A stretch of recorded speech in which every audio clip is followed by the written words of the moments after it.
Iwe, iwe, iwe. Iwe, iwe, iwe. Anuma, iwe, oh. Iwe, iwe, iwe.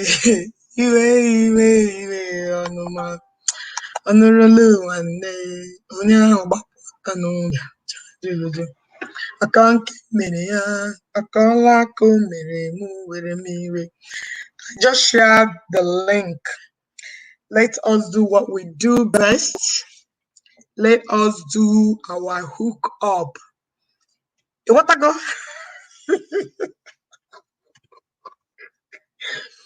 Well, on a day, share.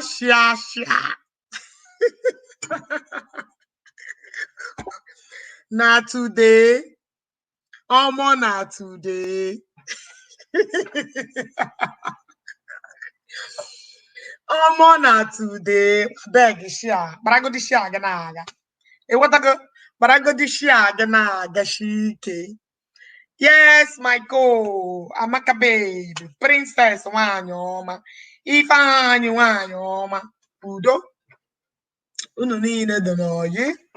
I'm not even picking up. Just share. We are here for getting hook up and hook down. When not give me boy.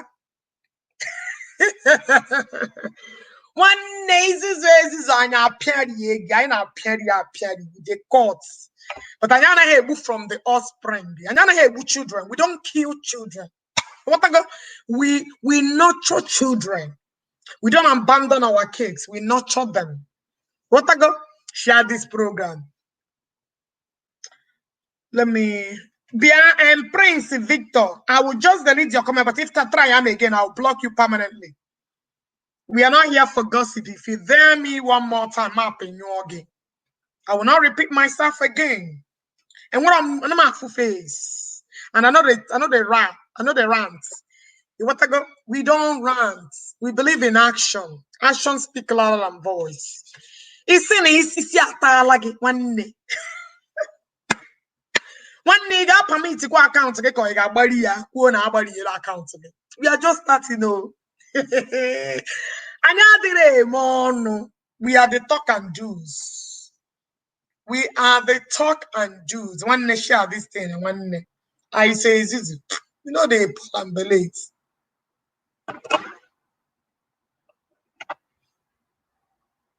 Prince, like I said, don't dare the queen. The queen, Anna, her home mother. You what I got? The queen, Anna, far from mother. If any nigga, Walid, aye, one day. Each of he put the when he's getting you and you put. Hey, hello. Hello. Hello.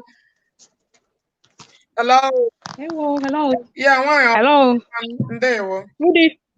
Good evening. Oh, hey, first time. Oh, Really? good evening. Oh, Good evening, darling. How are you? I'm good. Sorry, I've missed the pin. Let me pin it down. So, why? Introduce yourself now. Okay, my name is Ifedeba Ifeoma. Okay, Chanel, first time. Can quarter get there? This is my first time of coming. Hey. Okay. I'm happy. Oh. Thank you. Welcome. So, why? Give me a little bit about yourself. We'd like to. I've pinned the link down. One share if I like if I share. Distribute to share. I'm listening. I may want hook up. Chodi the single, Single mom. Single mom. Boss single mother, boss single partner, boss single, best single anything. We are here. The other time, Munu for single mom. I know I'm around. I know I'm in office that time, but I want to make a join. Child. Okay, Ngwanu. I'm still waiting for your introduction. Okay, my name is Ifeoma Ifedeba. From Anambra State. Okay. Native of Nene. Okay. I'm a public servant. Okay. How many kids do you have?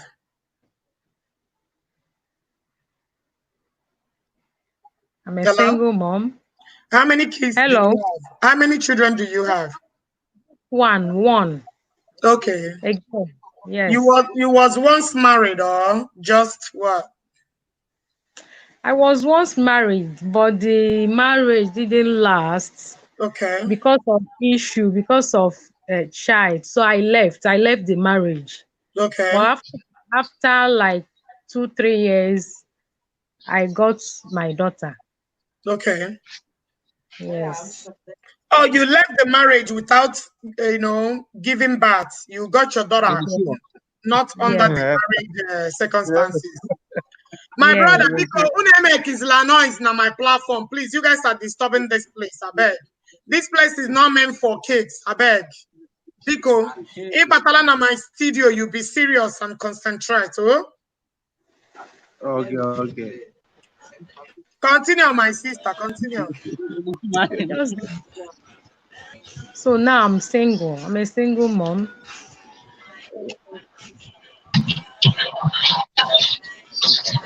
Everyone on the make noise. Can you know the volume? The environment is making noise. Nothing more. This one. You're doing TikTok. Oh, you're doing this thing. Please control your environment. Your environment is making noise. Control it.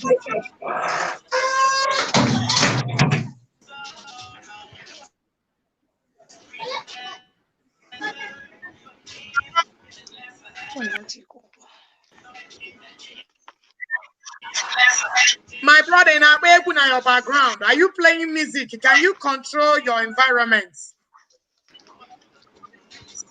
Is anyone playing music on their background? Can you lower it down?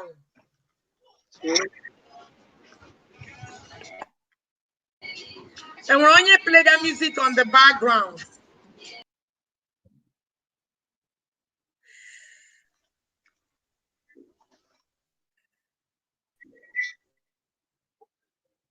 Hello, mama, I'm program. I'm a buggy letter.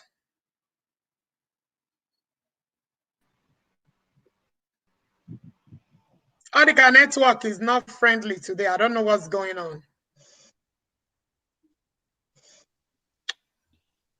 Network will be very, very bad. Okay. We are saying the year WhatsApp in my buffalo and Baham area. Who the heck is this? Oh, well, we are saying the year, Western area, we are saying the year where. Get you when him on the line there. Hello, my brother. Yeah, Chimo. The network is terrible.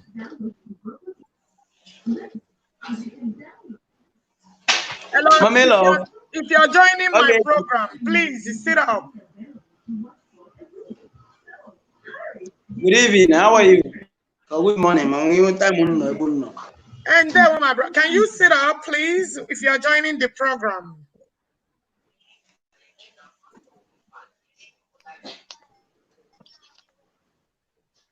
The network is bad. Very, very bad. Very bad. Can you hear me? The network is very bad. Very bad, my dear. Hello, man. What's up? How you doing? Yeah, my dog. How them, ma? My queen. Quiet. We are no man, no good be. My queen, are they Yoruba. Can you stop making noise? Hello.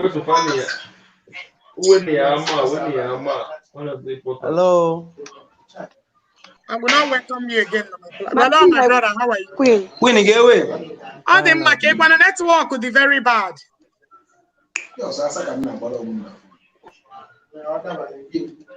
My brother, when they know environment,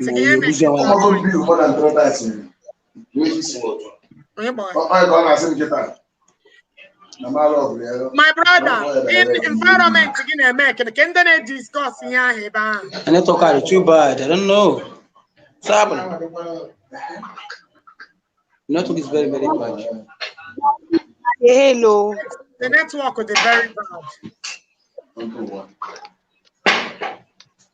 Ooh.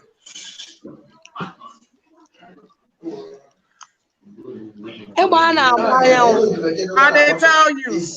My brother, you know the two noise. Christian, ever you know the two noise. Okay, why? No, why? You know there. Man, what is happening?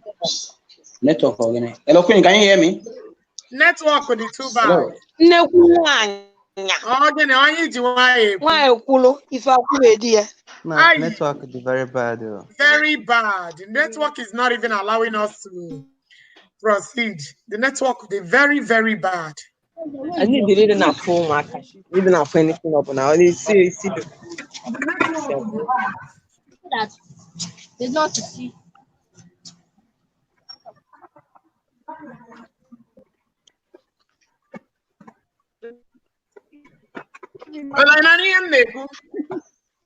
Yeah. Yeah, the network was, man. I'm posting food today. What did you go to Bella?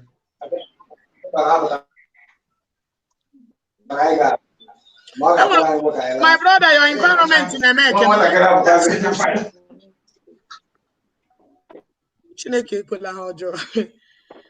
Yeah.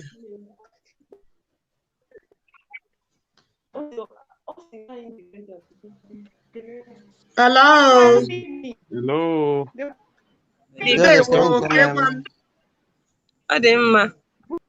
Can I make your side? dear. That's why they're on this side, sir.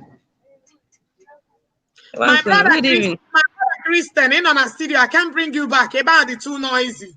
I'm gonna hand on a make a noise. So sorry, I can't bring you back to the studio. You have to control your environment. Your environment is too poor. It's too loud. No, you have to control it. I can see you knowing on a studio, but I can't bring you in. Don't make a noise. You have to control it, then I'll bring you back in.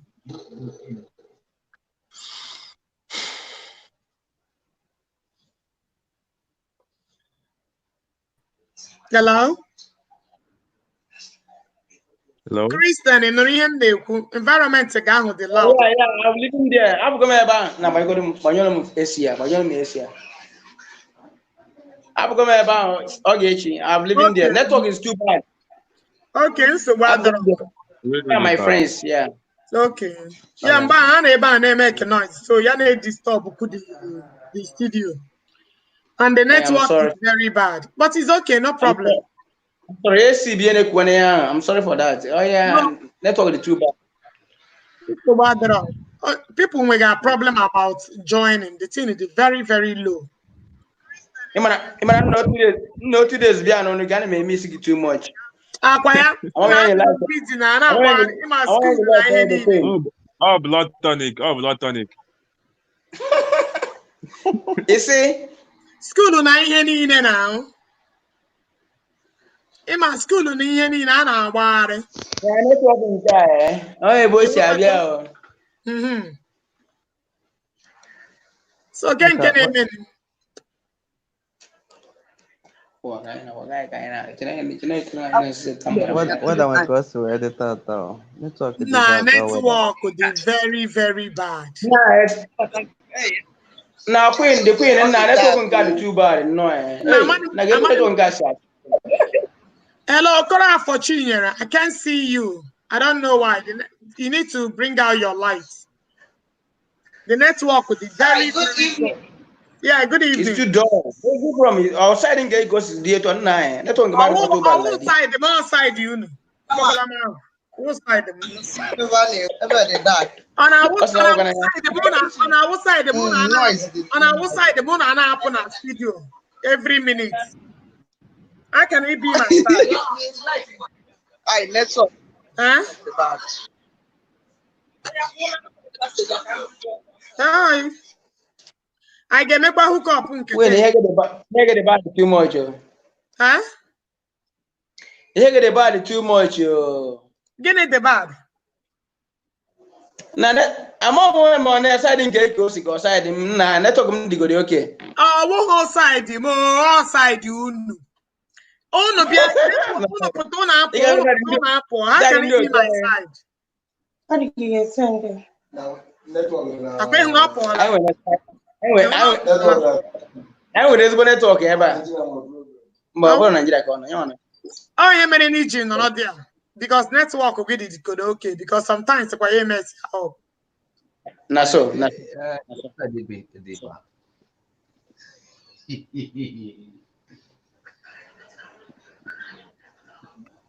Ay, na kwendi mali che bata sinno network no Na network ekwe. Nene na. Wanda mwani ribole. Ari mmiri bole. Ari mmanso bano. Hey, my brother, how far? Ribo shaga, ribeke janaga. Uso bano. Ogaga kwagaga. Yashi mekelegi. How far na? Iche no kwagaga. Ewo. Anari mama mrokega. Anụrụ m si na wegi iwe ọkụ egwe ma na iwe ụlọ ụlọ ihe ma agwana gị kpochere m oge ana m ahụ na onye ọwụ mmega ọhụwa anwụ na ezide onye mgbe mekọsị ụzọ onye chi mma ọsịsọ bụ ala nwa ọnwụ na ezide Iwo your dad yes last night on is a picture. Ewo, sorry, my condolence. So, Chai, you were legi. Chai. Ewo. Thank you so much. Chai. My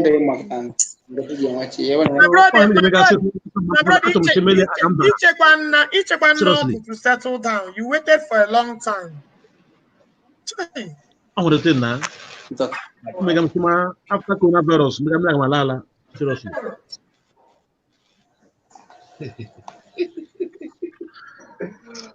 Arugugoshi.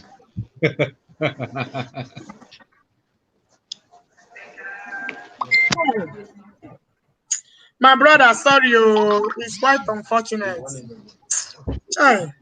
Well, thank you. Thank you. So now, okay, after coronavirus, Galano. I will know Jay. I'm a Christian.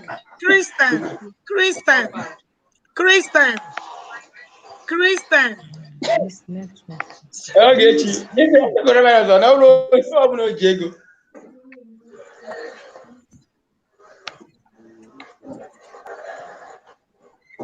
Auntie Oge.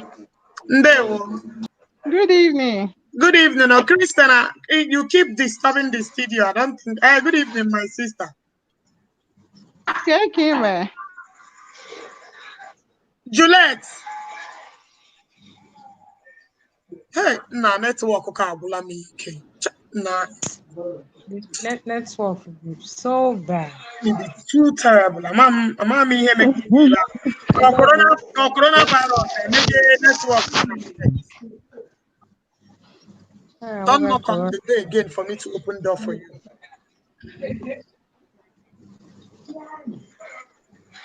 Kristen, I got my baba here again. He making a noise. You still discussing with your friends. I don't have room for all that. You're disturbing.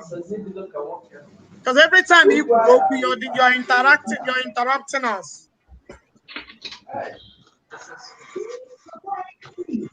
Everyone environment you're making. Please let's control the studio. Everywhere they're too loud.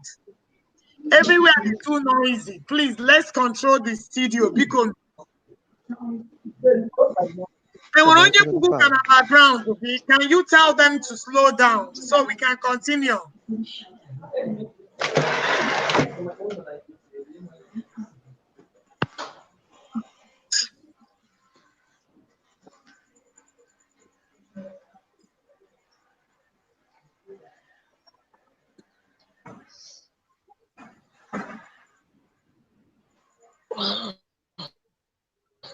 very bad. Fucking bad. The network is too bad. When I bought cut.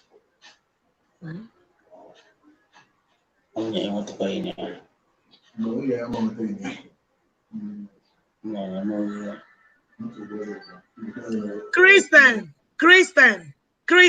please, if you're here to, if you may not there to discuss with your friend, you keep interrupting this thing. Any little noise may disturb the studio.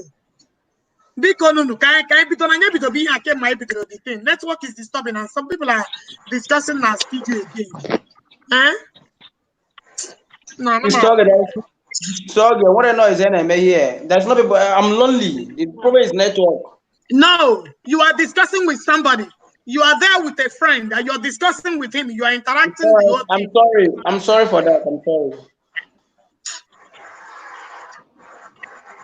Hello, my brother with earpiece. Please introduce yourself. Like I be done because the program is affecting the network is affecting everything. Honestly speaking. What is too bad? Hello. Hello, my brother. Good evening. Good evening, my dear. I'm Emmanuel. Okay. Yeah. I'm from Enugu, as in I'm a native of Enugu State. Okay.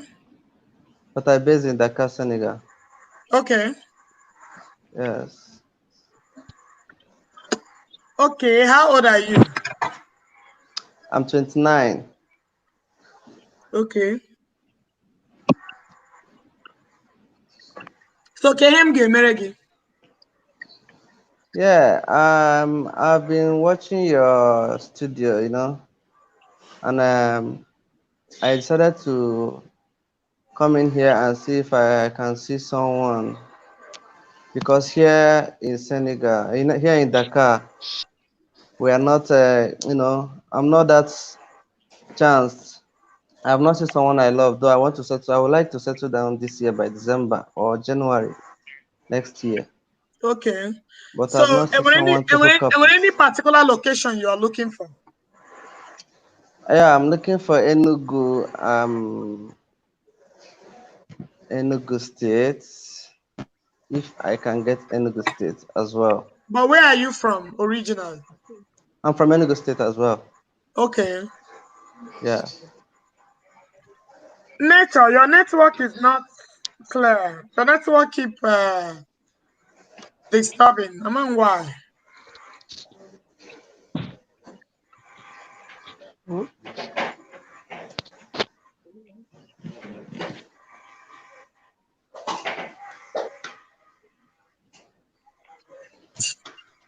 Network. Oh God, is a possible. But it's okay now. I think everywhere is okay now. Okay. And when you want Enugu not here in this place, and when you want Enugu, is there anybody from Enugu? So, my brother, if the person is not from Enugu, you're not interested.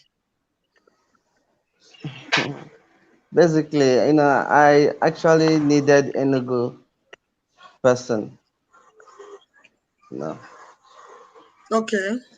Yeah, I need Enugu State, from Enugu State. If I can get from here, I'll be very grateful. Okay.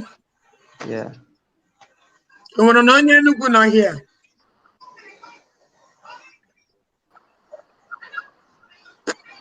Okay, my sister, over to you. My brother Chima, can you reduce the hijab watching in your background? Because it's echoing on this in the studio. Chima.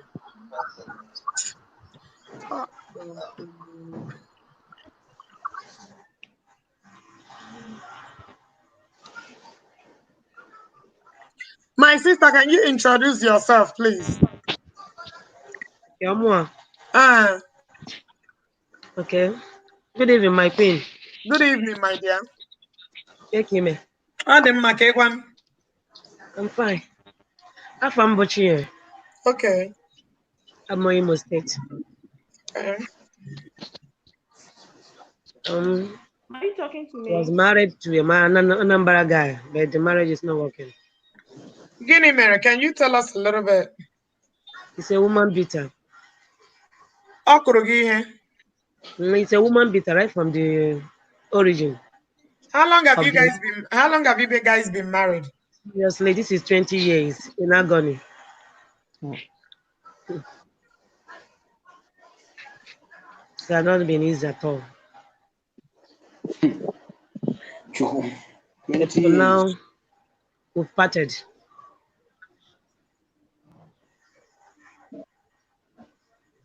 Do you have any children? Have you reported to your parents that Honor Kugi? Did I continue? Yeah, continue. I'm listening. Yeah, they know everything. Huh? How am I everything? Please, comment section. Can you guys share the program, please, if you are watching?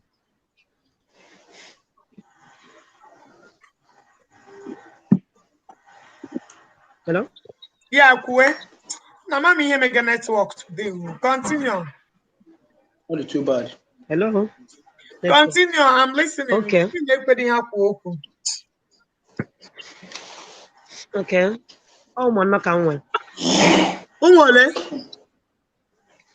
You know. Chere issue from day one. Yeah, but you know, thinking, you know, as an Igbo woman, thinking is gonna be fine. Maybe he will change. Not even knowing that everything. Yeah, not even knowing that everything is just 4 children. Yes. Yeah. We married traditionally, wedded, you know. You was trying to endure as a woman. You allow the man. You allow the man to beat you consecutive 4 good times. From 1 year, from 1st, 2nd, 3rd, 4th. Yes. Oh my God. India. What's the name India? No, I could What's the name India? I won't tell India. What the marriage I will endure in terms of someone beating you. Seriously. Also now I say it is a true story. My story is a very long one. No, make it honestly. Brief. Koran, we are all ears. It's part of the program. So una manyono. Here part of the program. Everything must not be hook up all the time. What happened? I was thinking even at the marriage itself, but money I meet somebody told him about certain things about me. We see a born yourself will be a TME. You know, even now, when you I said, let me him now for power. No, you're going to be no more. The first attempt on them. So the guy about some never cool down. Now get change. That was just the mind on him, hoping that he will change. Along the line, I am a traditional marriage. You know, I'll cool down, video. I'll cool down, video. I continue enduring my sister. It was a very serious experience. It was a very serious one. So, my second child, he beat me. I was bleeding. Second to the last, he still beat me. I was bleeding. To an extent, I was admitted bed rest for 2 months before the baby was matured. Exactly. It's not a joke. Because this program, you know why I said my program is not all about hookup. People like this, whenever they come along or whenever they come in the studio, I've been on this program last year. My sister, wait. I like your. Yeah, my sister, hold on. I'm Hello, network. Network is our problem. But can you hear me? Just hold on for a minute. Please, if you're watching me, try and share this program. You're going to save a life somewhere at this moment. You are going to save a soul somewhere sitting down at this very moment. My program is not about hookup. And we've got another story that I'm going to tackle on Sugar Night. It's a different ball game. Biko, hold on. We always try to clean up some some distractions, you know. No matter what you do, you must surely get people that are here to distract you. You understand what I'm saying? So, my sister, continue. I'm listening. Okay. My program is very educative. We don't gossip here and we don't make up story here. We do not fabricate stories and we don't fabricate stuff. Okay, now let me break it down. Please share this program. Share this program. Algechi is not gossiping on this platform. I am not trying to bring anybody to bring people down or to fabricate stuff. That is not what we do. We do in terms of touching life in different ways. Both hookup, both saving marriage, both advising our ladies, both getting to know the reason why you should be in a marriage where someone is beating you, where we bring many things to the table. You want to go? So this story now is part of the story, the reason why I run this program. So share this program as you're watching me.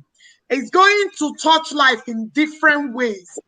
There are some ladies now under this problem, and because of what society is going to say, because of what my mother, because of what my friends are going to say, oh, why did you jump out of marriage? Why did I get involved in this? These are the reasons why we do what we do. Yeah. So as you click the share button, you just help the soul somewhere. And I'm not gossiping because it's a place. Yeah, we're a place somebody is sitting down gossiping, fabricating live, joining videos together without playing full video. You guys will rush.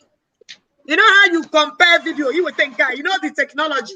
You add one, you minus one, you put words together, and you guys will start sharing it. But where things are real, you guys will not share. So my sister, continue. I hope they are listening and they will learn from your mistakes. Okay. Makana wanya maybe no way go ewem no ya. Before God and man, He has nothing. Whatever we have today, we build everything together.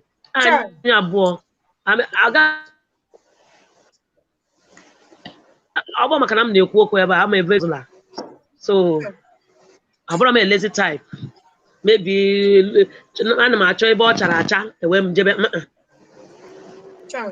ihe ọbụla anyị nwere taa ọmụ na ya ụlọ anyị rụrụ anyị bi na Ogun steeti ọmụ na ya rụrụ ya mee business anyị we had cars and whatever but today he's lavishing all those things maka ọ bụ a kind of person na-adịghị achọ ka mmadụ nye ya advice ọ na-like ka ihe ọbụla ọ chọrọ ime ka o si ya n'obi ya wee pụta ihe enye ya advice inyegodi advice ọ tụfuo oge tụfuo advice so ihe niile a na-aga Continue. Yeah. So, those issue of a pregnancy here, I called my parents. So, mom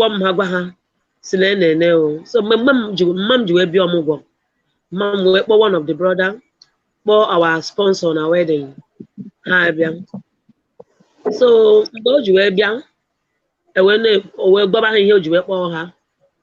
nene na nwa ha nwoke na-anụ nwa ya nwaanyị nọ na-eti ihe to extend na-eti ihe mgbe ọ dị ime na-ada eti nwaanyị ihe mgbe ọ dị ime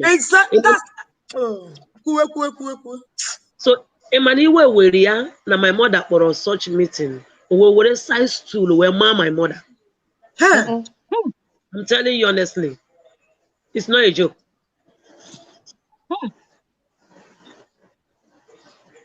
Website still were my mother. Hey, my mother was very surprised. Okay, mama says those people ya kpọrọ ha nabazie kudochia. Even bido ri abazie ogom nwoke bike were iwe. Ọ bụ na mmehie oge gị do biko iwe wezina gị. Agafego my boundary. Ewe na iwe kpọrọ gị meeting na be gị. Udochia ka nsogbu hapụ na ede. Hey. Una course wedding. So many issues happened. Ọ bụrụ ofu ọ bụrụ ebuo. Ebe 4 years ago, I had a very serious issue. 1 year work course. So, we broke in Alabola village. In fact, he disgraced me down there. What disgrace, you know? To an extent, you didn't know Koran di Behaman came, man can name and di Behani they believed. Oh, yala. I said now Hana Brahman. Oh, Nihala. But I wouldn't see Anambra will not marry. All disgrace modia. You know bandi be ha we kwen no mo na akosu we me. Ha we da ma egwu, da ma okụkọ. Mi weta alligator pepper, mi weta ọjị, weta nka.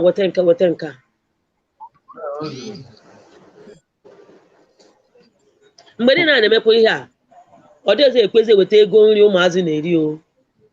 Ihe m nwere na shop agwụ. Ewe mbata Ogun State. Simba can continue this way. Ebe ọ bụ na ọ na-ewetezi ego nri, ejezi welfare. Je report okwu na welfare. Ndị welfare emeze invite. Okay, since na ihe mere na since okwu no ka dị na ụmụazị aga anọzi on his custody. That na ha ga-anọ with nne ha. Mgbe niile na-ekwukwa ihe a na ndị be ha sị na ma agaghị anatazi na be anya n'ụlọ anya nwa. Na ma ya anọta duto ha dara m. Na ma ya anọtazi be ya. Okay, so have to be somewhere before.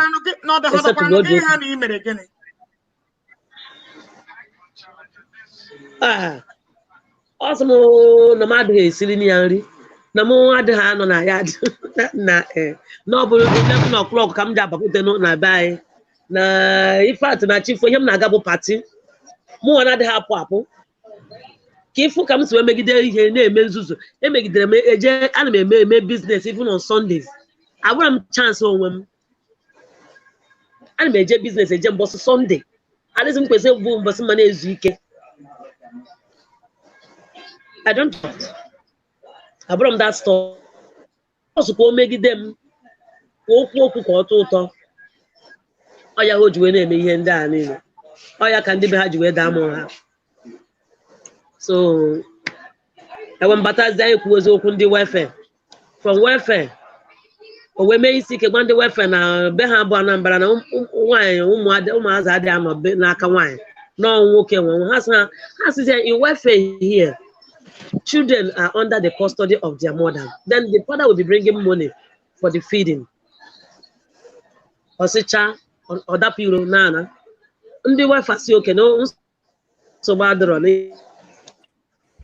Ihe mere na bụ na ebe ọ bụ na o si ụta adị nọ na-eme isi ike. Then he should answer at the court. They now send us to court. Ebe accountants now court will now invite my children alongside the case. Ajuze has some questions which they answered. So I was to say, okay, not gonna with Mbaho that 4 years ago with 15,000 for 3 because of job boarding school. So Mona a ton was not gonna with 15,000 for the 3 every month. He couldn't even believe all he would appear of Makana one of the brother Yana Abuno. Obe lawyer. You can't buy any bad advice. Okore with you for 3 months. That's 45,000. Okore will take the money. So our next visit to the court. Found. Order police to arrest him in that court.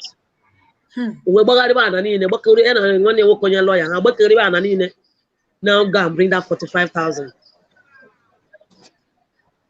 So here I came make this dream. We say now we gonna amazing. Mbam na kwakwa gi here na bed matrimonial bed money na abo. Cross the one girl from our street. Every day there. Hey, yana na bakara. Honorable. Even the brother that nwura nwunye ya o dey dine ya. O na edine ya. And in court, we can't do that. The brother won't come on a mortuary or one year walk and dinner. Kifu.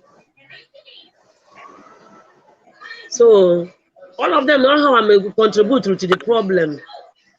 They now arrange and carry that matter down to the east. If we hear them, yeah, just only a here. The kind of insult me. Yeah, Junior, to carry any daughter. I never knew that these people they are like this. Because when you watch against starting, load the volume down.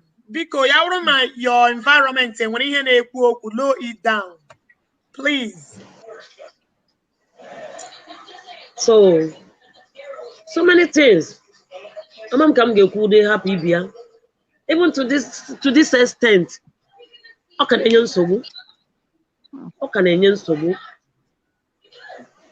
Now the last one now bụ money okwu money anwe bụ o je kwụọrọ nwaanyị ụgwọ room. Rent area ya no go TV. Gbasara m. But I decide to go. I don't need the marriage anymore. And what you hear na-emere m? Nke ọ bụ m na ya na-eme m afọ ọ bụ m na ya na-ata di ya nye m 1 naira. Ọ bụ ego m na hozụta. Ọ dị enye m. He doesn't even support me. Even though he has the money, he doesn't support me. Enwere onye background ya na-make noise. Nne mama oge nwa Chinyere. Achọ m onwere background ya na-make noise. Check around you, man. When ihe na-ekwu okwu like radio or something. You know? Since I close this door now, I close this before.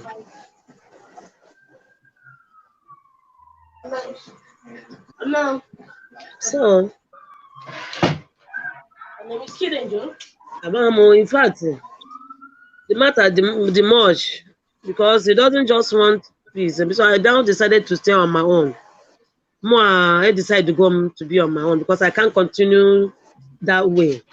What can I wait for? Or want anything at all. What was to help me? It's too wicked. What is too wicked? What is too wicked? I can't continue the marriage. So my sister, I ain't talking now hook up, right? You talking somebody that will. Yeah. But have he collected the bride price? Or connect yeah. So I believe when I see a reasonable person, they will pay back. No, my sister, you don't wait until you see. You have to start it now. You have to go and work on it. You cannot wait until you see a reasonable person. You have to really work and ask the family to come and collect their bride price. Because at it is now, he's the one that's still holding you. I don't know how you guys gonna do it. Wedding. Yeah, exactly. So have you guys una divorce for a court? Ma? Una divorce to go na court. Mba. I can on a dinner. You are yeah, man, but I know one of them here. You can't ask for hookup now. You are still in the Canonadi. Hey, what I go? Sure. You can't just start asking for one call like an enemy here now. You just boyfriend and girlfriend. Hey, what I go? Even though you're my boyfriend and girlfriend, said no when you're married, call him. Still someone. But you're not the man. You're not the man. I know Zeno now. Hey, what I go? As long as can you hear me? As long as more about your man. As long as that man and a bride price, you go Uzo na ba on come go. She see somebody wife. No come an idea. But the man what do you want her to do? No why else man. Sure, the one is go see now. Oh yeah, I brought your money. She's still someone. That man. I understand. That man. So, open now. Ochino do also, but not your boyfriend. You don't make it happen, Joe. Let's all very simple something. Not just maybe now. Or maybe Oga, Namacho say. Or Jokulin the Bell, or Jokulin the Bendian. We make things amicable. Oh yeah, I'm not about long way. So, who check it out? No, I'm good enough. Excuse me, come down. Only one of soon. Mother go for 20 years. You do Monato, Monano. In along the line, we can Uche and Abuja the man. We can all get the man, Amarioni. No man, no when you come, man, all manando. All those campaign. Exactly. I like an own one now. He have come Madame and Cobble. Of another. So near Galligan there. Ye Galligan apple. I want HRC no demand. Maybe you won't decide to go to HRC. Megan, a guy and easy. That ye what in my end, Nimble and Dutch, and memory and Dutch. Ije ahụ ego ahụ o mere n'isi gị jee ebe den bunu ego ahụ refund ọ back eme omenala is over nke ndị ụka dịzalị ndị ụka nke a bụrụ okwu na ọ dị mee particular one bụ nke omenala ya eme n'isi gị ọ nke ahụ marriage nke ndị na-emele bụ ka ewu maka iwu ndị ụka ma iwu bụ ụmụ nwaanyị ka a wee kwụyala ụnụ ugwu na ndị otu ya na most important thing bụ that particular one n'isi eje ebunu eme gịnị refund onye back ọbụkwa ndị compose na ọhịa anyị emezi ka ya enye ọ bụrụ 10 naira 5 naira refund that's like no ọhịa na anụ ọzọ you are free to do anything you want to do you understand later on you are still under that man so you can't come for hookup now or ask for someone you understand so guys you to know here they again is no again you can even come back to hookup or you can even stay anywhere. God will bless you with a man. Boy, that's what I have to tell you. Thanks very much. Yeah, my sister. I got my match up at the moment because you made the same point. You make a very sound point because there is no way I'll get you for hookup while the man is still married. You know? So you need to go because any work up now, the first thing I do, I don't want to go to it's like person like me. I cannot do anything with you. Of course, of course, it's I can never do anything with you. Person like more, I don't know if I'm the man or understand. I may do it in another group, but I'm killing myself. I just it. So my sister, you should go and you may chance in on the marriage. You know, our Igbo culture is very strong. You want to chance in on the marriage. All you need to do is just to find a way because we are not caught. And they are not agree shiki. Gaga waro weki gaga waro weki. So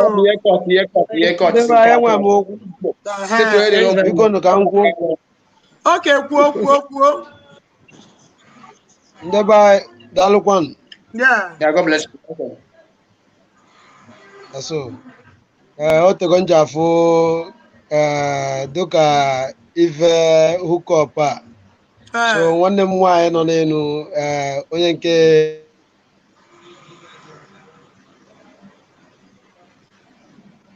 network Chimo. It's too bad. What is happening? Among what is happening? What is happening now? Okay, on your another contribution, you continue. Small, the comma. I'm talking on your neck. Okay. No, I'm not saying anything. Good evening. Yeah, good evening. Go on. No, I'm just back. I'm Kele. Go tell them now who they platform. I just entered to. Oh, thank you, my Oma. Thank you.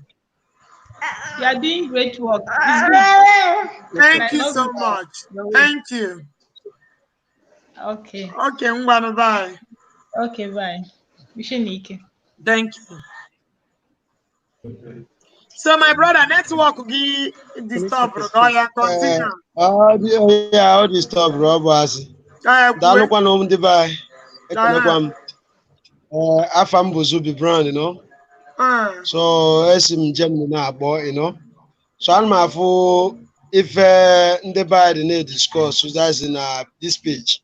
So I was very happy, at least to join you all, at least to join this very good group. Nwanne m nwoke nwa afọ ekelekwa m gị n'oke olu nna m mmadụ ka eji aga. So ana m yes na-eme ọzọ, but him pick a point. O tego m je follow this group. So I want to see some that is good something as in that comes out from someone. At least mmadụ ka go mmadụ. Enwere okwu na nwanne anyị nwaanyị anụ n'elu kịta. Doka ka isi na-agwa ya n'ebe onye omenala adịghị eme ife ọjọọ na by an Igbo, you know. So even a good advice. So even in a way keta as no onye nwere ntị ya anụrụ. So duka isi na agwa even in ikwuru ebe a na keta exactly what I try to say on my own opinion to give to the page.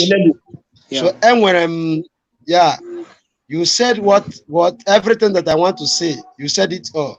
Because onye katiere ego.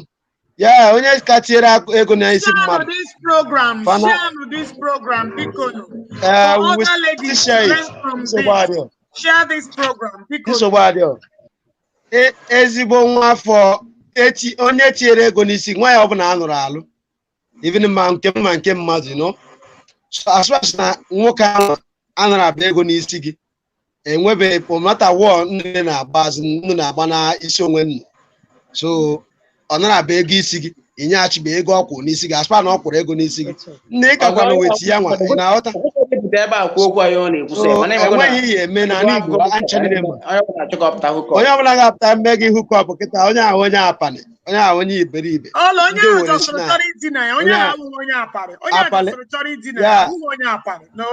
ọkwa otoshi gba ka m gwa gị otoshi daa apanị nne m enwe n'iwe ka m kọwara ka o shi daa apanị dịka ihe nwanne anyị nwoke a na-akụwa na ka o shi daa apanị nwa afọ tradition remain the same anyị na-emepụ omenala so ị gaghị agawa agaghị ịchụ nwaanyị hụrụ anị nọ na di o ji ụmụ ana onye akwụrụ ụgwọ isi ya enwe na-abịa ego isi ya isi na-eri anụ mmadụ eji ekwensu gị iju ngwa ọrụ ya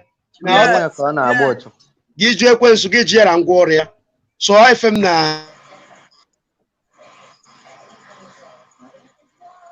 network it's too bad.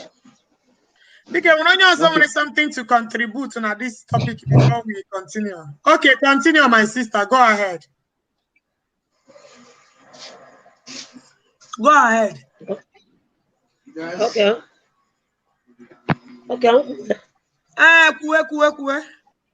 Okay. So along the line, so many things happened. No. My sister is not you. I'm talking to the other person. Okay. We are talking to somebody else. Let them contribute. You have explained yourself. Yeah, doesn't have any advice. Yeah, I won't say anything. Everything is okay.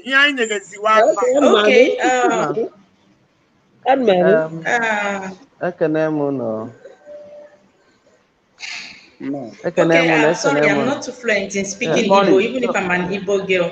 My brother, wait. Good morning from this side. Okay. Go ahead. Okay, my sister, I want to ask you one question. Was there a form of relationship before you got married, or were you betrothed to him? Because if there is a relationship, you should have noticed some attitude that's not pleasant to you. We didn't date. And another thing here I would advise you is I don't know the foundation of your relationship. Yeah. Okay, that is the problem. If there was a relationship, you would have noticed something that's not pleasant. So that's why I always encourage us to have a relationship. To have a relationship with every man, so we'll be able to understand. The marriage. We didn't cut at all. That is the mistake you made. Now there's supposed to be a relationship. Yeah, okay, exactly. There's supposed to be a relationship. If there's a relationship, my sister, you will notice something. Yeah, you shouldn't have rushed. But notwithstanding, kids are involved in this. So I will advise you to do everything, in the traditional way, so that your kids will, the cost will come upon your kids, Like this, if you decide to go into any relationship, it might not affect you, but it will affect the guy, even also affect your kids. So that's what I have to contribute. I sympathize with you, but sometimes stories like this, people say to people themselves. Maybe if you listen to the husband now, he will tell you another version of the story. But notwithstanding, I'm not here to judge you. But I just hope that you find peace, because I'm also a woman like you. Yeah. Thank you. Auntie Ogechi, you're doing a good job. Thank you very much. Thank you. But are you married? My brother, do you have anything to say before we continue our hookup? My brother, yes, do you have anything to say? Okay. My brother, you need advice. How will I win also? enwe obere ihe m chọrọ ịcontribute biko. Okay, go ịma on. na asị na uche onye adị njọ, you know, ebe ọ bụ na like to my own little understanding, ebe ọ bụ na ha anụgo for 20 years and this issue na-agakwa on since then, ọ na-edi ya ti ọ mụọrọ ya ụmụ ịnọ and okay, ụmụ ịnọ 4 ọmụọrọ ya ụmụ ịnọ and probably enwere ike ọ bụ ọ mụrụ nwoke mụọ nwaanyị ebe a, ịghọtago. Nna ya enwere iwekwa ịmụta nwoke ebe a mụtakwara ya nwaanyị. So isi ka divorce now, later those children, ụmụaka ka ị ga-ata afọ ị na-ewe, ị na-aghọta ebe nsị abịa now. Those children ka ị na-ata afọ because at the end of the day, ị nọ dị now, ị ga-ahapụ those children or ịkpọrọ those children, ọ bụ na the man ị ya anụ because ọ okay ka o mee ha accept or ọ sịkwana gị mba na ọ chọrọ ka ị mee ha accept, chịrị ụmụazị ga wụsara mpa ha, wụsara dadị ha. N'ịma na ụmụ nwoke ịzụ ụmụaka ọ fịakwara arụ, ọkwa nnọọ ụfọdụ n'ime ha waa agboro, ụfọdụ n'ime ha gbagharịkwa n'ime street, ịghọtago. So ihe m nwere ike itinye ebe ahụ ị ga-ichekwa ericha azụ, ịghọtago. Enweghị ihe ọzọ dị na marriage ị na-achọ for now. Exactly. The best thing you will do for your kids is to take care of them. You know what? Exactly. The best thing you will do for your kids now is to try your possible best. Zụọ ha na ị nwere ike ịzụ ha. Ọ bụrụ na nna ha enweghị ike contribute, ịzụọ ha na ị nwere ike. And later you will see that when those children grow up, na ha ya echefughị, ha ya afụnata na mpa ha enwere ihe contribute on them. You what? So ọ bụrụ na ọ chọrọ ịnara ụgwọ isi, ọ bụrụ na ọ sị na ọ da anụzi gị na gị return ụgwọ isi, fine, ị na-return ya, fine, na-return, ọ bụkwa na return ya, but one thing ị ga-ama bụ na those children ehukugo gị na ya na-abụ forever, ma dị ndụ ma ọ nwụrụ anwụ, ịghọtago. So isi ka ime ka ị benefit on your own, ka gị nwa benefit ka ị nụọ di ga-anakwuru nwoke ọzọ, ị makwanụ ka nwoke anyị ga-anakwuru ka ọ ya adị. Exactly. So ichekwa ya, the only thing ka ntinye gị ebe a, iche ericha azụ.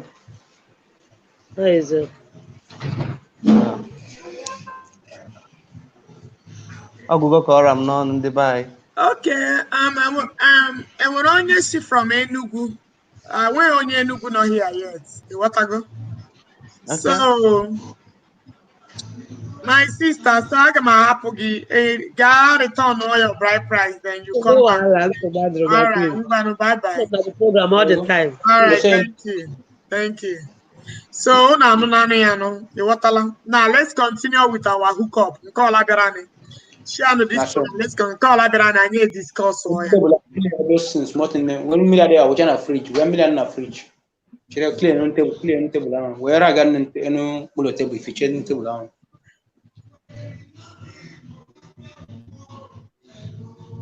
It's okay. Good evening. Yeah, good evening. Now let's continue. Let's continue with our program. K1.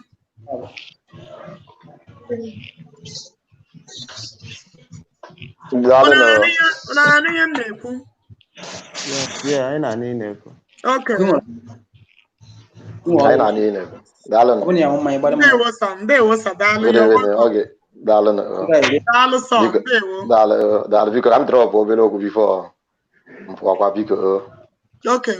Okay, ana m afọ ka ihe niile si aga. Biko esi London akpọ afọ Mboska. This is sister anyị ya kwuru okwu ka m chọ ka ama m ọ nwere ike ọ ka ị na-ege ihe a. Ka m chọ ka m gwa obere okwu. Yes, achọrọ m gwa ya obere okwu. Na a sị na ike niile na-esi isi mana nke na-akwụ onwe ka a na-ekwu maka ya. Asọ. Ọ nweghị ezinụlọ nsogbu na-adịghị, mana mgbe ụfọdụ mmadụ ezobetu onwe ya obele na ụgbọgụrụ zobere anyụ. Ụgbọgụrụ zobere anyụ. Nwata nwaanyị nụrụ di for 20 years wee mụọ nwoke mụọ nwaanyị n'ebe o jere ije di. Onye kwesịrị bịa ebe a. Ọ bụrụ na ịbụ ka achọghị m isi na ọ bụghị ezigbo mmadụ, ọ bụ ezigbo mmadụ, because anyị anụgo story nke ọ kọrọ anyị anụbeghị onye ọbụla na ya na-abụ. So ka m ghara isi na ọ bụghị ezigbo mmadụ, ọ bụ ka ezigbo mmadụ ma udo dị. Ị na-agwazi m na ihe niile ebe ahụ o jere ije dị enweghị onye bụ ezigbo mmadụ ebe ahụ, ihe niile ahụ ebe ahụ o jere ije dị ha ncha niile nwegwado ajọ mmadụ. Ndụmọdụ ka m na-enye ya onwe ntị ka ọ nụrụ, ọ chọkwa ha ọhapụ na okwu m ahụ atọka. Anyị nwa na-anọ n'ukwu ose na-agwa ya na ọ na-afụ ụfụ, nọrọ n'ukwu onugbu na-agwa ya na ọ na-enuka.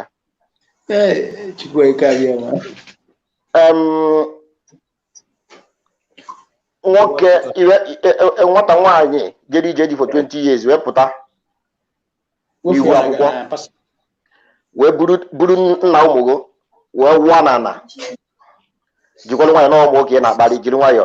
Anyị azọkwa na nwoke abụka, mana jiri nwayọ zobe onwe gị na ụgbọgụ zobere anyụ. Daalụnụ. Sista Oge jisi ike okwu ya ada obele asị na okwu adịghị izi, mana ka m kwubiri otu a maka na asị na atụchacha ihe dị n'akwa ọgbala ọtọ. Daalụnụ. Thank you for your contribution. That's why onwekwa ka o si na ya abatakwa onye nke anyị ka ewu. Daalụ. Okwu ọdụ onye adụrụ ya nọ. Let's proceed. My sister, when you contribute to now what we are talking about. Yes. Okay. Sometimes, when I see a marriage is sweet and bitter. Outside sometimes I'm at a million.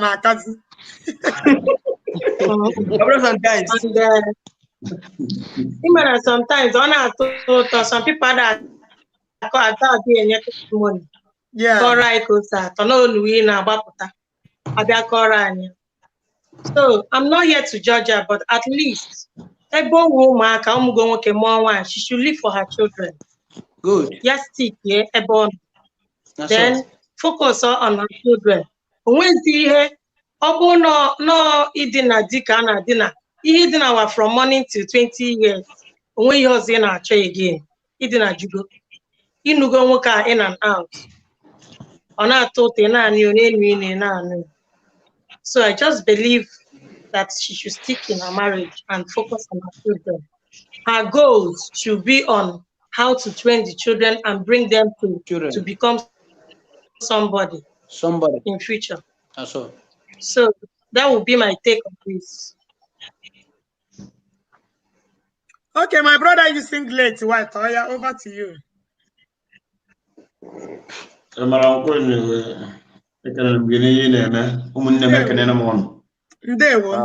Biko ihe m chere itinye n'okwu enweghị ihe ọzọ bụ na ụmụnne m na-ekwutecha na ya. Onye ọbụla na-ebe ya kwutejere ya ọfụma karịsịa nwanne m nwoke apụrụ apụ ugbu a.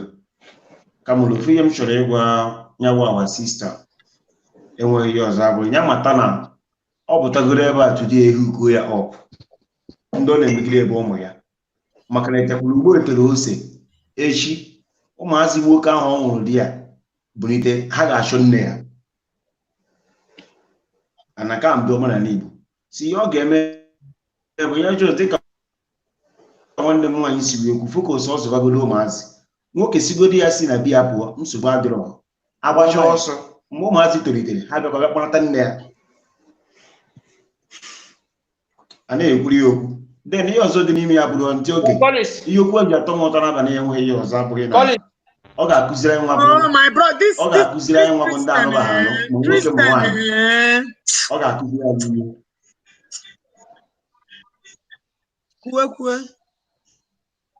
So ihe m na-ekwu enweghị ihe ọzọ abụghị na ọnọdụ our sister today ga-akụziziri ụmụ okorobịa na ụmụ agbọghọbịa ihe A matter na yana marriage abụghị boyfriend and girlfriend.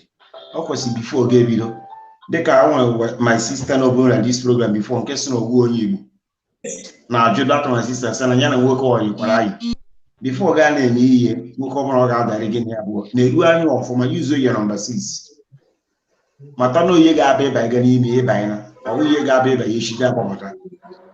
At least mata mmadụ onye ọ ga-abụ gị na ya bụ onye gị na ya bụ ọ na-aga ịga ibi tomorrow. Because someone here do to this our sister at least all got one or two things about this young man. So because I'm asking me a minute mark, I see you where money can Harry fall into this victim tomorrow. So you have young people. My brother, make one of my own. Make my own, because you know, especially our men, I not easy to judge women. What I go when times like this, we are easy to judge women. I will not blame this woman much. The only way I'm trying to call me saying here right, as far as I'm deep, I'm going to make a noise here because.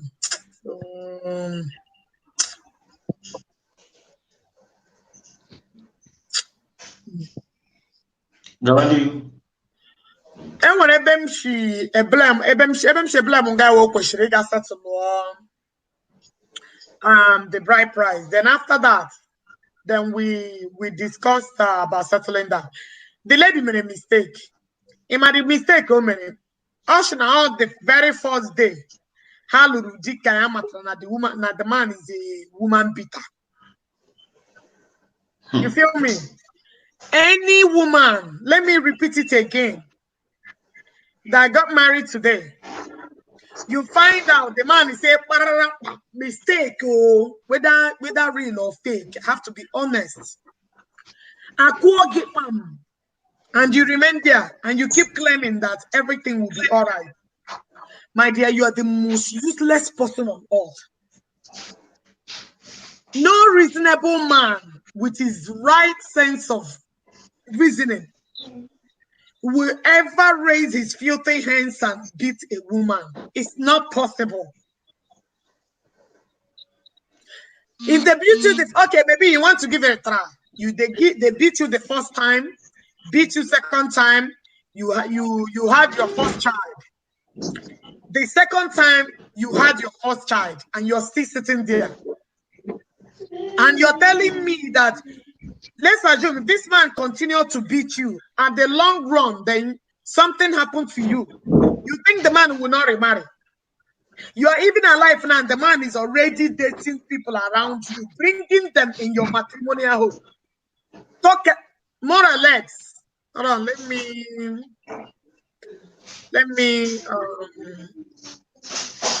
recharge some people that want to distract us. Okay. You want to go? No, let me finish. Let me finish, please. So you allow a man to keep beating you and using you as a panebita. First issue, second issue, third issue, fourth issue. Now you realized that you are into what? Well, okay. And this when you were pregnant, this man was beating the hell out of you. At a point, you started bleeding. Oh, man, can you to stop, please? I'm gonna get move.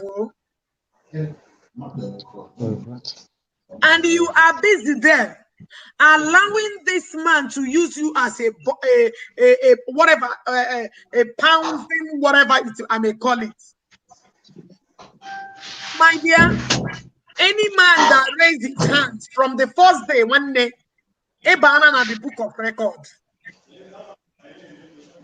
First 20 years, it's not from the first day. That is where I'm blaming her. My dear, and some men should stop treating people that gave back. And you gave back to you or gave back for you, however you guys want to put it. Guy, intentionally you keep beating this person. Are you not? Are you one? What that just spell that woman or whatever I may call her? Did you marry a slave? You were a slave. Okay. Man, continue on, man. Okay, when you all the key, Ogaya Pocha Ketaku. Ogaya could Pocha, Kaka Pocha Keta. Na cake, on a woman, Nedia, one ezigbo mother, Hanson in a wage of mud. Yeah, in a way name. My brother, they can, let me tell you, we are not judging. Like if you're facing we are not judging. We are not. If you're facing conspiracy, you can face conspiracy in any way. When they hate you, they hate you. When they want to, let me tell you, I don't judge. Why would everybody be against you, my dear? There's something out of something that made people not. Let me tell you, no matter what it is, a woman who gave back for you, how many children? And you still have the guts to beat the hell out of her. You are going to kill me. Can't you have a side chick and still keep your wife at home? Continue. I want to say something about this issue. Okay. I'm not supporting any man that is beating his wife or his girlfriend. And I'm a sport there.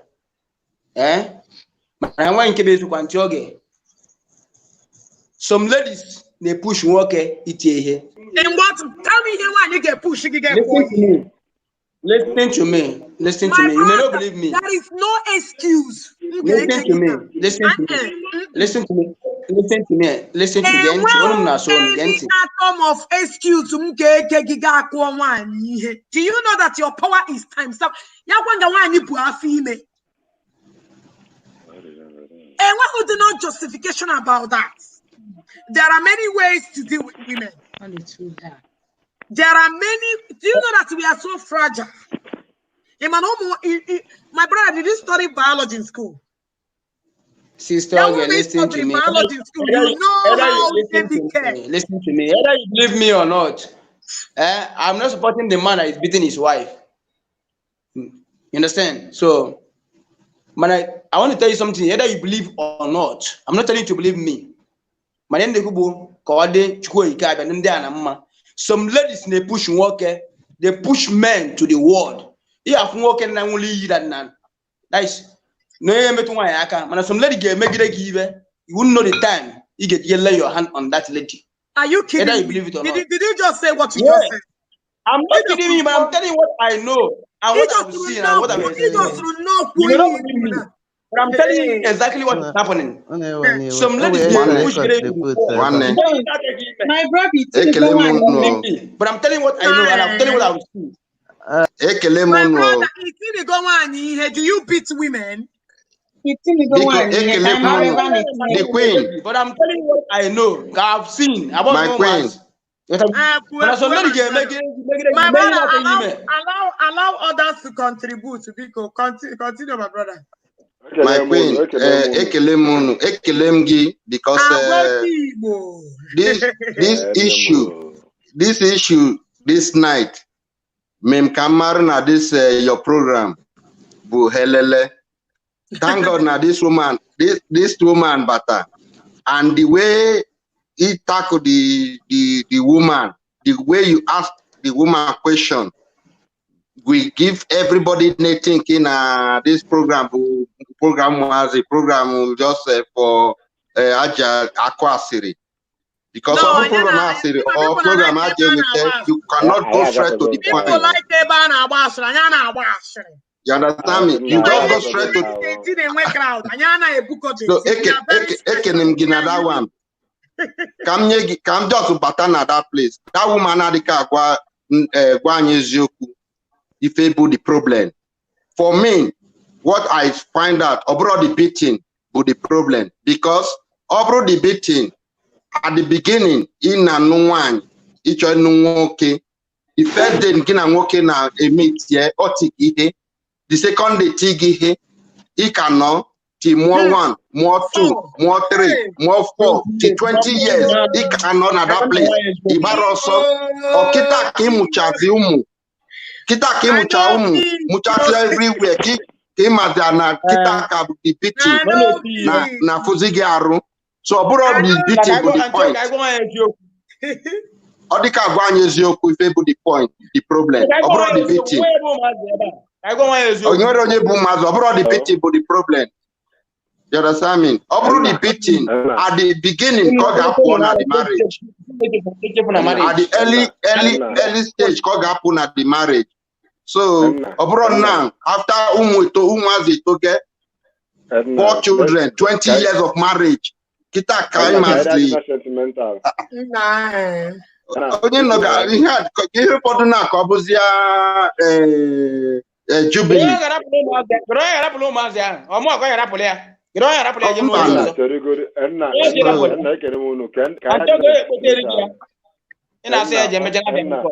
nwanne m onye ọcha biko cherigodi ka anyị dị na sentimental ihe a o nwere ndị mmadụ ka anyị dị na sentimental nna people na-achọ ịdị sentimental issue ahụ anyị ncha na-adị sentimental ebe a ka anyị dị sentimental one ịmara ya enwe ihe a na-akpọ poverty ịnụ nwoke na ije nụọ nwaanyị kịta adị ndị dị ego ije nụọ the girl na that right ị na-enwe ụmụ na like inwe right over poor ladies so all this kind of a thing ị mara ihe na-eme and big girl their marriage ọ dịka ọ nọ into slave marriage onwere right anything ome ọ dị wrong so enwego me that kind afụgo m onye ome the lady nwere say the man bata n'ime abalị ọ ya eti the woman ihe ọta n'ụtụtụ o ya etikwa the woman ihe o bulukwa asa otikwa the woman ihe the long run after like 2 children the woman say mba ihe a ọ dị too much for am because o nweta friends na-agwazi ya okwu outside na-agwazi ya that na ihe a is not supposed to be like this. This is domestic violence. You can actually very bad. This is bad. In the first century. You can actually move forward. Nke nwoke na-asị n'oke ka a return bride price. Ka efukwa ihe ọ na-eme. Because some na the woman ama afford the bride price. If you don't want to have anything to do with the woman, you leave her to go. You rapoli everything. Kenke na-asị ya ọma that na nke ta na-echi. My one woman can never bring half penny of the bride price. So I am telling you. So, one part in one had not over 20 years of marriage. Even Neble Mukwaya, 20 years of marriage, she really endured very, very well. You understand me? Now, 20 years of marriage, your first one should have been up to 18, 15 years. 20 years is too much now to quit the marriage. To quit the marriage for 20 years, for me, it's not advisable. It's not advisable because your first son, your first child, will have 15 even 2 months. 2 months is more than too much. The only thing we can the woman, if we can tell the woman, open we can the contact at least.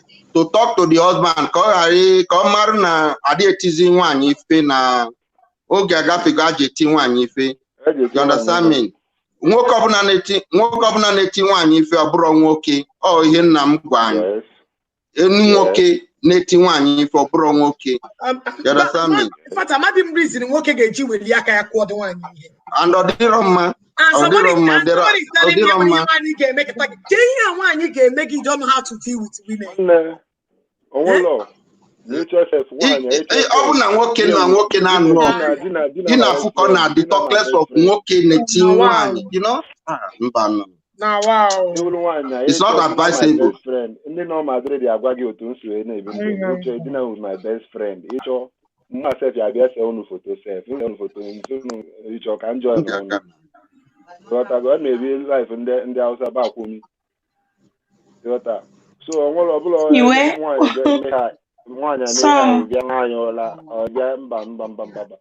those days, one like this.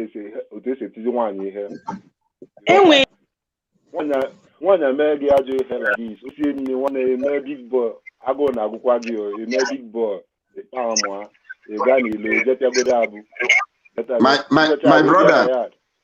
My brother, for the queen to say that that lady she returned the bride price, she's 100% right, because when any work now, you could that woman up now without returning that bride price. Oh yeah, that one nobody. I didn't me. And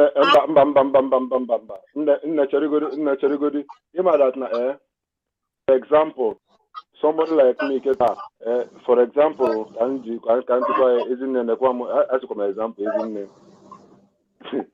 For example, into the lady, into the lady, okay, can who acquire up? Okay, how the bride price? Near return of the bride price. Your job. Inye ego koje return the bride price or bring her job. But the only thing they will collect the money, and how collect? How refuse not to collect that money? You're not going anywhere. Oh no, but for example, money na near the money na go get that. You care money or near the money. Near the money. Her job.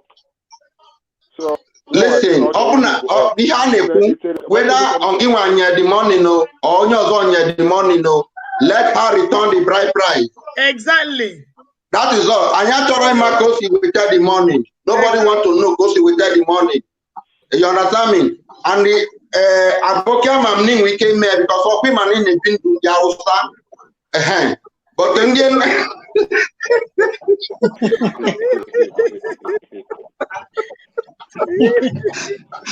but only but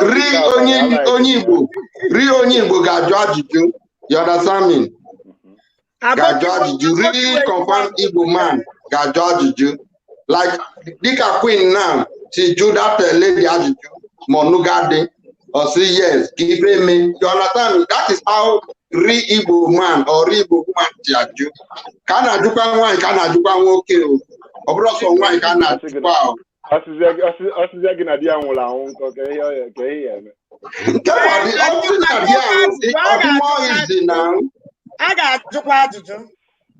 You must ask question. Aboki, before you marry, ask question.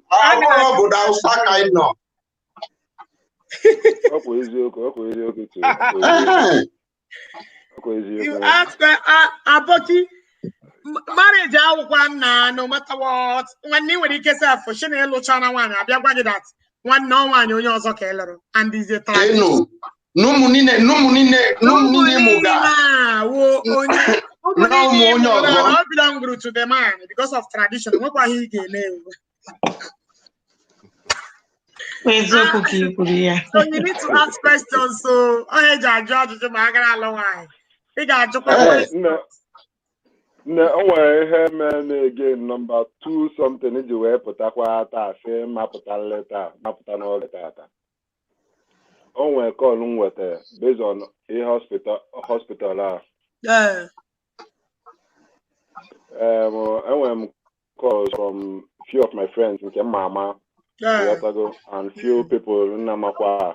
So, one year, Namarafia, Max Denko like that. London. I say more that now I'm around before, but now he has this connection. I don't know that not about the hospital that now all of them now quite the same thing now. Go there to the hospital and get the hospital you reside. The hospital name after the hospital you and get okay soon at the building of the church, the hospital. Sorry.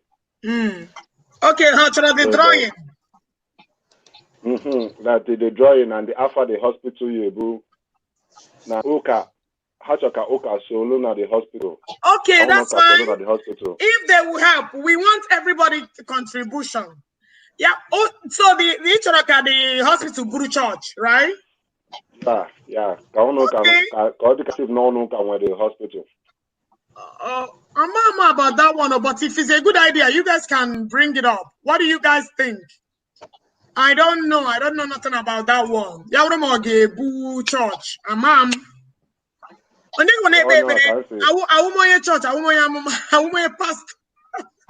Mamu uncle. I will avoke him and I name as Mikita. Amam hospital on a church. Onebu. Wow. Onebu. I don't.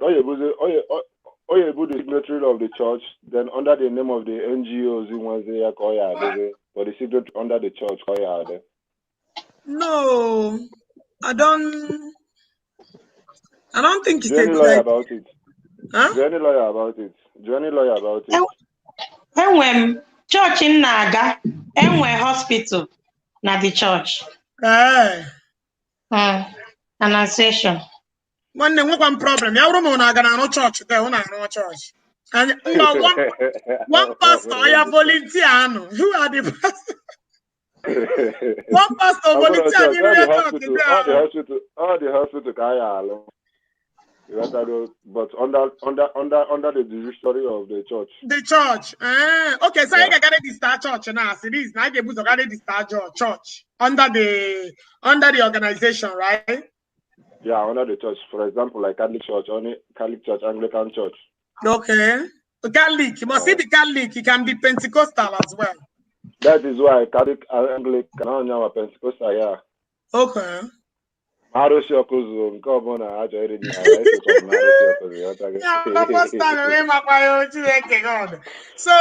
you on a pushing a hatch or church or how you jack around the church call. I want to go.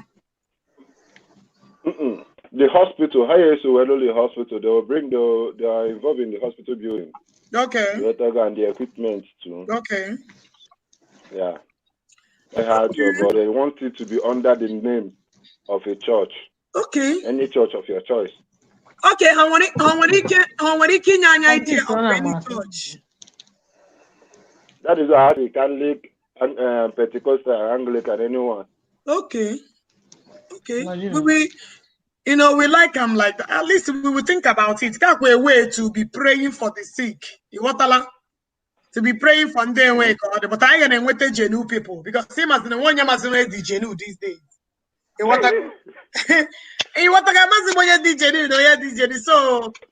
and this case at the end. Please, my advice, some advice. This is an open, my advice is that if the hospital is under NGO, let not affiliate it to church to avoid future damage. Okay.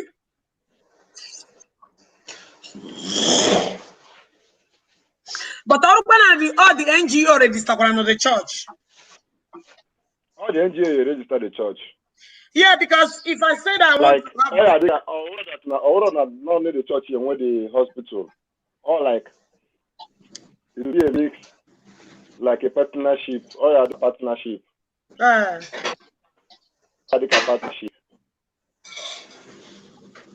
Partnership. And where each members and where card. Like for example, so I know on this platform, your members on this platform or that WhatsApp with ego in it.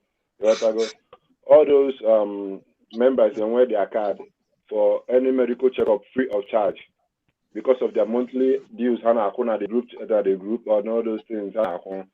They measure their own checkup, but usually free of charge. The non-members, that was the idea. Okay, I will discuss it. Easy. Okay. It will be easy to register a church and continue under that. Anyway, I will discuss with my husband. I may discuss with him before, I will start thinking about it. I've been telling a lot of people when they cook in the background.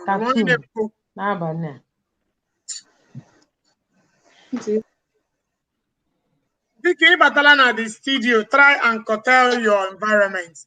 Hello, my brother, your network will keep going and coming off. And when you keep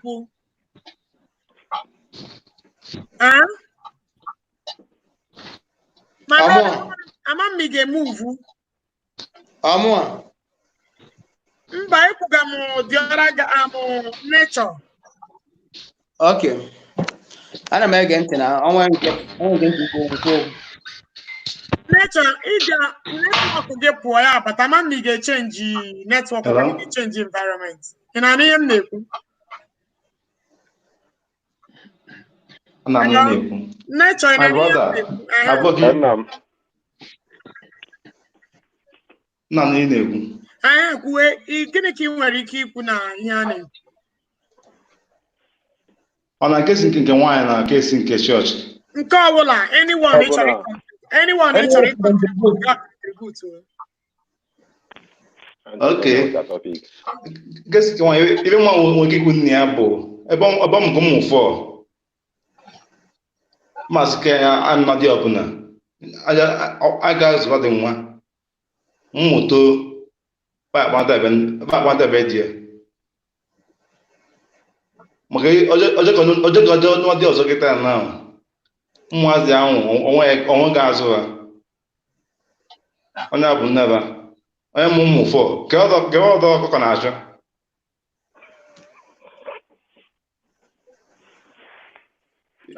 ọ bụ tọọ ma gbada ọzọ adọghị m nwe gị nyedebe ya bụ aja zụba ụmụazị ya too ọba akpata be dị ya okay ya abụghị onye oboyi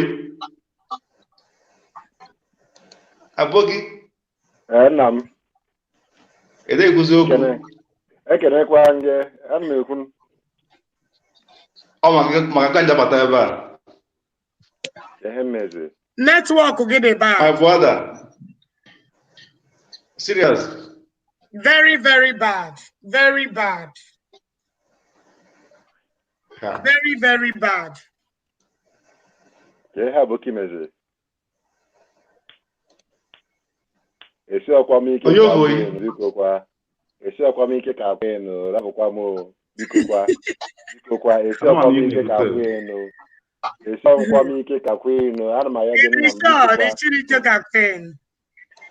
m mbakwa esi ọkwa m ike except inide ka kwenu ba ya m ọpụdo dịkwa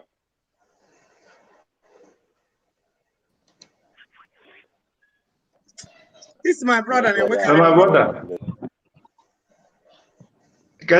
Nna jebata network gị.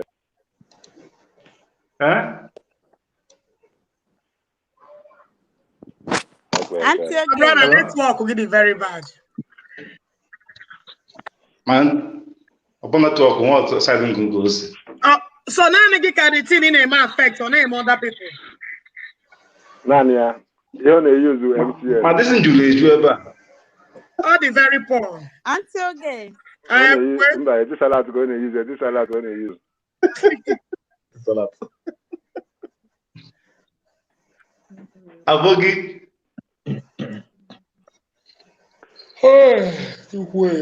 Until gay, good evening. Good evening. I contribute. Hello, Mama. Nah, oh dear, get out of here, man. Network at Alish.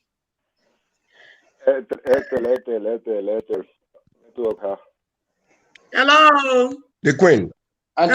Queen, good evening. The Queen. Today, what's up? Aboki Igbo. Yeah.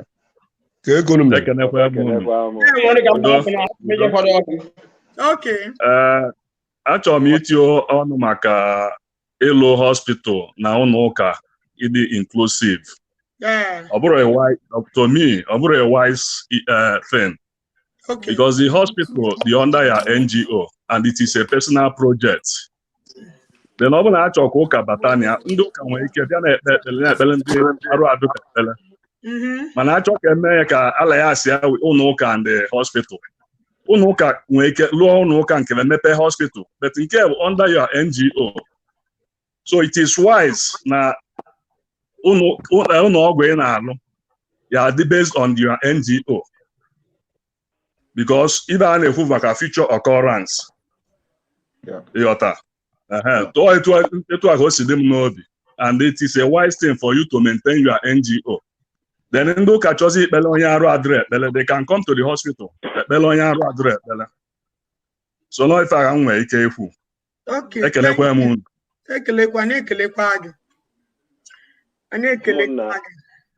Ụmụnna biko kwanụ ka unu nwekwa dịsị ka akwụkwọ ahịa n'oge. Ọwụrụ my own idea. Call bata nne mmadụ na-akpọ m na-ajụ m maka the thing. So when we see that now me present here to the platform, everybody or just one person's idea just to say. Because all you know massive canani aloya, idea. You go because of the stress. I like from stress, random. I like from stress. I'll be a cool guy. In the mama on my way. You go so. Any ideas can I collect? You go anything everywhere is still good. You go. Okay. Very good in order. Mana uche onye adị njọ. Yes. Uche onye adị njọ. Maka ife a na-eme maka ife a na-ekwu for future occurrence. A na-ekwu for now. All long time projects. Because a dị ama asị ọnịcha gwara o. I like him. Please, please, we don't need church in the hospital issues in the hospital because church in Nigeria has too much problems. At least you okay. That's one I experience. And what be more so experience before. And what be anything join us together. But you see, I'm my brother. Okay. My brother, I'm listening. Continue.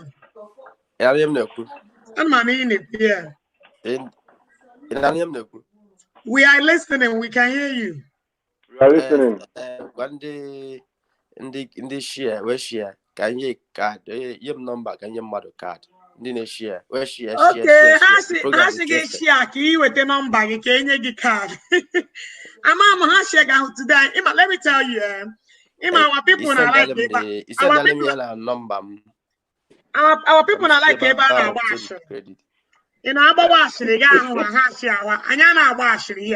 so it's better at least some you got 10 good people is okay. Than every time so you they will share. Until okay, good evening. Good evening. So my brother, my brother, you don't need to give them card. You don't need to waste your card. If they don't want to share, if they don't want to share, leave them. You don't need to give anybody a card. We can't be bribing them. If they like, let them share. If they don't like, make them no share. So continue. Continue, my sister. Good evening. How are you? You decide, yeah. No, don't worry. You don't need to plead for them to share. They don't want to. My sister, your network is disturbing. I don't know what's going on. Hey, Chineke. Amen. Today. Okay. Okay, but you're welcome. Yeah, I chop meet you on nke nwanya. How they finish go from that one? No, we are into all the whole thing. We're by finishing. My sister, yeah, like, your network is echoing. Check your phone, is echoing. Yeah, like that woman Loro Dina. DNA for 20 years. DNA for 20 years. Then Okugwa na okpota mama ya ka settle the matter. The man were kwa kpoku manya. So ana akwa na omuru. Onye muzo nwa onye ha nwu na omuru nwa. Nwanya anwu na ụmụ ya ka dịkwa ndụ. I am nepunu. So maybe na lụrụ di now, us na maybe divorce or something. It may be divorce. Oh, maka na nwanyị abịa na forum bịa kwuo that no na nwanyị pụta aside na nwoke gbade hello nya ayiwa. Amam ịghọta. So the thing we are trying to if we had the home, we had the home.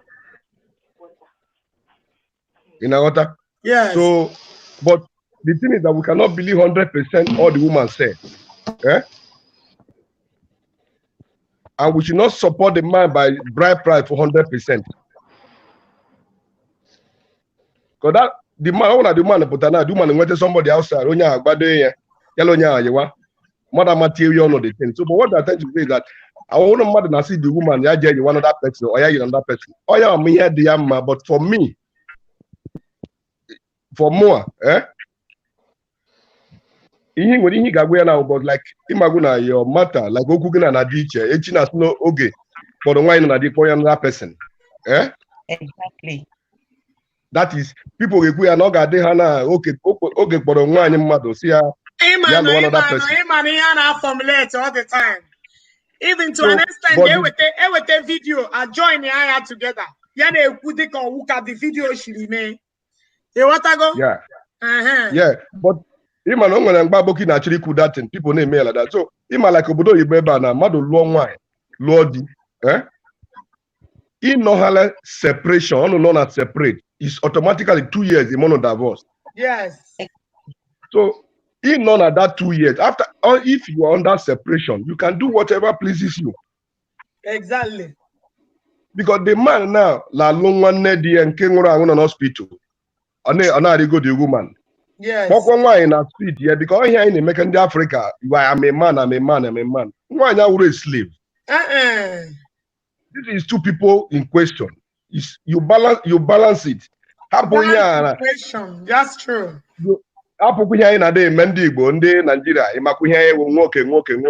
It doesn't work like that. You got to go. Like now, challenge like try no now. Load. Mama guy ba officer to the case. Madu were akpọpụ pianya. Marriage again igwe. So this is, let us be realistic. Happen here, traditional see all those kind of things. Oh yeah, matter like the main thing is this one that or like I will praise that woman for being a punching bag for 20 years. Oh no, I will not praise her. No. I praise her. Okay. Oh no. Yapana get into punching bag. People na because of nwe ya ya lachikwa azụ part of the marriage because no, I don't want her to latch. Actually, I'm with a divorce people. Yeah, but yeah. Oh, bride price, yeah, return one. That is it. Yeah. Again, that one I gave me, but what I'm trying to say that some people now they are going now not put here. One money before puta. Mami yes. So we don't need to give that woman 100% blame. I want them to acknowledge yesterday we were trying to raise funds for hospital after this COVID-19 because those of you that supported your own little way, I appreciate. You guys know you guys know yourselves. Actually, thank you very much. Now, no became. But they want to boy, got done. Thank you. Chidon, so thank you. Uchoma, thank you. And other ones to show you, please do not mention our name. So I appreciate it. So let's continue, Abiko. So, yeah, did about like about yeah. Good evening. Continue.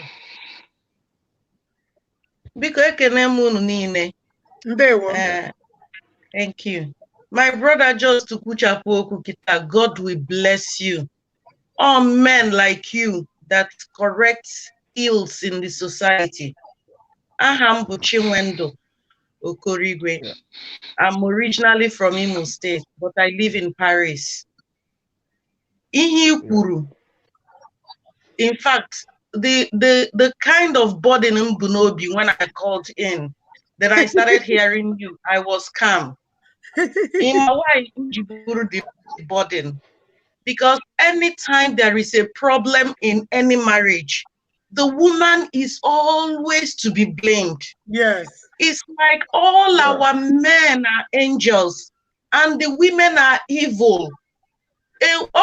This lady put up early from the marriage. I say no when kid no na be the bafta.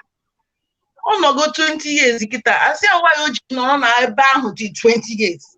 To the extent that our brothers are asking, Kedi Hona Chona D again, Kedi Hozona, even a lady opened her mouth and said it. Kedi Hozona Chonya Zuwumia, excuse me, marriage is not between a mother and her children. Marriage is between a man and a woman. If she wants to marry her children, then that is evil. A woman needs comfort, a woman needs support, a woman needs love, a woman needs attention. This same man has replaced this woman. Like what she's saying, oh, we take somebody doing a beha. And if care is not taken, all that other woman jello now. And nobody will ask that man, can he house on a chona wine? Can he house on a marriage again? It will be just normal. But because woe betide the woman to want something good in life, I say, can he house sugar? How can a man open his mouth and say, no way home wine has any of these men gone to offices? Jeroro, their madam, a woman that is above them in the office. Or ha potanozo, moki beha gwa like or maybe moto he maybe he pakashia the moto. No. Why is it only on that woman? No. If you need the whole authority to show that you want to bring your almighty power up, because we feel that in our culture that the moment you have purchased her, she has become your object. So you have to subdue her anyhow you can to make yourself feel like you are on top. Don't get me wrong, I am a woman and I have a son. And tomorrow, I wouldn't want anybody to look at my son or treat him bad. Also, some of us have daughters. How will you feel? Some of these men maybe every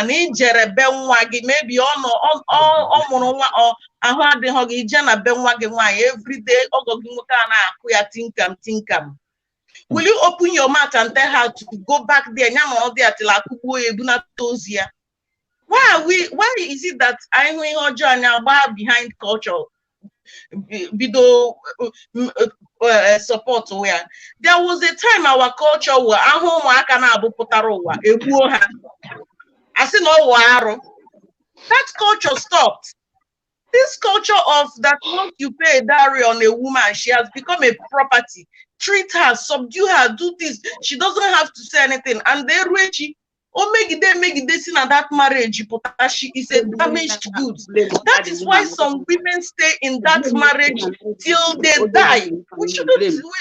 Marriage, love is not a force. It's not by force. All these things shouldn't be by force. All the blame na table wine no me hu here be. You don't mean why who deal with wine? Actually ya na bai. Why who kene one ya nwoke dia na ama ho. And still no washawa actually and nobody will ever believe her story. Now don't get me wrong. We only heard one side of the story. The woman told us her own. And once a problem, everybody will tell their stories to suit them.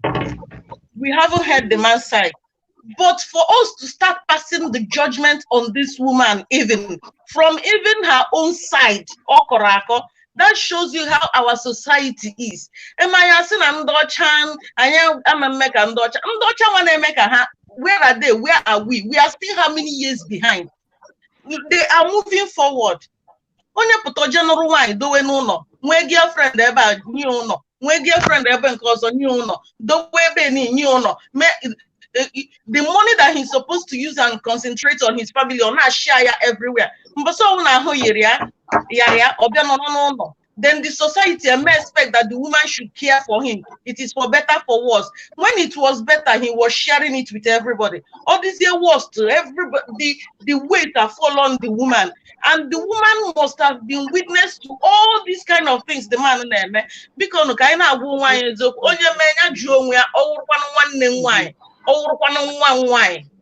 how will I advise? That lady, let me tell you the truth. That lady, Okay, God bless you. I started following you from when you were trying to prove a point between you and one great help. And from my own point of view, I didn't. Anybody the wise girl in the story, the doctor, the truth, and like marrying her with the facts. The day he were to your points, I said to my man, I said, this woman is incredible. God will bless you. You did two things that made my heart sweet this night. One, the way you handled that lady by asking her the main questions. Has your diary been returned, or you discharge her, because there is no discussion in that self. I'm still only Igbo. Just settle within the family. But that doesn't mean we should start bashing her like, why would you make her? And secondly, you said something to somebody, why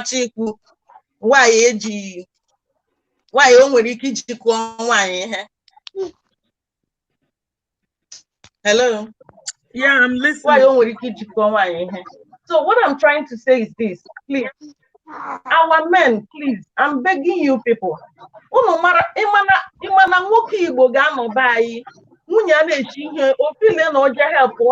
problem.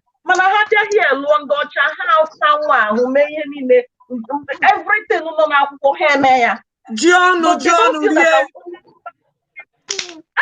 they don't feel that our own women deserve that kind of love and attention.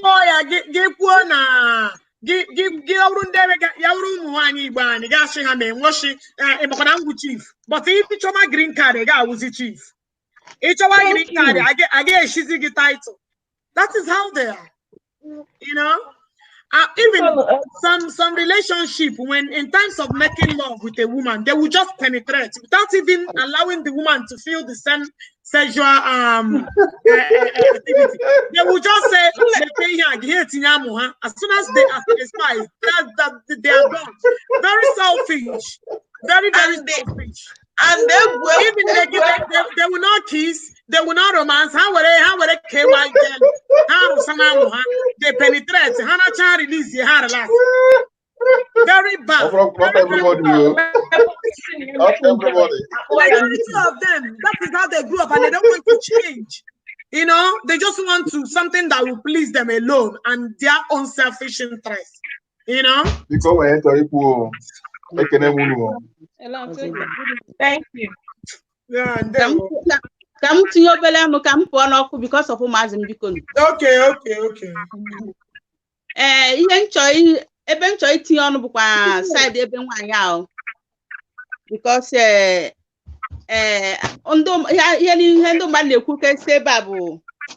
blame the woman, one after another. Man, none had the woman. Open na say ages womazie. Oyeja can't get away womazie. Because 4 years on what easy. Roman na bar is on less of 4 years on one. Because we want the woman with dear separate. On was ever started here with a going. According to the woman, don't make the point here. Nadia, sister kucha, Nadia, no, Nadia knows the pay going. So, and this woman's now on Nigeria, the easy.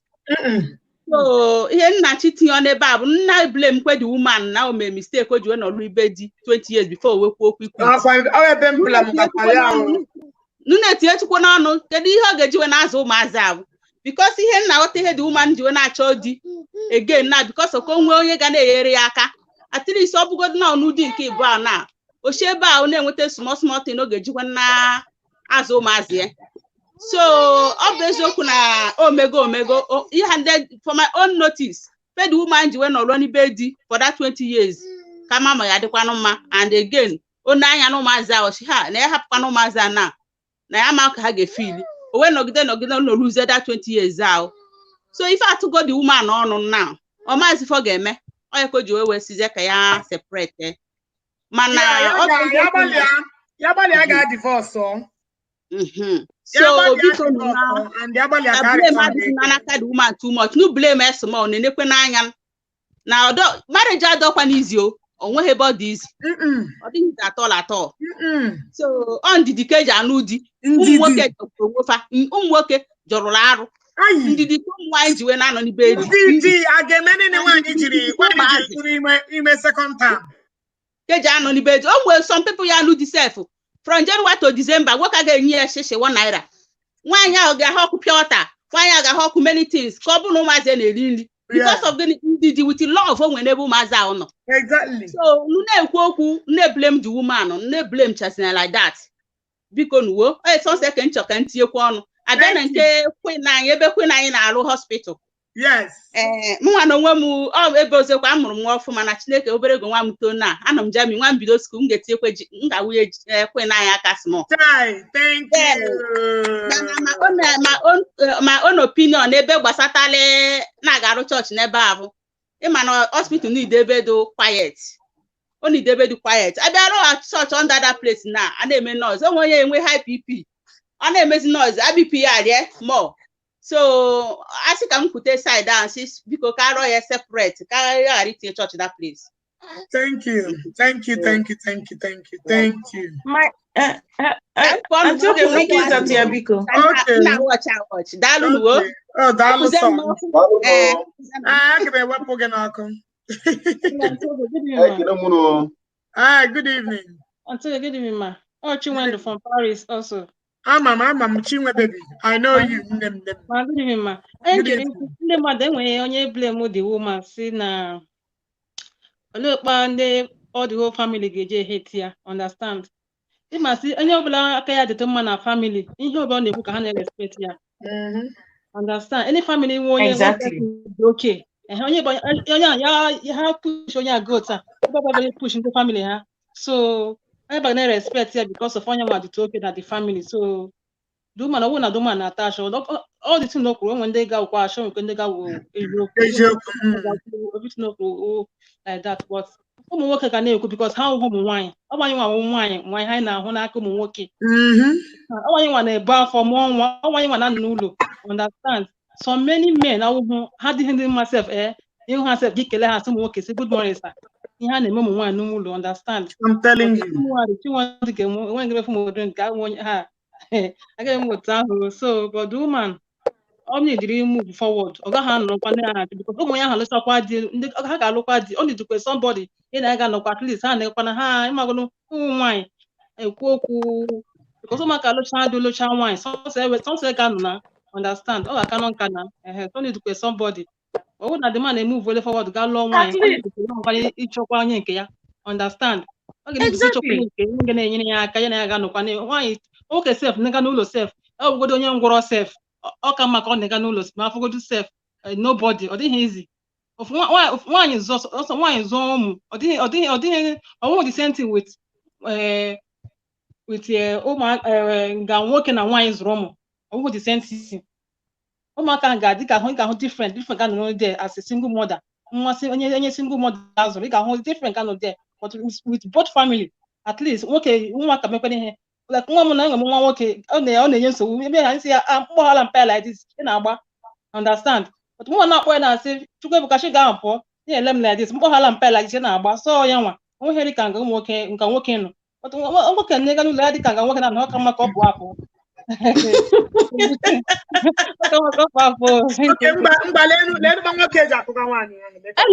LMK yesterday enwekele today sef ya oke nwenye ga-amụrụ gị ofu ma ọ ga-abụọ ma ọ ga-atọ ma ọ ga-anọ ndị family ya sị na na-ewu igo onwe ya nke ahụ nwa ya adịghị ma ya ụmụnne ọwụ iso mmiri n'anya ka ahịa ọ chọrọ ịma na dobiela ya hụ ọ dịghị mma ya mụ abụọ ya mụ atọ family ya sị ọ dịghị mma like that anyị chanwụ some men are based mmadụ be nwanne like that ọ ga like ya biko ọ nwere chọrọ ikwu n'o ekele mụ n'o imagine ana m na-ekwu my brother kwue afa m bụ Ikenna. Today was my first time and abụkwana m onye Anambra. Okay. Ebi m Turkey. You're welcome. Yeah. So though a bit of humanism, but from the place I continue I join the people, so I'm able to understand how far concerning this man and the wife. I will start from marriage. Marriage is compulsory. Marriage is never compulsory. It's not mandatory that you must get married before you die. It is never mandatory. You understand me? I don't know, our tradition and our culture in our country, Nigeria, has lingered us to a very far place that we no longer understand. If you outside the country, you understand that marriage is not mandatory. You understand? Ndocha enwere time marriage. It's not. As a matter of fact, anyone doji, almost sometimes the condition I got worse. I did meet here some of our friends. Now we need money to send to our families back home. And I told okay, are you married? Because they respect you when you say you're married and when you say you're single. So I told her, yes, we are married, so we need to send money to our people at home. I said, why did you go and get married? Now you put yourself into a problem. Who are you blaming now? Who asked you to go and marry? Who asked you to go and own a family? They prefer remaining single. They feel that remaining single, they don't have any problem, they don't have any responsibility, they don't want all this fighting in marriage and all the problem that is involved in marriage. Marriage is not compulsory. That is one. It is not mandatory. And secondly, the issue of people blaming that woman now, they blame me as if they on a marriage for 20 years. The truth of the matter, from how far I have gone concerning the Bible, your husband is your God. That is the truth of the matter. Your husband is your God. You have to be faithful to your husband. So nobody should blame that woman. Most women in they make this kind of things are people who really understand the word of God. Someone will check here your this thing, no disturb at the studio. So now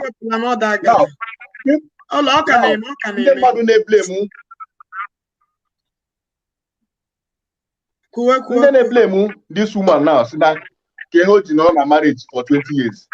You don't have to blame that woman.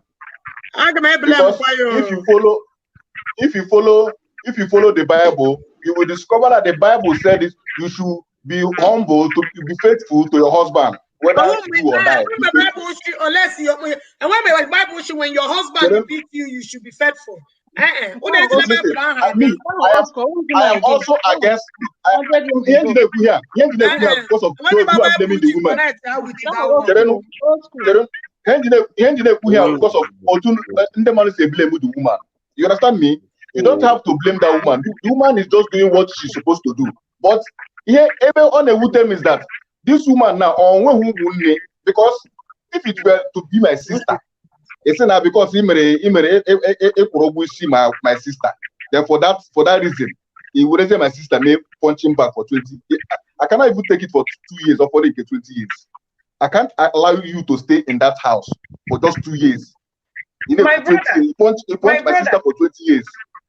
It is not done anywhere. So now he brought that woman as an Her mother came to settle the issue. The husband that called the mother in here.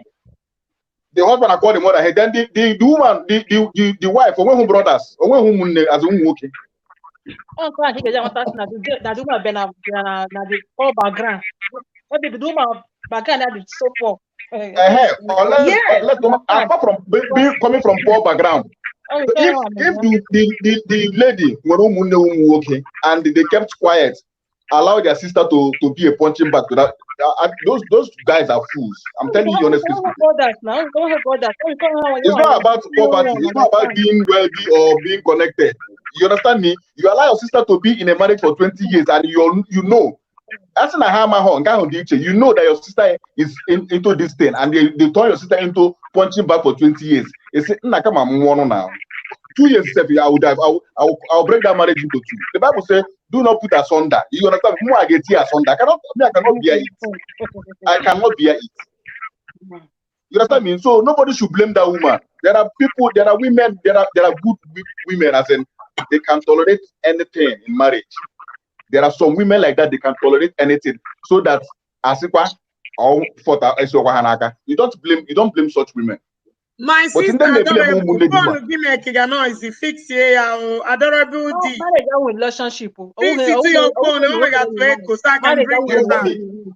Marriage for 20 years. 20 years.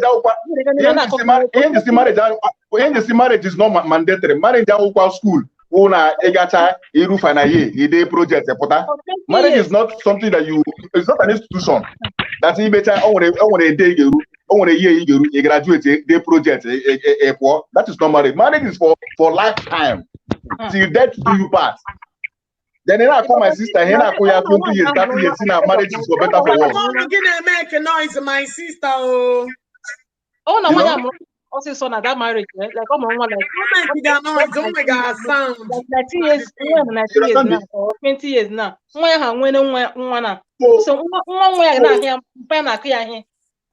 Nobody should blame that woman. Honestly speaking, I'm not blaming the woman, and I'm not blaming the man, because the man, that the husband is just need to go to psychiatric. That's just the thing. I cannot blame that man because he's out of him. God will bless you. No, for no reason, your wife will make any attempt or be faulty. Give a team one again, as in any little thing, give you one again for no reason. If you get to with another man outside, with another man outside, give a team again. I can't. No man born of a woman can beat my sister for 2 years. You never want that man to beat my sister for 2 years. That's very bad. Let me the video now. I want so one day I watch the video and the next day my book of flight. I'll come back to Nigeria. I'm telling you. The next day they come back to Nigeria. He beat my sister for 20 years.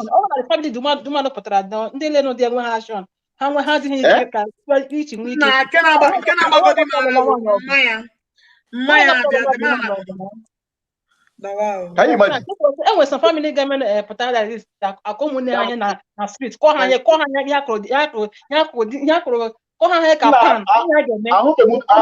had before. Yeah, my first time I know this kind of thing. I never even now watching a Nigerian movie. I never witnessed such before. You understand me? I only watch it in Hollywood. Only Nollywood. I've never witnessed not until it's been presented here. Oh, Africa, in Europe here. That man is not ordinary. Something is wrong with that man spiritual. I'm telling you. Yeah, spiritually. The spiritual problem. It's not ordinary. Yeah.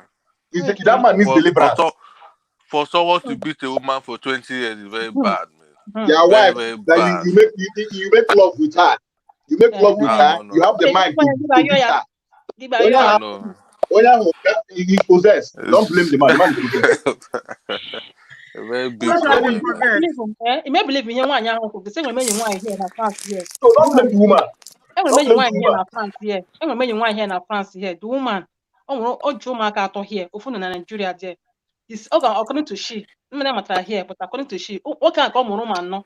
What's the one case? Ya kocha kwa ya yoya. Ya be ko wicked in the kwaya. Even say ogogoro na ndị oti odo shekpe na Nigeria na Lagos ka wiki only terminate is pregnant ime ha ga hapụ ka mụ dị nwa understand ha ma mpa ha okay the other boy game 14 years by next year the other one is 12 years the other game 9 years here then the other one is 7 years in Nigeria ụmụaka ma hụnye mpa ha ahụ okay nanya na azụ ụmụaka ahụ otu ka adịghị enye me ya oshishi na adịghị pụta dat ka na-enye ya nsogbu onye nke adị na ya onye nke mee ya enyi here 3 months ha log another person abịaka mee enyi this game ọ mara shege na mma understand so nna gwa ya so okay you can't continue like this ime onye kechi gị gala kechi ụmụ gị na-akpọ ụmụ gị na-amụ ike this is my uncle this one my uncle this is my uncle this my uncle this my uncle uncle look ụmụ gị ga-ama understand so they come like that. Emma, I talk here. You don't dare lay your hand on a woman. Oh, what did if you try it, you go to jail. Oh, Europe. You go to jail. If a woman reports you at the police station, police saga Hajuya, what is the problem? If that woman goes to the police now, you lay hand on me. That's illegal jail. You're not writing any statement. Here in Turkey. You don't write any statement. Police saga no longer even your girlfriend even if you're not related to the woman. This woman, as long as it's a woman, police will never ask you. For the fact that you lay your hand you spend your whole life in prison. You don't try it. So come on, when I want you problem, just baroso gawa. Yes, now because Nigeria get no sense. You turn a lady, your wife for 20 years. That is African mentality now. I don't know why it's like that. Why it is so wicked? As someone why I made her like this. This more why is so all the like that. Someone why if your partner is not okay for you. If you're fed up, look, marriage is not like other school. It's not an institution that one day you believe that one day you will graduate. Marriage is for lifetime. If you feel that you're fed up in the marriage, go your way. You understand me? It's true that marriage is for better for worse, but there is a particular stage.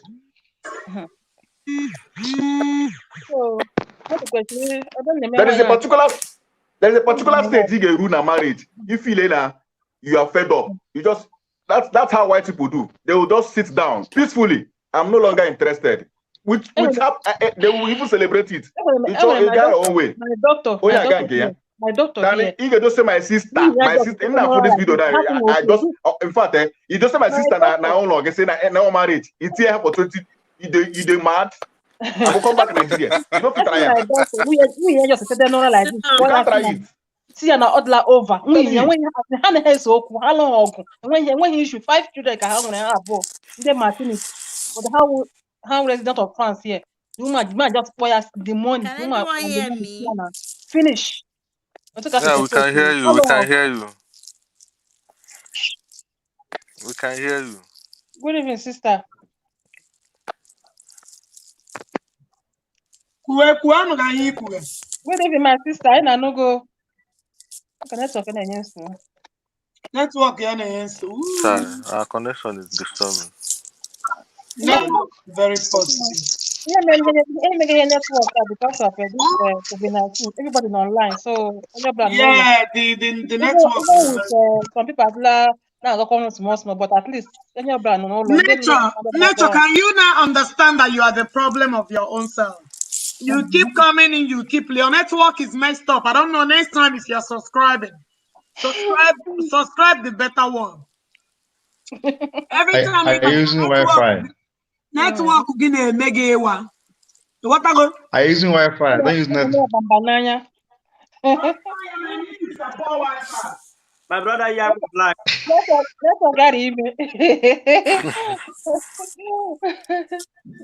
I'm network just not going to come on.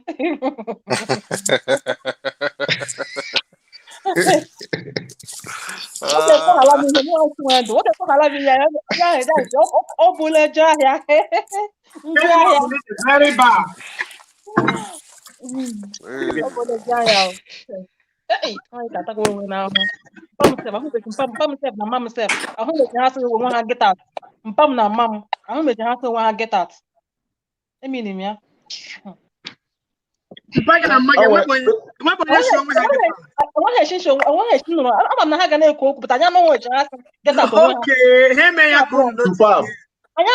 very lovely. So why do you think it's that is very lovely. I'm a very reasonable man. And yes. I told you one and all the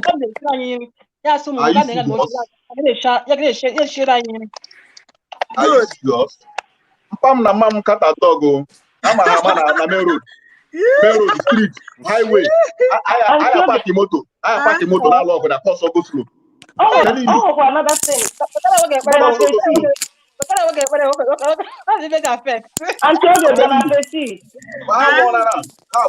Bon appétit. Who say bon appétit? She want to wear him too. Bon appetit. Eat well. Oh yeah. Eat well, like kind of eat well. You can see a messy. You can see a messy. In my I have to put the one-sided. Oh, what woman why not put behind it? Oh, what pastor won't get out of wine? I'm teaching when so Mba, Chinwe, it's not even on. Oh, woman why not maltreated her. As in, the man will be. I don't know why all signs attract each other. We'll talk later. I don't call. I just don't know why I had the woman nwoke nweta ego nwaanyị anachapụrụ ya nwaanyị na-ekwu ihe a na-eme family dị ma na gadị nso any day family there so problem the man kwuo akụọ ya ihe n'ime room and the nwoke ama nwekwa ọnụ gwaghị ihe ọ na-ahụ. So violence is violence, whether it's from a man or from a woman. If your hand is not extending to the other person in love, please keep it to yourself. If you cannot use your hand to show love to somebody, keep it to yourself. And another thing, Chifu. One person, another thing, Chifu. Most times, when bye. Serious problem, and that problem I know is when we are single.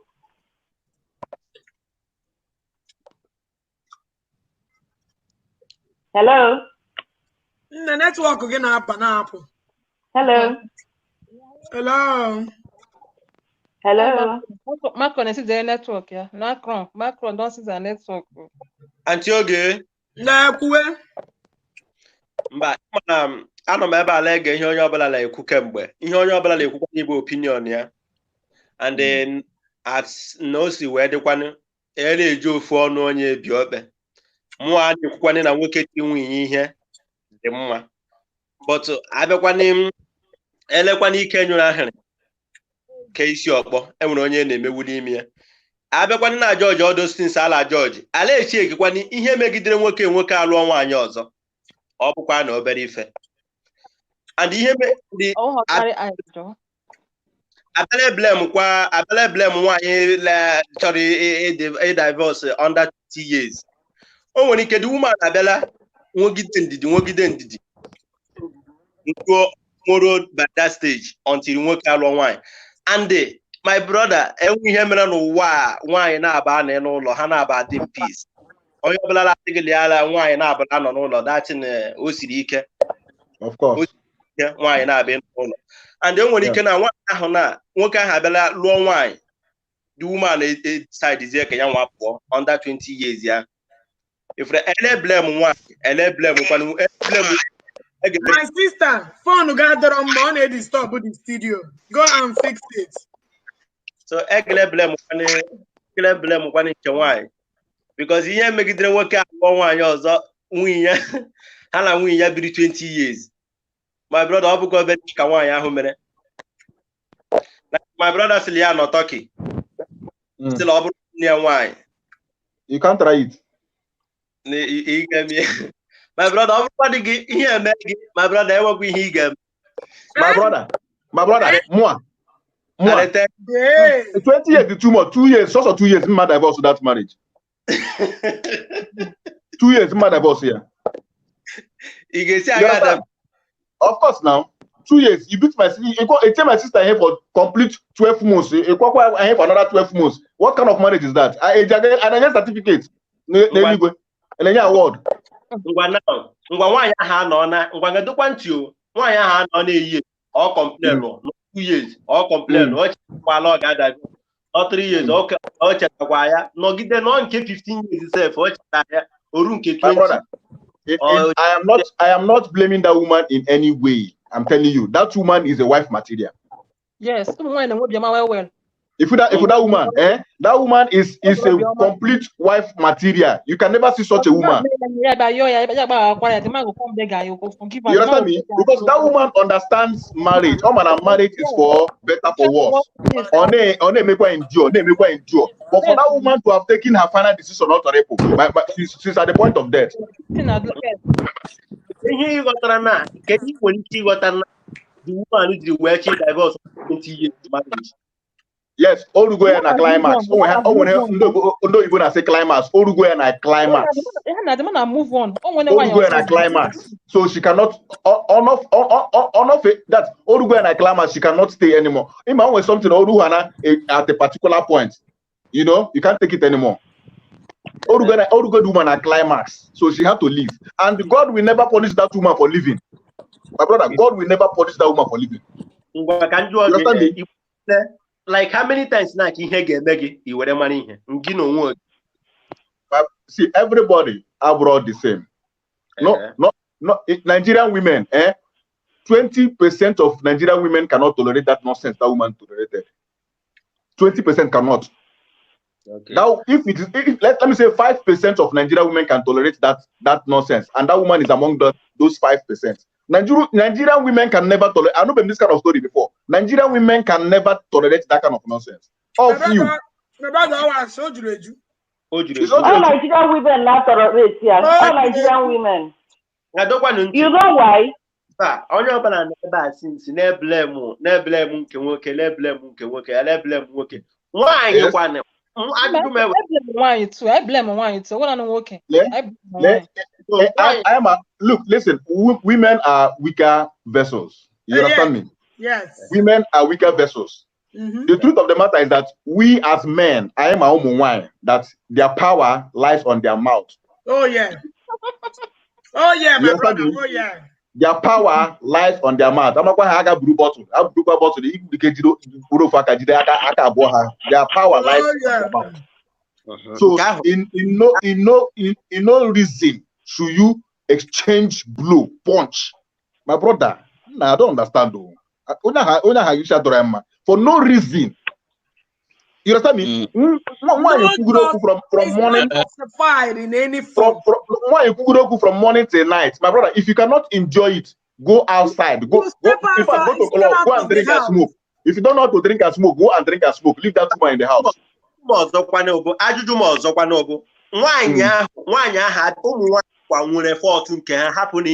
Yes, now. Yes, I agree with you. The woman has not 20 years. Diana, the man. I agree with you. With their own fault. I agree with you. But what I'm saying is that if you cannot tolerate the woman, leave that house for her. Okay. Avoid her.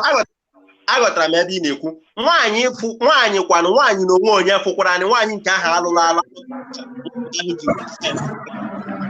Nwanyi ahụ hụkwara na nwanyi bia nwa na nwa afọ. O were kwa kachiri kwa obi bia kwatili ya ga-ebi. Ọ bụ ifukwa na nga anyị n'ige.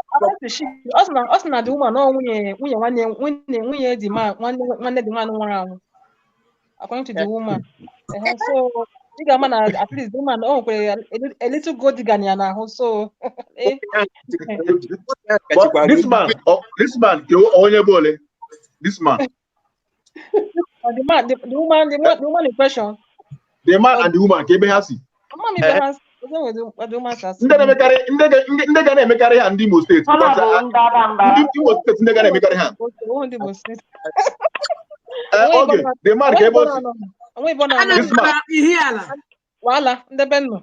Ndị man. Oya na-ebiri deliverance. Oya Anambra. On the deliverance. Ndị Anambra the worst o. Anambra the worst of women beaters. Then the woman oye bole. The woman. Duba where Anambra? Chai. It's a pity. Enwere ike na nwaanyị ahụ na nwaanyị ahụ alụkwara alụ na bido complain makwa nke nna aga na akwụkwọ ụmụ nwoke nwaanyị ahụ hụkwara na nwaanyị bi na ọ bụ nga ụmụ nwaanyị nwere obi lodi nke my brother Owe he get support you. That man need the deliverance. I'm telling you, what he get support. Now let me talk. My brother. Let me tell you one thing, man. You see, Umuwokibo, particularly Umuwokibo. How when this tendency that a woman must be submissive no matter regardless of anything. Yes. That tendency, all of our men in our home. Yeah. But I want to go to school, gapunke. Yes. Some of them may travel, may punke hana break. Yes. Some of them may brew their own, to their traveling place, Some of them, few of them are the ones in the middle, and the majority of them are the ones who cannot back home. Yeah. Because that they are superior above women. They are the head of the family. They are the head of the family. They are special. They are my brother. And one again as a title of goes. You are the head.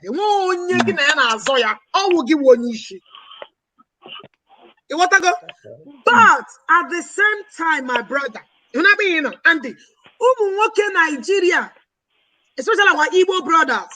Yeah. Hannah a woman to ask them question them in anything. Majority. Yes, I agree with you. A woman with idea, Hannah as her idea one. Only the educated ones that matter that every successful man complete the statement. What I got? But majority of them now hooking us your contribution. The question Yes, just like in Dutch and Doji. Exactly. Now listen. Bible. My brother, wait. Oh. All that same quotation. All that same quotation. Antonio, let me help you because you were with me. This my brother is not on a Bible. Because you know Igbo na-eme ka m gozie gị ihe ndị be anyị na-eme. Nwoke Igbo chọọ ịrụgbu nwunye ya. Ọ chọọ ịrụgbu nwunye ya na-ewere Bible. Sị gị na the Bible. Now a woman must be submissive. And that is that's in Ephesians chapter 5. You understand? Rubbish. From verse from verse 4. You understand? Then I have to say origin and the next verse so that submission. Or change from me Bible. No, yeah. You understand? Because in my wife, your husband will Christian, after that shall be submissive to your husband. Because the next thing Bible says to a man is that you must love your wife. Beyond yourself, even as Christ loved. Even as Christ loved the church and gave himself for him. The Bible said that Jesus loved his wife, which is the church. The body of and Christ. Gave himself. Yes, and gave himself. That is the way God is saying, you love for your wife. Now, excuse me, sir. If you love your wife like the Bible has commanded you, how can you be beating her? It's like you're beating, it's like they were something, a very hard object. It's not possible. How many of you who know now the Bible will die for your wife? How many of you are ready to die for your wife? Give your life for your wife. You're even going far. This young man, on one name wife, then I go appoint him back for 20 years. You keep quiet. Will you keep quiet? Let me tell you. So majority of people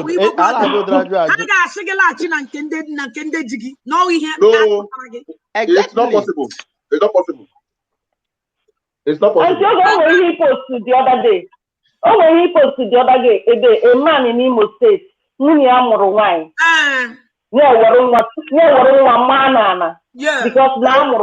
Why is your woman working? Now I'm going the baby. All these are the mentality. The whole mentality the wrong with Igbo man. These are the things the wrong with Igbo. After culture, transition, culture. Ten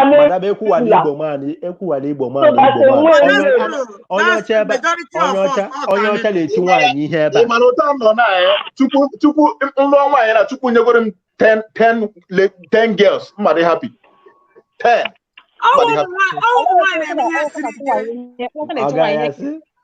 My brother, 10 in Nigeria. On Nigeria, can or no?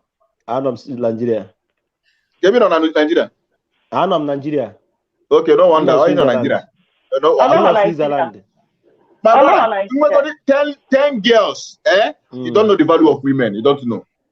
Do you know that before my dad, my sisters were the people taking care of the family. I know I'm working. I ain't talking how. Nothing.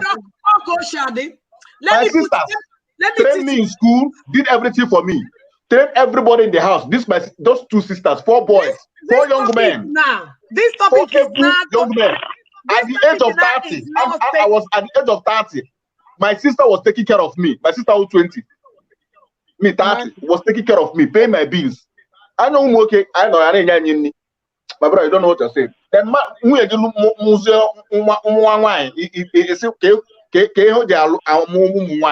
brother, I prefer girls.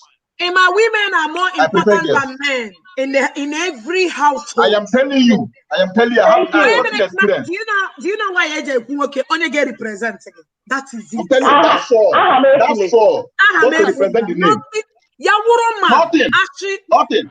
Actually, Chineke nyema gift to one. Chineke nyemu one.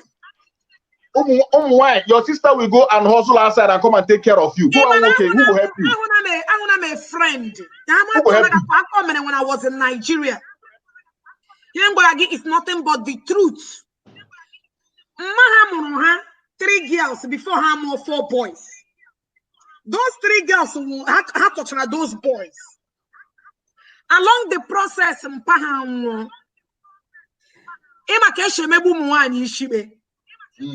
Abiana had the last piece of land the man had to wear her. I give you a true life story, and I would like you to listen and listen very well.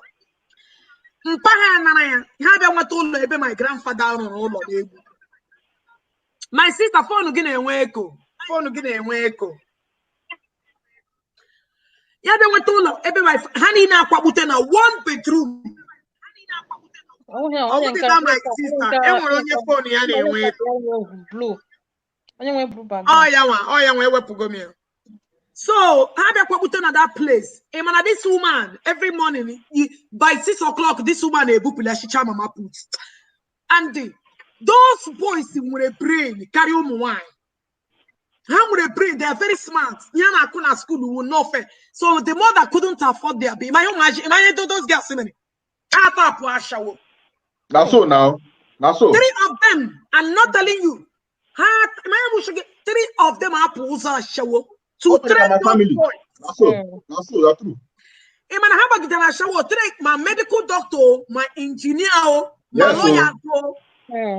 Along the process, the senior sister brew HIV. Child, you see? But just you learn from what I'm women sacrifice a lot to train more than guys. Yes. Yes. Now, let me break it down. 3 of them are partial. One, him and a man on HIV put on home. And one yama, they let their better name on one yama and 3 no here took us China. Also one man who a doctor Berashina and the thing no or my hand where warrior in Georgia.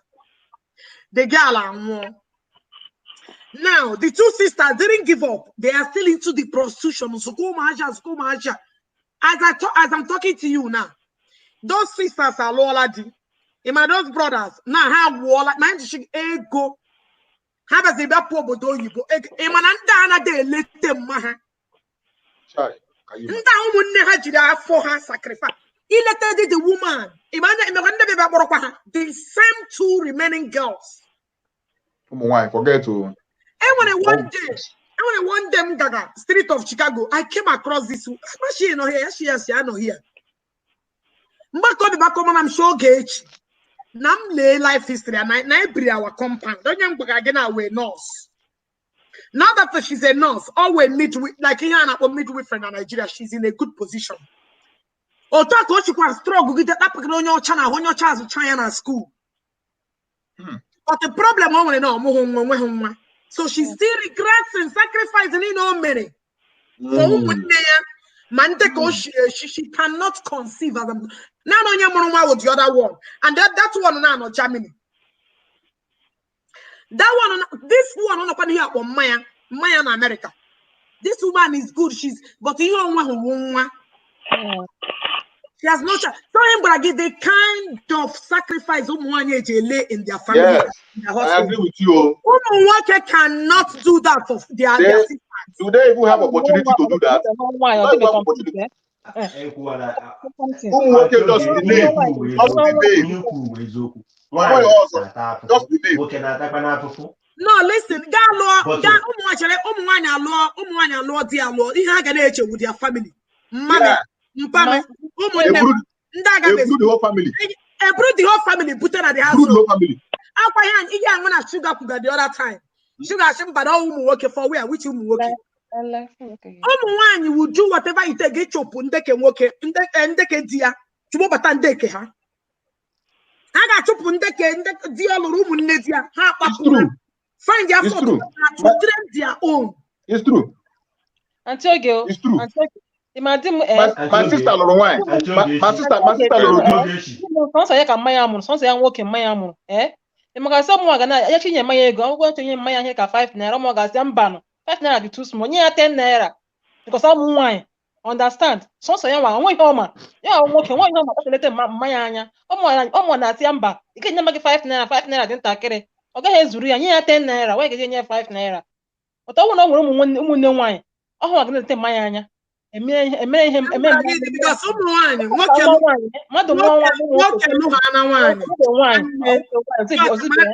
mother teacher change all woman will bring what they God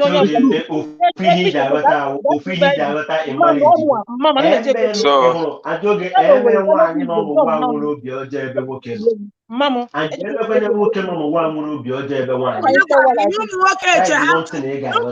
have to useless a woman and dump them. I had any reasonable thing. Why is it the same thing? Oh no, my brother. How are you funny?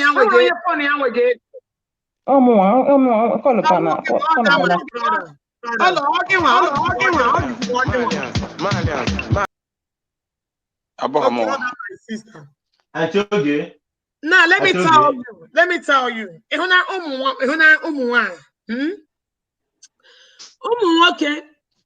Anna love with emotion.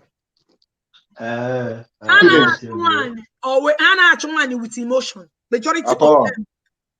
Only few fall in love. It's true now. But when one wants to love you, one will love you from every head to your toe. Dedication or dedicate to everything. Everything, and they give break here their heart. Some of them can kill. If you go walk one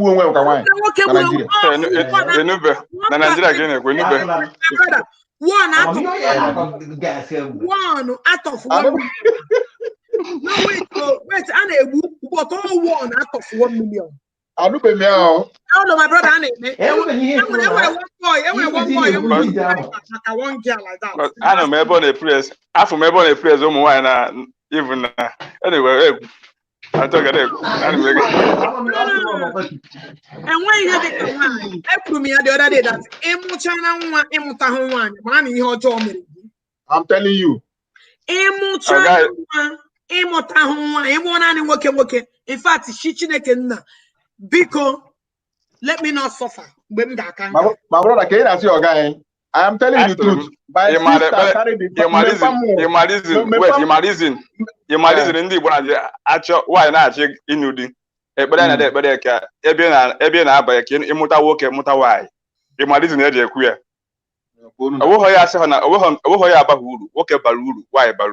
Yes, now of course. Wait, but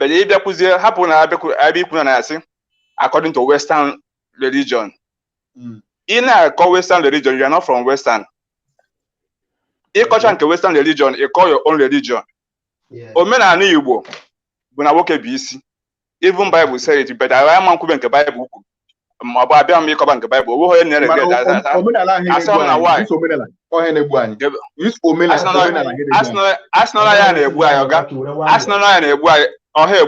it's not a boy for a man doing the banana. As I know, we have wickedness than Omena. Omena have wickedness.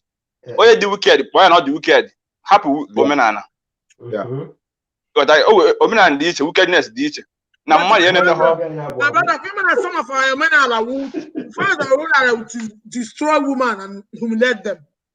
Ogo Antoge gedenti imana omenala imana aji oya ka ndị gebent oya ka ndị Igbo na-asị na omenala aji ihe bụ afọ akpọ omenala o nwere ihe abụghị omenala but because na eme gị ọ dị too much ọ dị ka omenala ọ bụghị omenala The majority of them will ke eji megide ụmụ nwaanyị. Gwa m ofu omenala bụ ka emere ụmụ nwaanyị n'ala Igbo. Jema gwa go ofu. Gbawere m ofu omenala. Okay. Jema gwa nu go ofu na megbuore gị ma oge cha nwa afọ. Anwụ nwa afọ. Mụ abụ nwa isi ọ dị m ofu. Na agenti enwere side ọlụ. Enwere side ọlụ. Osumenyi where I am from. Anwụ onye Osumenyi. Okay. Nwaanyị gba na iro na ọ lụrụ di ya gbara. You be mad. Ara chawa gị. Ụmụ nwoke ga-ara 24 years to come, nothing will happen to them. That omenala chere. That omenala ochitiri nwoke ka ochitiri nwaanyị. Okay, now ngwaje gị ka mgbuore ga another one. Kuria.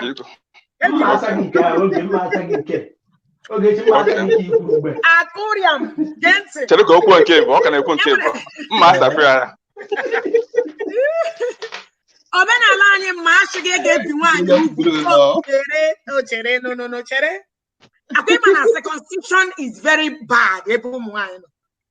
Asịghị that why eji agapụ ibi nwaanyị ugwu ka a hapụ ya na outside. Ka eji mee nwaanyị deprive ya the sexual urge. So ụmụ nwoke so ọ ga-enwe feeling naanị ndị ga-enwe feeling nwoke na nwaanyị ụmụ nwoke mere ma ihe ọ sọrọ nrụ. Omenala ahụ ochitere onye ochitere ụmụ nwaanyị.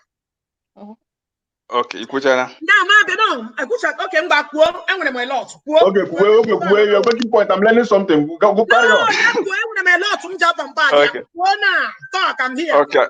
Bịa na nke izizi kwuru ekwu. Ị maara ihe Bible ji sị na Sarah na-akpọ Abraham onye we ya.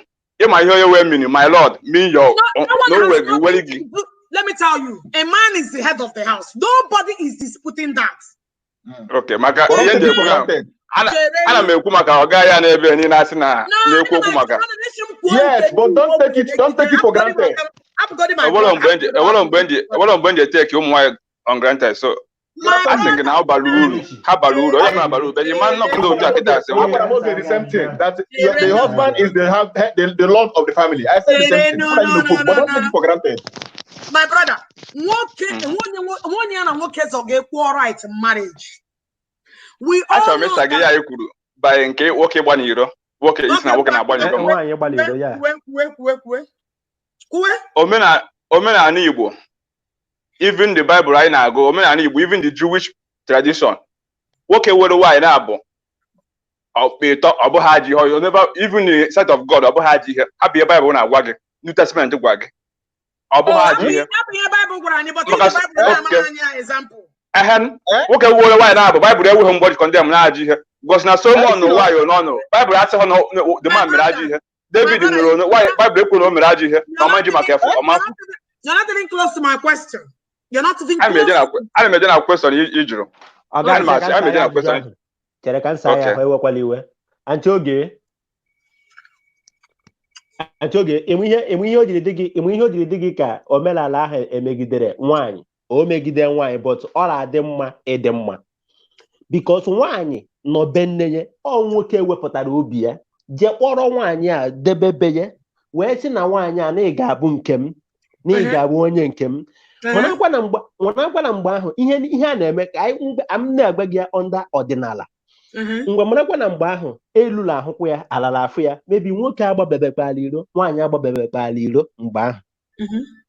So ọ bịazie nwaanyị ahụ ịfụrụ na nwoke hapụrụ gara be ya kpọta debebe ya, nwaanyị ahụ ahapụkwabe nwoke ahụ ọ nọ gala agbalị iro, my dear, ọdịnala gị ala ga-ejido ya. My brother, is that the question?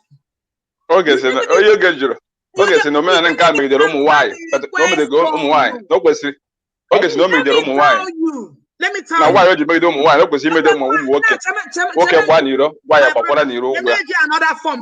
Nwoke na nwaanyị a na-ama aka. Ọ ya ka ndị gwa na-enye mgbere ya. Nwaanyị na-akwụ nwaanyị na eji ụdịrị ajụjụ ahụ ka isi asa ka isi ọna ahụ esi wee saa gị izizi onwe gị nwaanyị nwoke ji akwụ ọka nwaanyị nwoke ji akwụ ọka anyị mmiri nwaanyị na-ehiri ala anyị mmiri. We are not competing. We give you all your respect. We clean, we cook, we give you food. But in no circumstances, in the same way, from 18, will you return those bodies back to me? You will not return it back to me. I lost the law.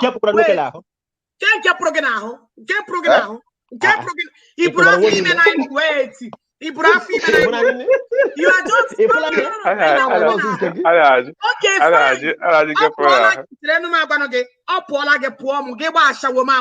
isn't it? So why is it that yeah, what problem? Because no, all the wrong. Because you know why? If you want to marry 2 wives, there's nothing against that. And why he would you give? But the thing is that in 2 wives, I'm not in 2 wives. You didn't get that point. And when any tradition that prohibited anybody at Nali, as far as I'm concerned, now, in 2 wives. Mana Bible. Okay. Okay. 2 wives. A man in 2 wives. But why is it that 2 wife is not get better 10 about that? But what are you because on your anyone you're like 2 wives on under your whatever. But why is it that they tiriwu and one nigga Mama said you now against 2 women. Every time hand me question na affect o. Nwaanyị gba n'iro. Olu amike nwaanyị gba n'iro. Okay, asụ gị mata. My uncle ka hụ na onye mmadụ mere ke o mere n'anya m. My uncle nwunye na gba n'iro. Ọma because of love o nwere ga nwunye ya nụ. That love dey nye ya so kwupụta ya. He must have on the same time. Nwunye na my uncle that is all my uncle because Muama at the Montakere has almost mata na amaghị nwunye na-eme that the young ma okweghị ekwu that many affects the man and nwere nwunye dị nwunye ya nwụ because all ma okweghị ekwu ya that many affects. Okay. Eziokwu madam ihe kwuru bụ eziokwu but nche oge gị na nke gị ka nkala abịagodi oge eji ịmara na ị na-ekwu ihe ị na-ekwu na weda nwaanyị na-agbalị iro nwoke gbalị iro nwaanyị agba ịmana nwoke ga-alụ nwaanyị na-abụ nwoke ga-alụ nwaanyị na-abụ mana nwaanyị a ga-alụ di na-abụ ị nwere ike ịsa dirizi nwaanyị mere na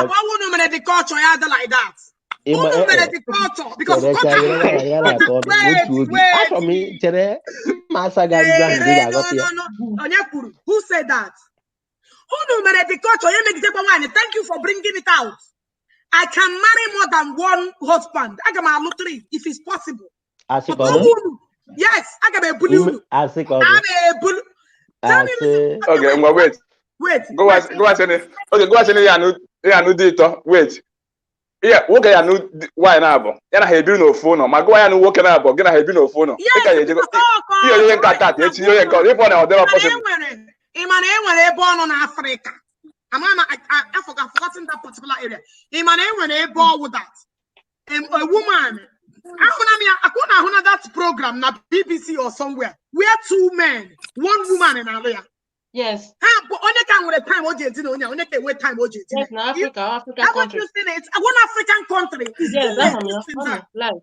Oh no, the other man and yes now.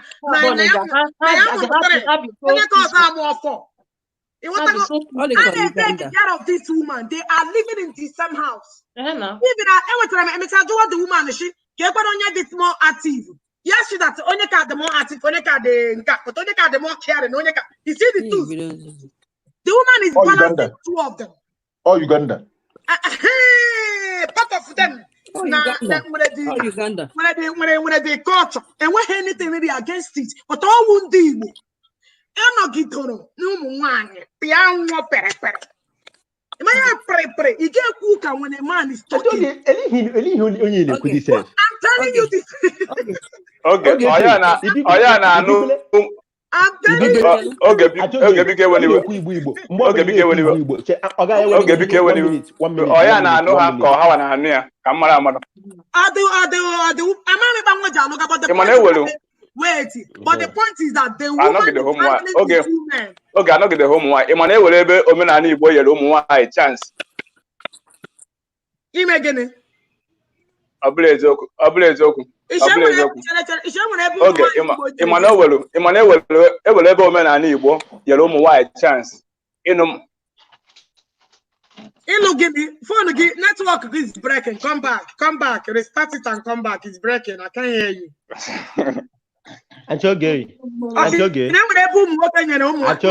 kwuo my N'ihe dị guy chọrọ ikwu ịmala etu a nwoke ga-abụ ọ mụsịa nwa ọ mụtara nwoke ọ mụtara nwa nwaanyị eje nụta nwaanyị ọnya ka ọ chọrọ ikwu n'ihe chọrọ ikwu oge na ya mgbe m bịara Amerịka ọfụ na Chicago mbịam Chicago one guy onye Imo steeti afọ ya bụ Emeka bete echetazụ m afọ obodo n'Imo steeti ọsịnọchị ịnụ m nke but first of all na ha ga-eme ihe omenala and say what is ihe omenala because mụ nwa amara anything gbasara ihe omenala ịghọtago ọsị na ihe omenala bụ na o nwee ife a ga-eme mgbali ilo nke nwa na-emebe m ozi ya nna anyị bido o wee bụrụ etu a ka anyị esi wee nụ di na nya anyị agọ m na-arụsị fọs bive n'ụba m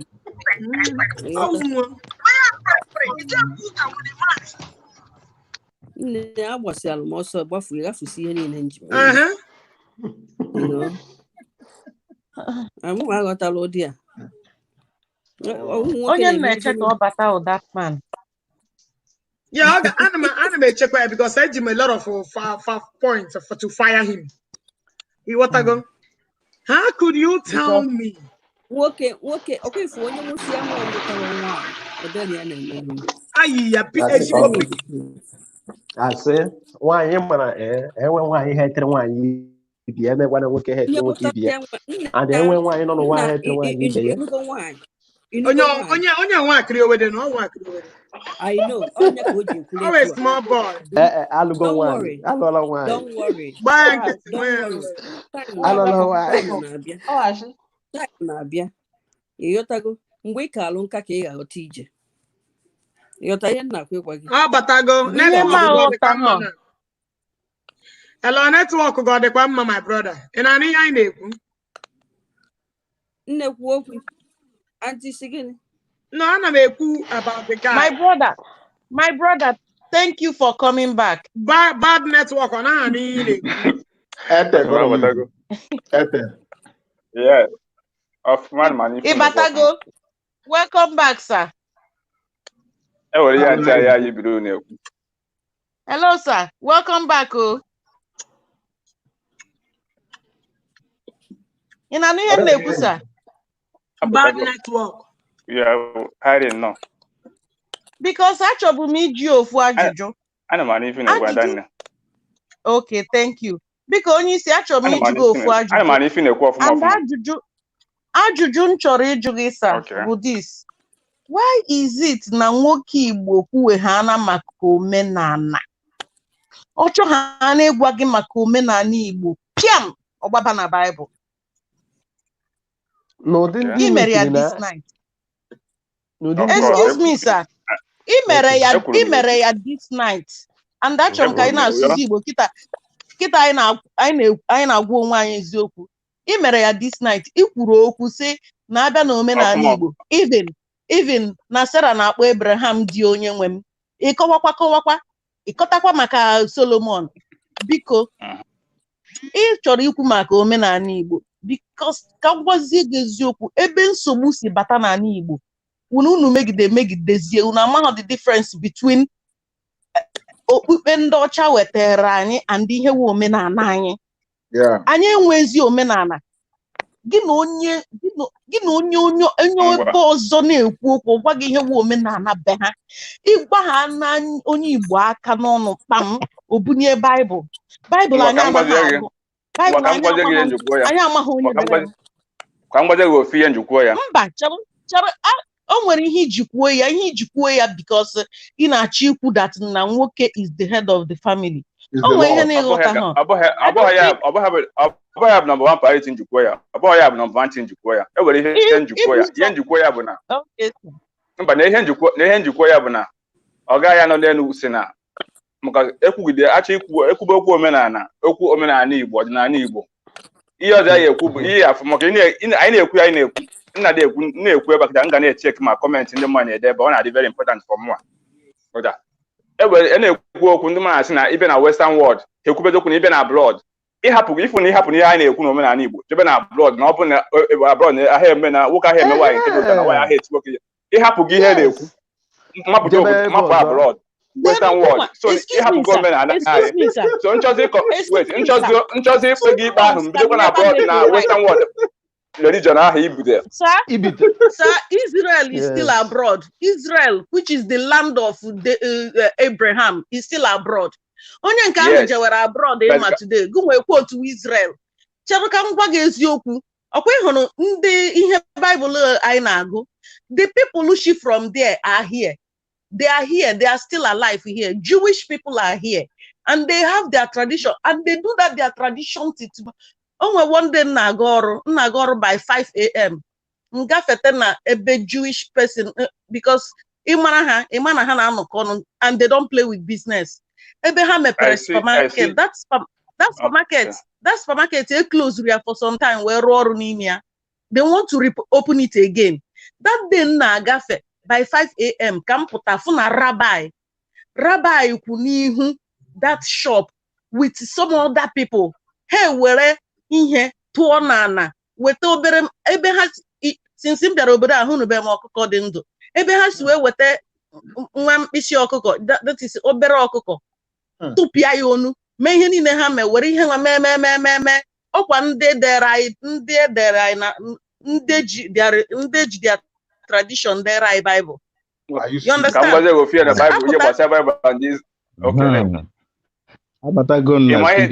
Ị na-ekwu na na-ekwu ihe ọzọ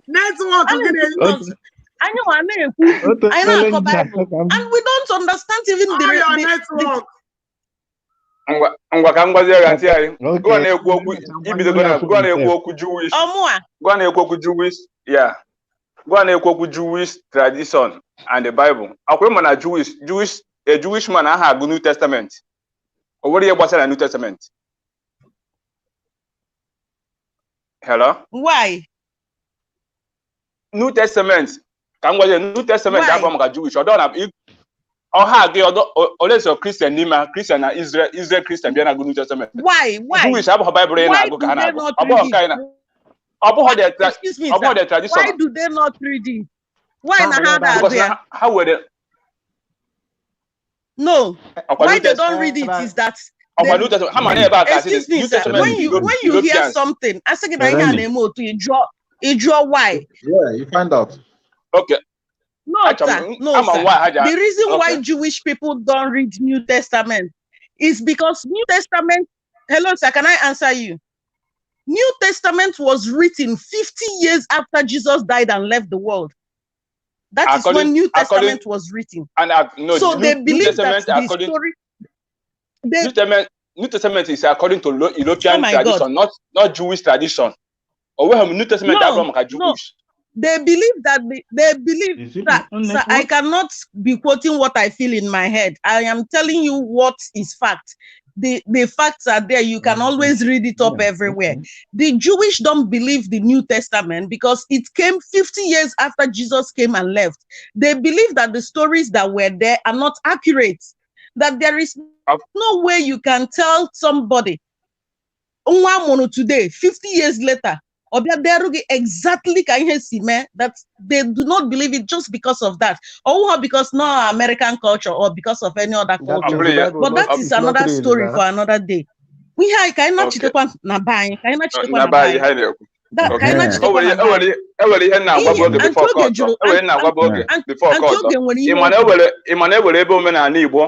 support or why like iji gwa gị na why na ha akpapụrụ why n'ihe na omenala fa o were ebe omenala Igbo like ọ bụ na why na family nwere na family amụghọ nwoke o were ebe omenala Igbo were na why nọ na di bịara di na amụghọ nwa and the family na-achị imechi emechi na ọ nwekwara right ịnụta nwaanyị ọzọ n'ime compound ahụ one of the na-amụ nwa na-adịrị ọbụla na house ọ bụrụ nwaanyị na-anụ ya ị mara were omenala Igbo dị ụnyaahụ Oga o nwere ihe oge kwuru before ị chọọ ịkọ ihe a and mgbe ị pụrụ somebody kwuru na ihe a ka ị na-achọ ikwu o nwere ihe o kwuru before and ihe o kwuru that na omenala anyị dị nnukwu megidere nwaanyị n'anya ọ kwụsị imegide nwaanyị nwoke bụ ihe bụ omenala ọ bụghị nwaanyị abụrụ omenala nwoke bụ ihe bụ omenala ebe ya hapụ your own village jee another village ebiri nwoke bụ ihe bụ omenala ọ nweghị mgbe ya ji si na nwaanyị bụ omenala nwoke bụ ihe bụ omenala ekwuzi na o megidere nwaanyị ihe ọbụla omenala ọbụla megidere nwaanyị ha were ya na omenala ka ọ bụ that is Igbo for you. Excuse me, sir. Excuse me.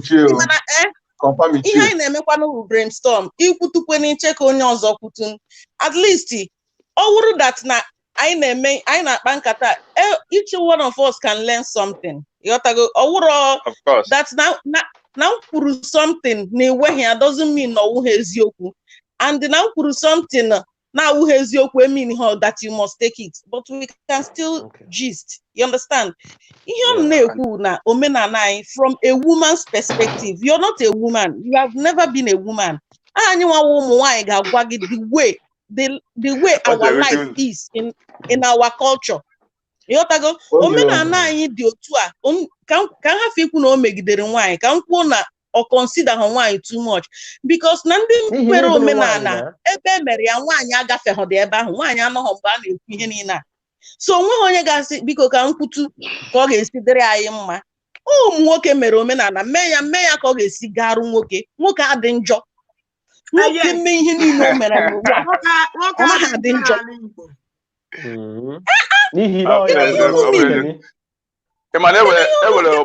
ewere obodo n'ala Igbo nwaanyị bụ chief nwaanyị bụ so na chief that one awụ ihe a na-ajụ gị excuse me sir o nwere ihe ntụjụ na marriage o nwere limit ebe ahụ emetere na marriage ya chief ọ ka nwetakwara limit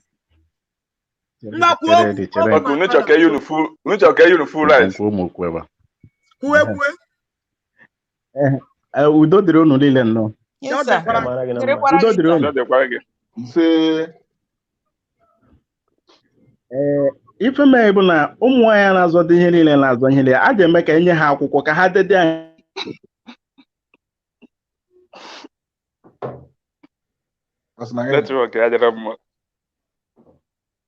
Imana unu anaghị aghọta the way we are coming. Onwe mgbe ndị woman ga-achọrọ ka a na-eme ka ọ na onwe mgbe ndị woman ga-anọ sị gị kịta na ya chọrọ ịnọ nwoke n'isi ma ọ na nwoke awụrọ something ọ na anyị na-ekwu that na anyị na nwoke ga na-azụ aka no ịkọwa okwu m wụ na ihu eziokwu kpọọ ya eziokwu my brother ihe eziokwu na abịa na marriage when it comes to marriage all two people they involved. The woman is not in the marriage. The woman are not in the marriage to service the man and be sorrowful in all her life. And the man is not in the marriage to service the woman and not get any pleasure. It goes two ways. Okunu waturu inu si na aka na abu na akwa onwe ha. Nke aka nni kwa aka ekpa akwa aka nni. Na anyụkọ mamịrị ọgbọ ofufu. Why abịazie na marriage? Nwoke awụrụ alpha and omega. Why enweghị right ime enjoy? Excuse me, why enweghị right ime enjoy sex? Why enweghị right ịkpata ego? Inweta ego more than onwe ka ọrụ gị si pay gị more than the man. Ị nọ na problem. Why enweghị right ikwu? Madam, iti ile-etizi nke gị kwuo exactly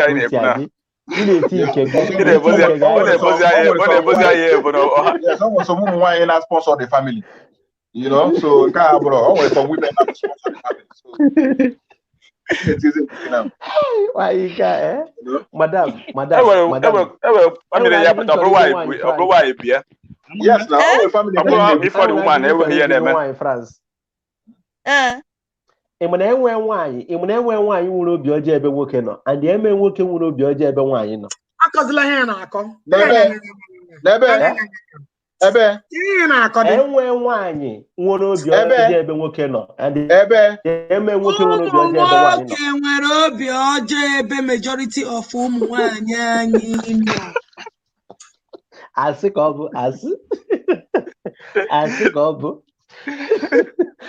Asị ka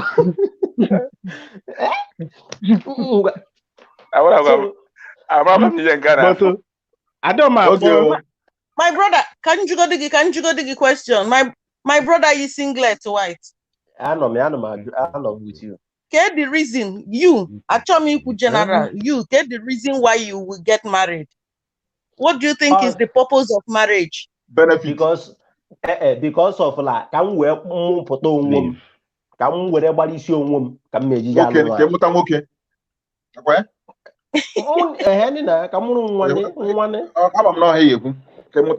problem. Oh, that's the benefit of your marriage. Yeah. You have a point. Yeah. So excuse me, sir. Why? Government. Okay. Okay. Mba chọbụ m iji ya ọ ịlụzie nwaanyị ahụ onwe ka nwa si delay ịbịa ọ bụrụ na nwa abịaghị ihe ga-emezi. Ekele m unu anti oge chike ndị a na-akọ dị ihe a ke onye yi singlet white na-akọ. Brother ibuka onye Igbo ị na-anọ ke ihe na-akọ dị ihe a. The boy was small. Benefit of marriage for more.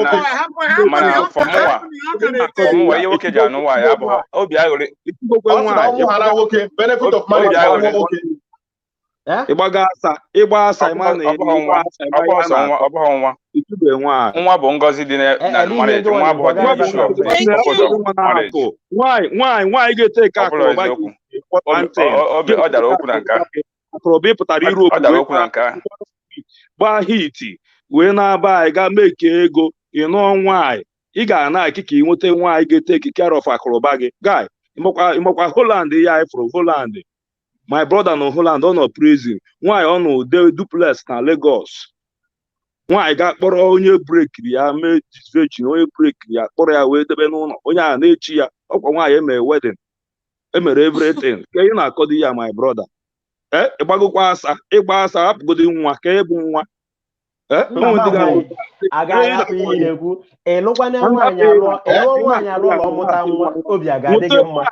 weta nwaanyị bụ ya own choice.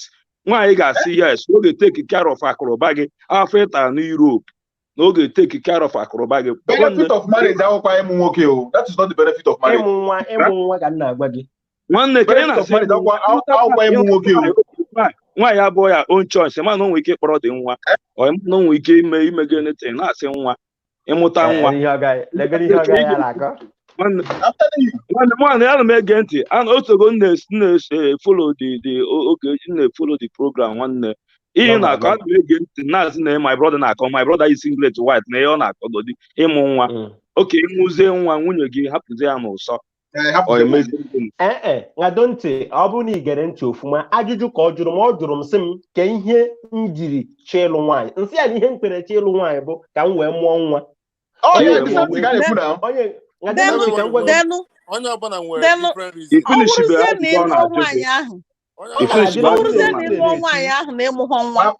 My brother, the benefit of marriage is that your wife is the most important thing. Thank you. Your wife is number one before your children.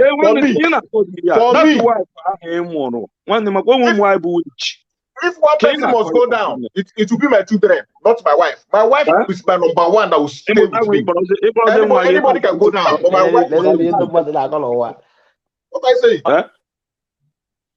My wife should be your number one. That is, you have a love for her. Unless me love for her, then you can go for your children. But if you love your wife,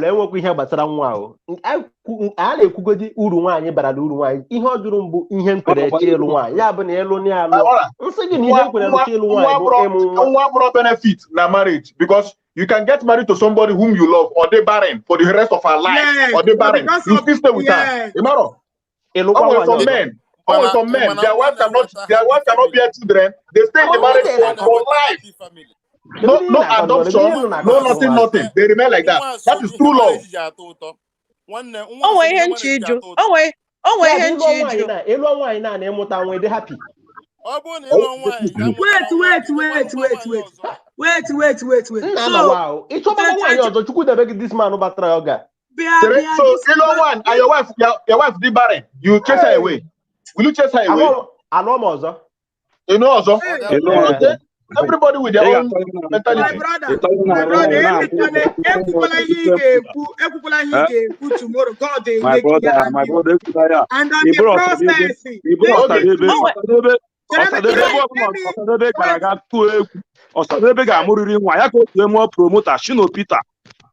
ọ bụla Sodebe ga-aga kụọ egwu ọ gara activities ọ ga-atụrịrị nwaanyị ime ya ka o ji esi na nwa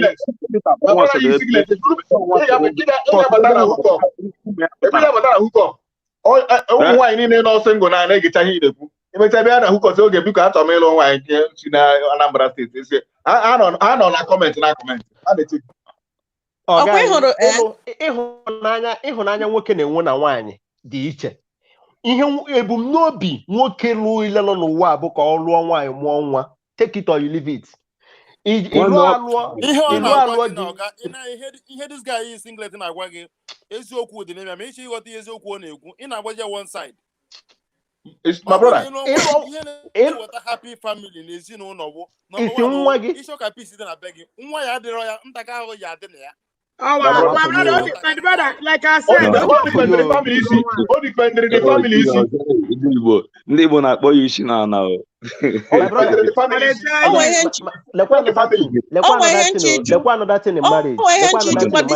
is singlet.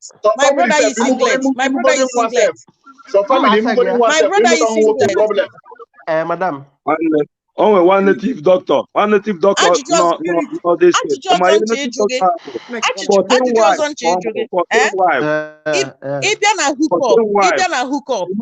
Happy. I want to touch single girls. And draw her just to moke Diego. Will you pick any of them? Will you like it? Oburumna, ngadonti, obule ejimego. Obule ejimego iwere ya mkpọ nke ahụ si lọ ya akpọrọ m ya. Obule ejimego agbe m na ejimego. This guy self, eh? Oh, wash. This guy.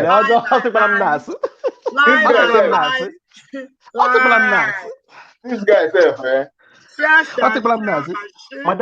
Madam, ka ngwa gị eziokwu, take it or you leave it. Ifuru, ihe the highest joy nwoke ji enwe na marriage ya bụ na ọ lụrụ nwaanyị mụọ nwoke. Ihe ga-ewute kacha ịlụrụ nwaanyị mụọ nwoke mama tupu nwoke family. Nwoke ka eje gị for the first issue ịmụrụ nwaanyị mụọ nwoke ka ịmụ. My brother, makwa ị na-akọ the family issue. Always some family, some family we have put a more wine, a more the second one, a more the third one, a more than one. What will you do? In a good one, my brother, also your family. It depends on your family. What's your family appetizing him one, okay, or something like that. You know, who work out they can or Ibuchuku, Ibu God. Nna na-ekwe nkwu okwu chere nile ụka anyị na-ekwu na okwu a ga-ada ọzọ ofu onye kwuo chere onye ọzọ ajụọ ya ajụ ma ọ bụ kwuo ka ọ bụ onye na-ekwu enwe ji agọta ibi ya ngwa ikwucha nke nwaanyị ekwuo line by line. Exactly. So lee ihe m na-ekwu bụ in any family ọbụla ihe nwoke for mụnwa na and Nancy wee ghọtakwa ya nwoke ma nwoke bịa nwaanyị ma nwaanyị bịa ihe nwoke ji alụ nwaanyị bụ ka ọtụba nwunye ọtụba nwunye ime nwunye ya mụọ ya nwa and ekpere nwoke ọbụla na-amụ nwa nwunye dị ime ihe ọ na-asị Chineke nna mee m ka nwunye m bụrụ ụzọ mụọra nwoke ka ya bụrụgodo ụzọ gbara isi ya nwaanyị bịaba ọ ga-ewere ya chere ka nkwuche ya nwaanyị bịa ọ ga-ewere ya nwoke bịakwa ọ ga-ewere ya enwe nke bịara jiri abụ nwa mana asị ka anyị gwa onwe anyị eziokwu the main ihe bụ obi nwoke izizi azịmina na Chineke nna pụtara sị mgbasị ya nwoke nwunye ya dị imesi ya ka ihe ịchọrọ ka nwunye gị mụọ ihe o ji ebu ụzọ kwuo bụ nwoke mụa for mụa ekwu Chineke na bụrụ ụzọ nye nwoke ịfụrụ ya so obodo ana m emekwa mgbe m ji wee sị na enwekwa nwa mmụọ nwa nwaanyị ọ bụkwa nwa nwaanyị bụ nwa nwoke bụ nwa mana azimi na ka asị ka echi ụzọ ihe izi mebu ụzọ were bụ nwoke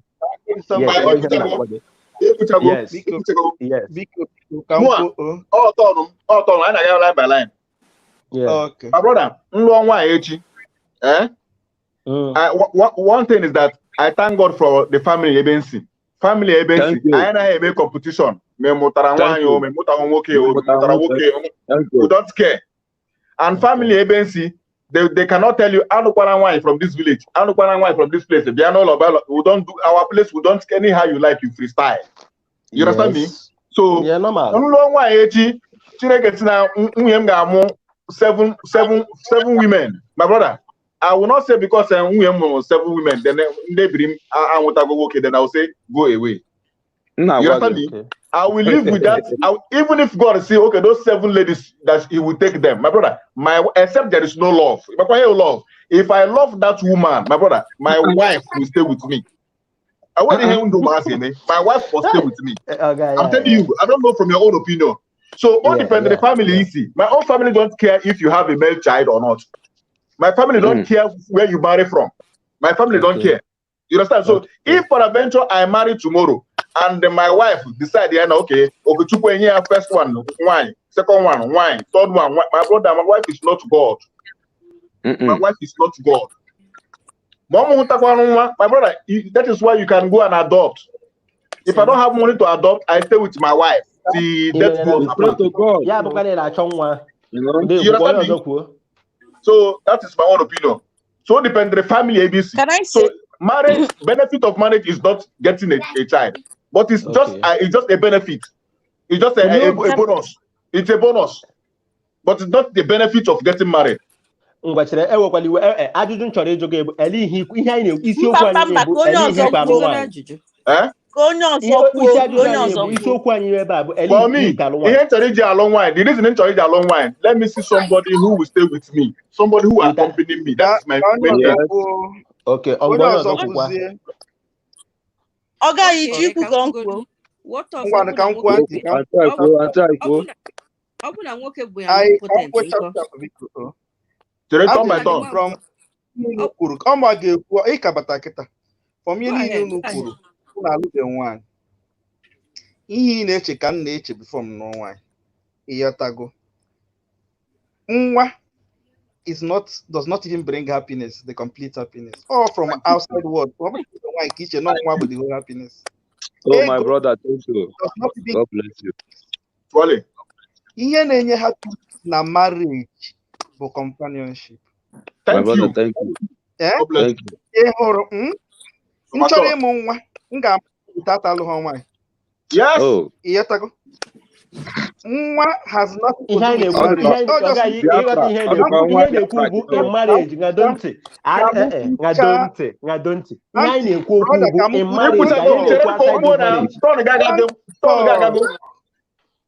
Don't talk ka m kwuo. Amụgo m ụmụ ịbụa maybe in the past 4 years or 5 years.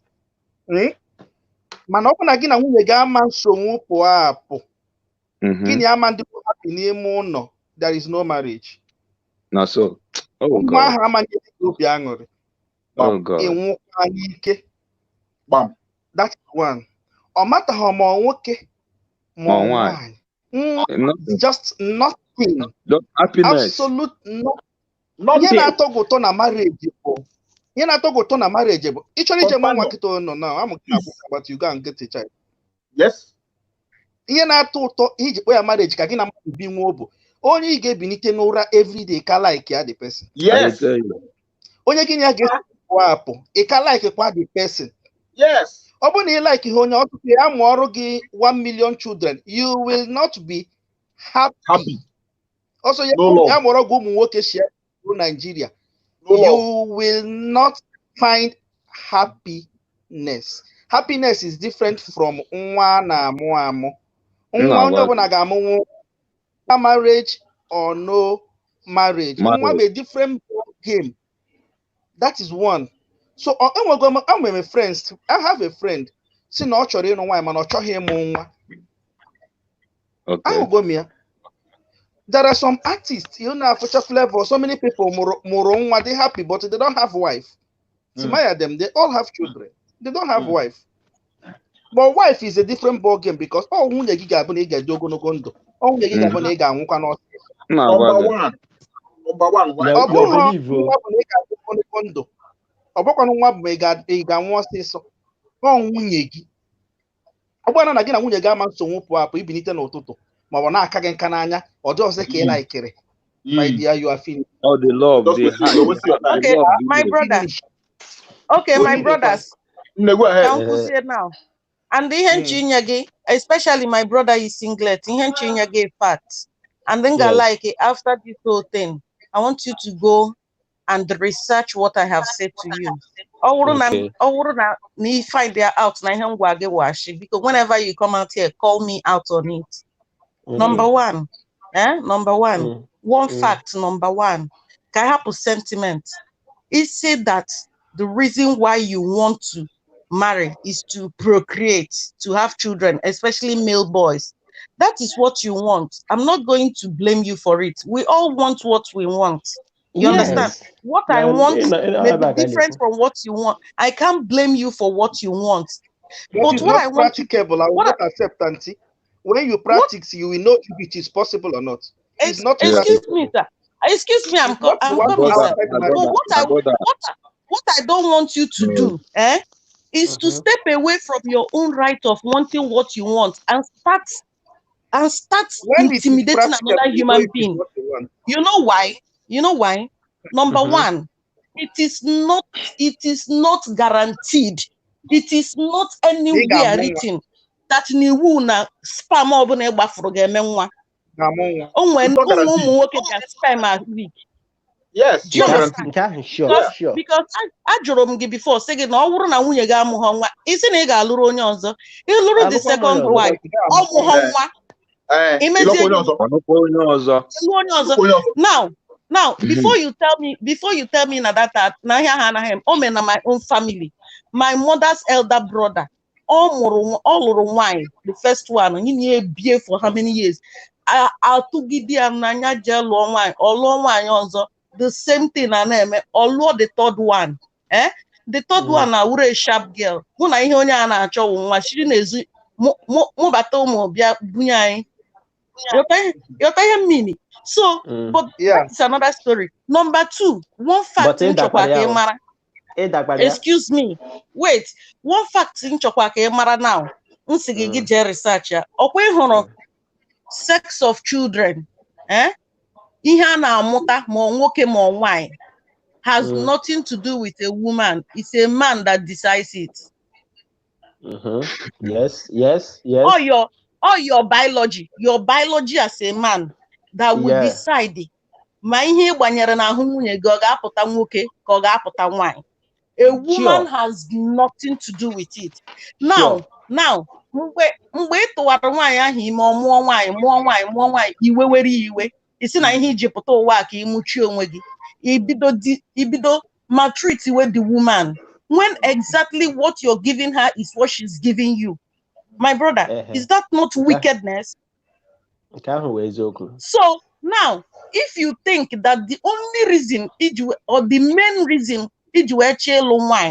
you better be sure is just then every other thing will come in. You better be sure, number one, that you'll be able to impregnate her, and two, that your sperm cells are filled with boys and girls. If you are not sure, if you cannot guarantee this, please, my dear, be humble and let God take charge. You understand? It will not give happiness. I have to go to sleep now because I'm going in the morning. So, thank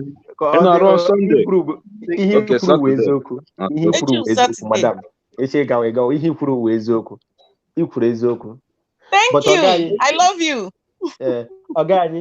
you blue. I will not argue with you if you are not married, because I will only do practice.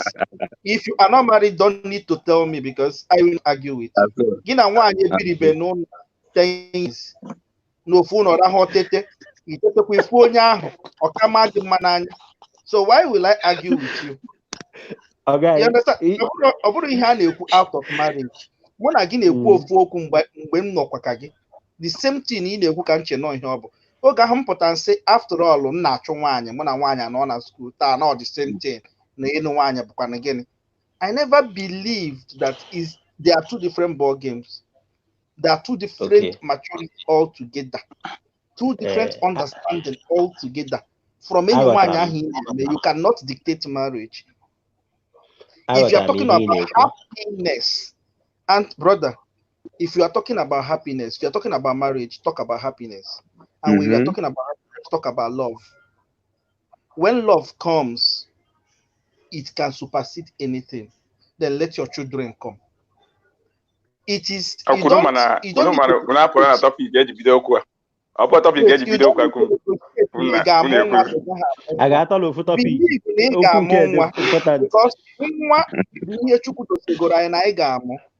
so just believe you are going to have children.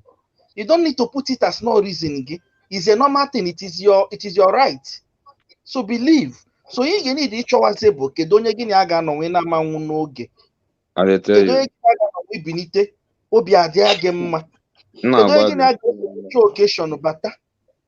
Kedonye oga bo sie nri ogo na oto hoto esi ana otoro uto. Esi ana otoro uto, my brother. My brother, afọ Biafra gị ibinite n'isi otu ị gaghị alazi ọtọ bụ na iji amụ nwa ọhịa ịchọ. You cannot catch fun. Oga anyị ngado ntị ihe anyị lele ihe anyị na-ekwu ebe a ihe anyị bịa ma lele okwu ikwu na ekwu na bịa I've been listening to you from this platform before I came in. Okay. Marakwa na mụa mana na mụnwa gwara gị na enwe nwoke nwere obi ọjọọ ebe nwaanyị na anyị nwe nwaanyị nwere obi ọjọọ ebe nwoke nọ. Nke ahụ bụgodo ịhụnanya. Nke ahụ ịhụnanya ahụ dịbara bifo anyị apụta ụwa sef. Ya mere na-akọ ya nwoke nwere ngere enwe iwe si ị na-akọ nnọọ ihe na-enwe isi. Enwe nwoke nwere obi ọjọọ ebe nwaanyị nọ. Ihe na-akọ enweghị isi ma isi na-ekwuzi ebe nwaanyị nọzi. Nwaanyị nwere obi ọjọọ ebe nwoke nọ. Man, ewe nwoke ahụ eje nwaanyị nso. Ichube nwaanyị. Ichube nwaanyị biri together idi nwe tinye ihe. Idi nwe tinye ihe. Idi nwe ụlọ. Ọ na-akpali gị ka o si so. Ịchọ nwaanyị gbaa nwaanyị engagement mara ihe ọ na-akọ gị. Ichube nwaanyị. Achọghị m ịkọrọ gị ichube nwaanyị my brother. Ịchọ nwaanyị mana nwaanyị na-emejọ nwoke. Nwoke na-emejọkwa nwaanyị. Nwoke na-emejọkwa nwaanyị. My brother, nwoke imejọ nwaanyị bụ just a little bit, but why?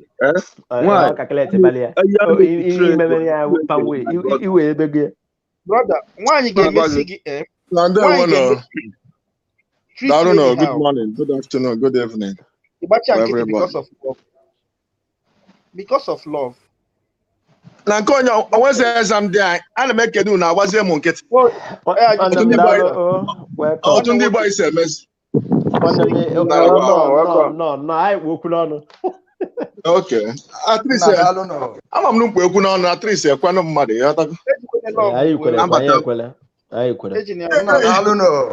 daalụnụ my brother ana m ekene daalụ my brother daalụ. Hello? Ana m ihe na-ekwu nwanne m Ublu na-ekwu na-emezi. So the only thing gwara gị bụ biko ịchọba ịnụ nwaanyị iburugo n'obi na ị ga-amụ nwa is a normal thing. All gift Chukwu nyere anyị. It shouldn't be negotiable and you don't pray for ahụ. You understand me? It's not a prayer for ahụ.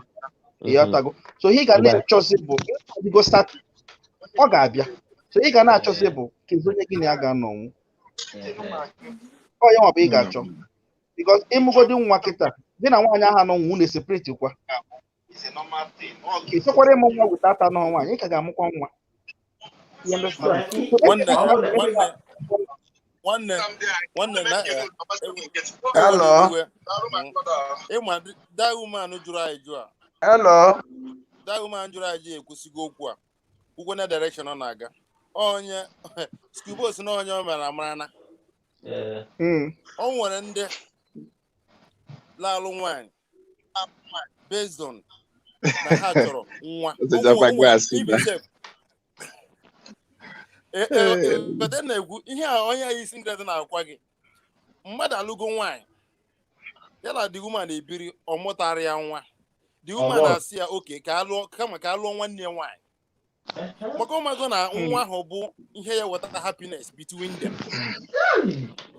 So the woman kwuru okwu eme na conclude all the matter. Brother, you are misunderstanding the concept of nwa bringing happiness. You are getting the concept. Okay, hello. Hello. We are talking about family.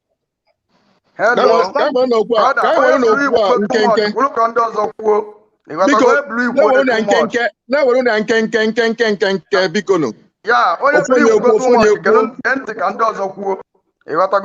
This guy is sing great now. The woman of Julia Sake propose eji anụrụ nwanyị.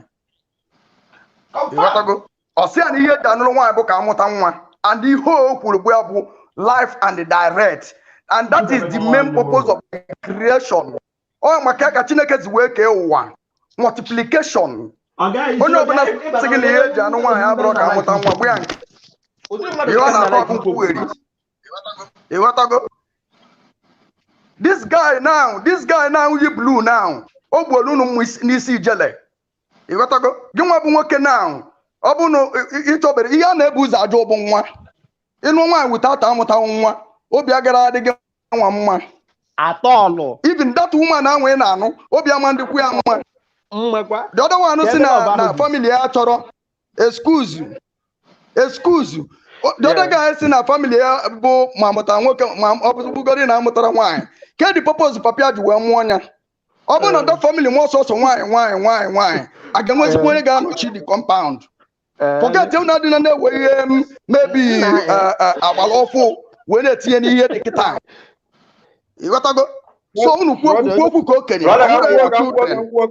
Yes. Onye ọzọ Wolo ka nkwusie ma ka nkwusie mpo understand the topic. Because nobody will get the topic. Nkwusie maka the topic because ajụrụ gịnị ka a na-achọ na nwaanyị? The topic bụ gịnị ka a na-achọ na nwaanyị? Ihe a na-achọ na nwaanyị bụ nwa. Ihe a na-achọ na nwaanyị bụ nwa. Ọ bụrụ nke ọyị idred je yi ahụ mmadụ 100 mana ihe nwoke ji anụrụ nwaanyị bụ ka ọ mụta nwa ka ọ mụta ga anọchie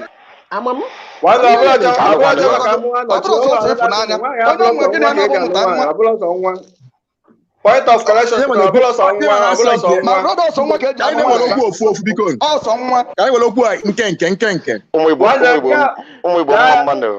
maka nwa mentality ndị Igbo fụlọ ka amụta nwa ebe nwaanyị nọ mana nwaanyị niile abụrụ maka nwa ịghọta nwaanyị abụrụ maka nwa benetins ka nwaanyị na-asọ ọbụ ọbụla sọsọ nwa go to Genesis gee ntị Genesis gị ga n'ụwa ka unu mụọ ka unu bawanye ka unu baa ụba. That is the purpose God will create the earth. Go and multiply. Multiplication. That is the purpose of creation. Japan and Oscar. No, go away from the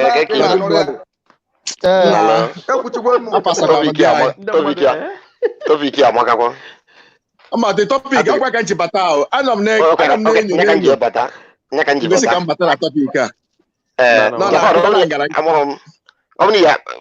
Unu ekwenye iwe biko adụ ka ndị ọzọ ekwuchago mana unu ya akpachi ọnụ ịkpachi ka mma wee kwuo okwu na deten biko. Ọ gaghị kwuo ka anyị nụ gị. Go ahead. First of all ka ndị godo nwanne anyị nwoke nke yi sing great. Okay. njụsị ajụjụ a bifo ewe nkwuo. Okay. Ọ bụrụ na ị nụọ nwaanyị ọ bụrụ na ịgba mbọ ka ịtụọ nwunye gị ime ọ kwekọghị tụbụ ya ime ịkpọrọ ya jee ụlọ ọgwụ pụọ sị na ọgụ ka o si n'aka na enweghị ike ịtụwa nwaanyị ime nke ndị oyibo na-akpọ impotent. Kedu ihe ị ga-eme? Ezigbo question ka ị jụrụ ihe a na question na dị ụzọ abụọ and mma asaghị ya n'ụzọ abụọ ahụ. Ọ megidere nwoke megidere nwaanyị emere ọ bụ na alaikiri nwunye m ahụ wit obi niile enwere m right isi anya je mụtụtụ ime n'iro.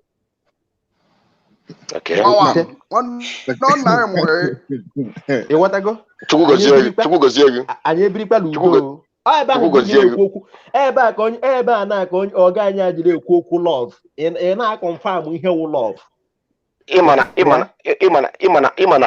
from ajụjụ ịza kịta okwu mama ngakazi against you much because onwe otu ji amụbụ na isi za dị ajụjụ okwu m karị ịgakarị against you so much.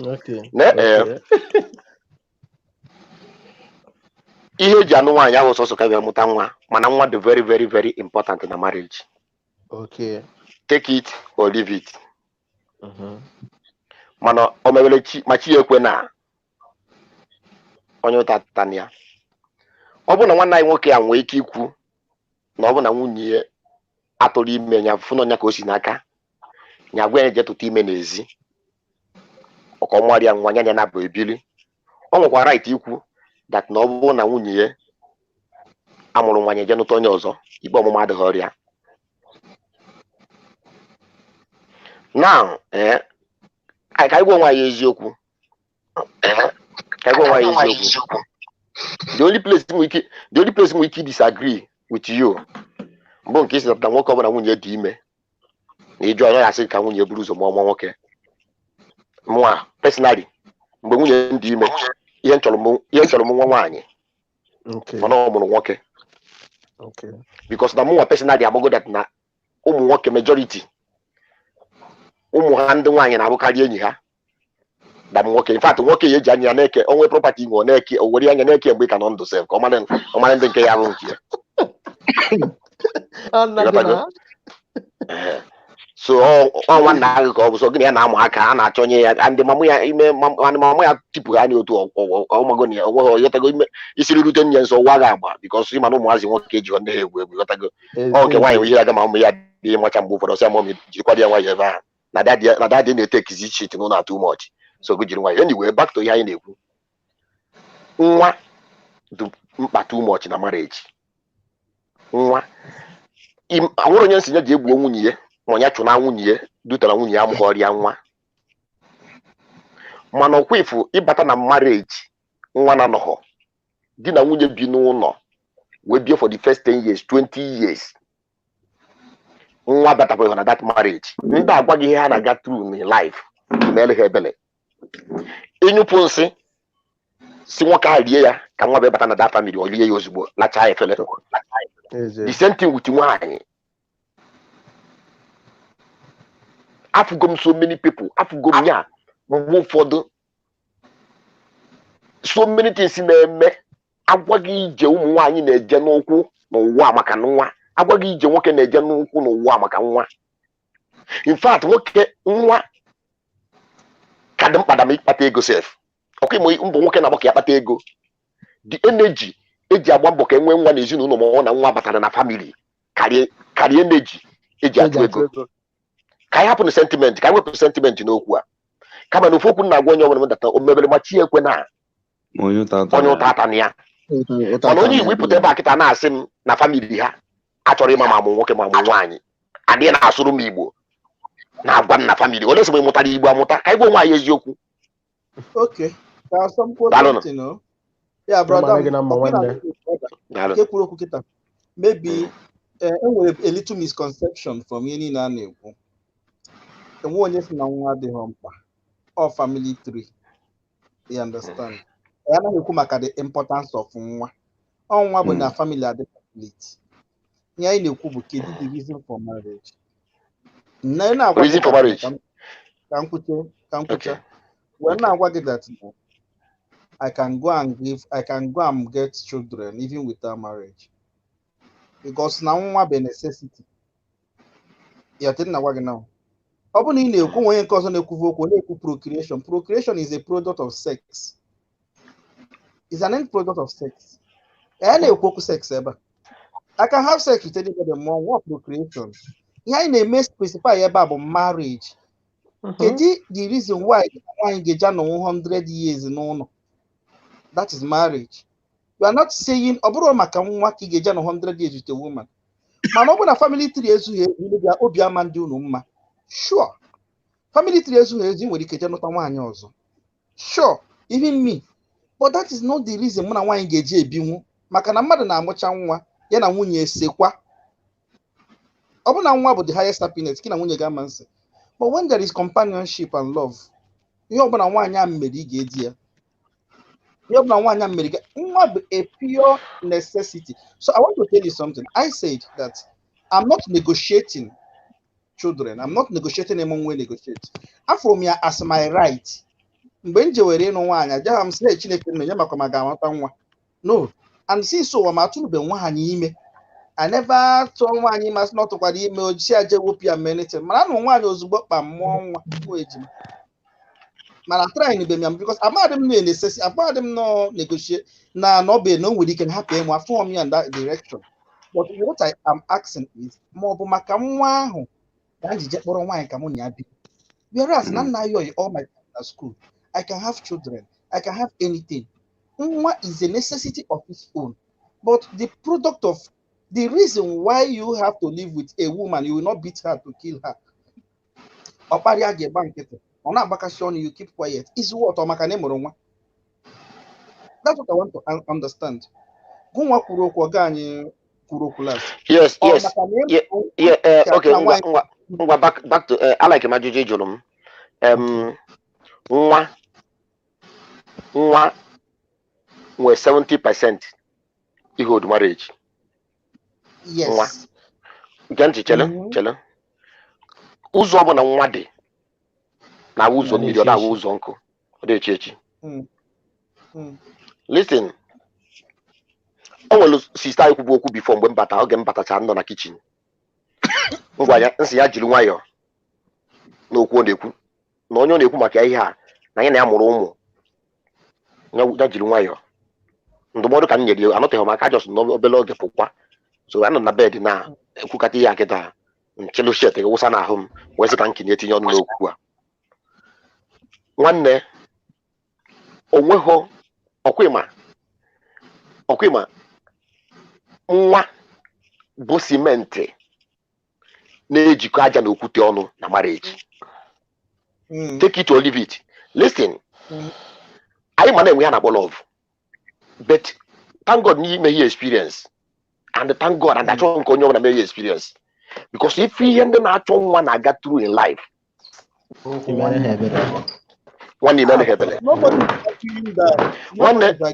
is in no Woki bono wine, you get no wine, you taste and wine, but again, wine, you want to go that place, who that place, if I had idea, take it or leave it. Even that love take it or leave it. Listen, kind of sentiment in alcohol. Excuse me.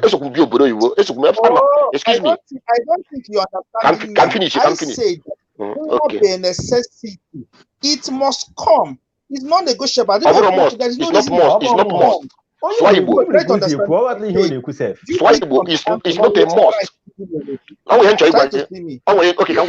can I tell you something? Can I tell you something, brother? Demonte. Understanding me. I'm hearing you. Nanya biblically, ọ bụ ni mmalụ Abraham na Sarah mgbe ha na-nwebe Isaac. Abraham tụrụ udo adịghị na that family. Ọkpọ Abraham ihe ọ chọrọ nwoke udo wee nwee ike dị na that family wee si anya mmike mama Ishmael. That was the reason Abraham ji wee dine mama Ishmael. Udo wee amamudo ya na that family. Chineke nna nkwụsị na wee si mba ibi ndị ogodo n'ime ya amụgo dị nwa mgbe eziokwu mana nke a bụrụ nke anya kwere gị na nkwa na nwe nke anya kwere gị na nkwa ka na-abịa. The only advice I ga na-enye ụmụ nwoke anyị sometimes bụ ka anyị nwee obi ndidi mana that na nkwa ahụ o kwere anyị nọ na-abịa. Not applicative. Man, it's not essential. Isn't that not here and age marriage? It's a lie. As Wokibo. Let's keep sentiment aside. I am not able to on your wiki one, you'll see that natural one. Natural one. But the young woman can marry that now. Why will I? Kagai Mezu. Now, when you got more abu enough from Igeji, or like Igeji to fear. When did he? I would never have met Isaac. Where that fate. But you can see what the stars not on the sky. Or you keep going on Osia because where that fate as the stars on the sky, or those numbers, so you are descendant, no talk or guard because of that faith. And it was recorded to him as a righteousness because of the faith. When they can know that no get you now, but you where that faith or where sacrifice your son or Mary. So can you will that to be faith in the day? Man, when you're not saying that now. If in the why according to you know why I'm open was you. When my wife, my wife take it in when miscarriage. After that miscarriage, we waited for another 7 months to 9 months. That within that 9 months, OJGP book appointment. In fact, at the time, the GP guy for appointment for a book. Because even the man can see need to serious as a man. So before I was in a phone, I appointment was to 1 year miss go take go in. So in the that no see I said that now. Because someone if you go do not chong what him if that na ya na if ha na ha mo man ha dey claim no do the hana occasion ha kwa up and down baba rega kwa na ho udo na achi no we na eme ndị mmadụ asị na ndị afụkọ ha na onwe na eme no nwanne ịbanye ha ime ime otu a isi ụdị ya abịakwa na akpụkwa na gị ihu na ndụ a eziokwu ka ikwuru ọga anyị so enwere ofu ajụjụ m chọrọ ịjụ ọga anyị a nke ọga anyị yi blu nwanne m o esi na elugo nwaanyị anyị ada achọla ịlụ ala nwa anyị ada achọ amụ ada achọla ịlụ n'isi kwu ekwetara m but ofu ajụjụ m chọrọ ịjụ gị ewu ndị nwa lụrụ nwaanyị na-agwagodi m ofu ihe ikwere lụọ nwaanyị that's comment section. The reason why, can you hear me? Oh, I don't know about that comment section.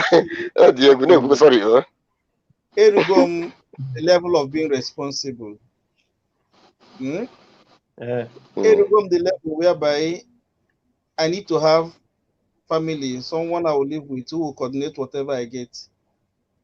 You understand? I didn't see Unwa as an option. After Unwa as not henga amorere. I don't make sure why I'm a kakomoro Munwa. Obro no muho, then it becomes abnormal. Me. Obro no muho, then abnormal thing has happened. Because people kunanga Munwa. You understand me? My right by God, from God. So yen just need trouble. Because only can ga buy more quiet and happy. A jam me chunk to do negotiable. And as I'm talking to you, my Ejimamu Kenab is not the reason for me to love my wife or not. Or I might even say I'm to pray. So let me not say everything. Okay, that's my brother, I can talk with you. As a youth, and was something he gave you a biogonogondo. In with the Kimoko Maka, there were some people, Mahana, I deceived from the back, do you know, against their husband, against their father. If Omaka they hate him, I'll be back and I live. I'll be back and I live. I'll be factors why you need to have love first. Children is a normal thing. As long as one man, why why do you need to think in that negative direction?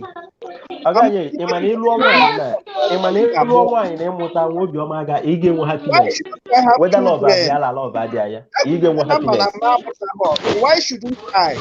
It is my right. I will always have it. Why shouldn't I?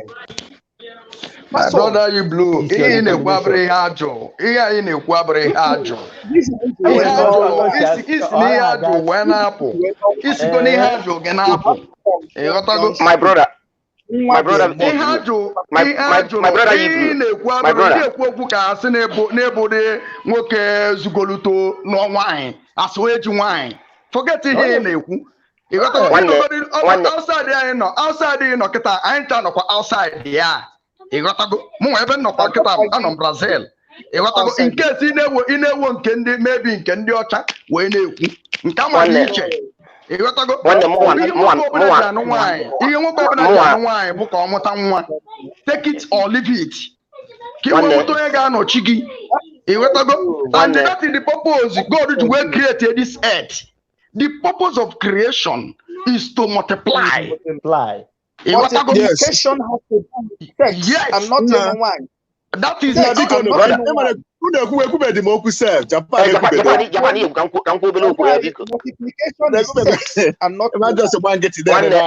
Brother, you know, you blue, eh?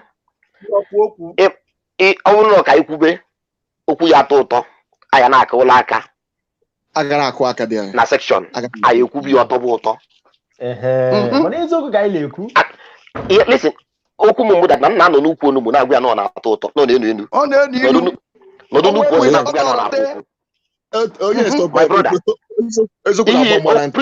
preaching gị na-ene ya kịta mpụghati ya na side ga-enwe m ike aka gị preach ya ọtọ karịa okwu nke m atọ karịa nke gị ọtọ bụrụ ihe anyị nọ ya mbụ the reality of life as far as na anyị bụ human being. No, the reality of life and the Igbo man precisely. Okay, Igbo man. Okay, straight up, just one. I made it clear here before. 70% of Nwoke Igbo banana wine. 70%. About 70%. 95%. Japan. Ten fall off on problem. Or people 10% fall off on 100. On a problem. Or was there yes, I went to you. Okay, man, I just now watch here before, but I'm when name battle line. My brother, Emana Asna Mpamota Mpamo. Why you like your brother? You blew too much here. I like it. Upgrade wine. Upgrade wine like it. I like it. And I get my money. My brother, I went to the baggy. When I married my wife, and my son of my mate, and when son of my mate, you know why the same time. Brumos on one. I know what I passed through before Motamwa. Even in Kebezoku. Hey, how about them? I go them. How about them? Semo, not they can spam mother Rosor. Nanga medical. Why you try to go? My experience. My friends, now they can spam mother or not. They can go my spam bendy. Or I go work in a goody. I want you to from a goody. My brother, I love my wife, but because of that, I'm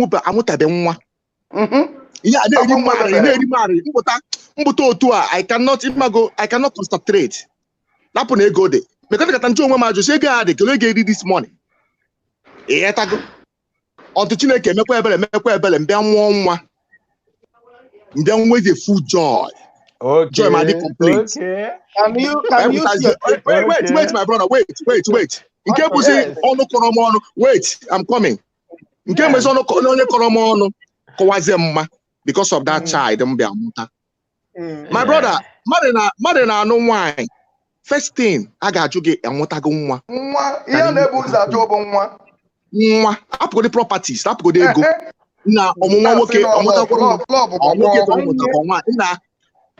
wait. Love when you this your G. I didn't go for boyfriend. I didn't go for boyfriend and girlfriend. Oh, where did you boyfriend and girlfriend? I didn't go for marriage. Because if you marry a woman or a woman marry a man, there is something about in a child. So when that marriage will be completed. The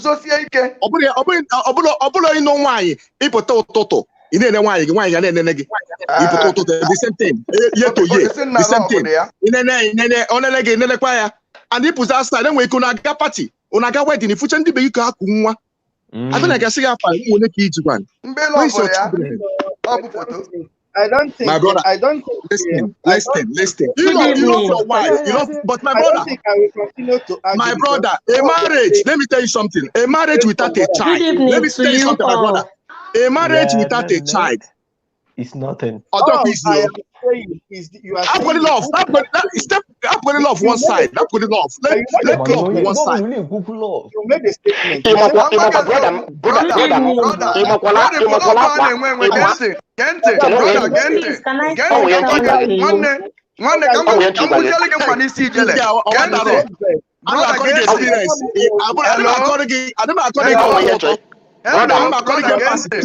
O nwere nchọ ikwu anụgo m nwaanyị and ejikwa ụmụazị na-aba ebe a ịghọtago mana ka m gwa ikwu nweghị ilove kata nwunye gị ịnwere nwa ị transfer that love n'ebe ụmụ gị nọ. God bless you, my brother. God bless you. n'ebe ụmụ gị nọ ibi nwunye gị a ga transfer n'ebe ụmụ gị nọ. God bless you. ịghọtago I'm sure he telling me. A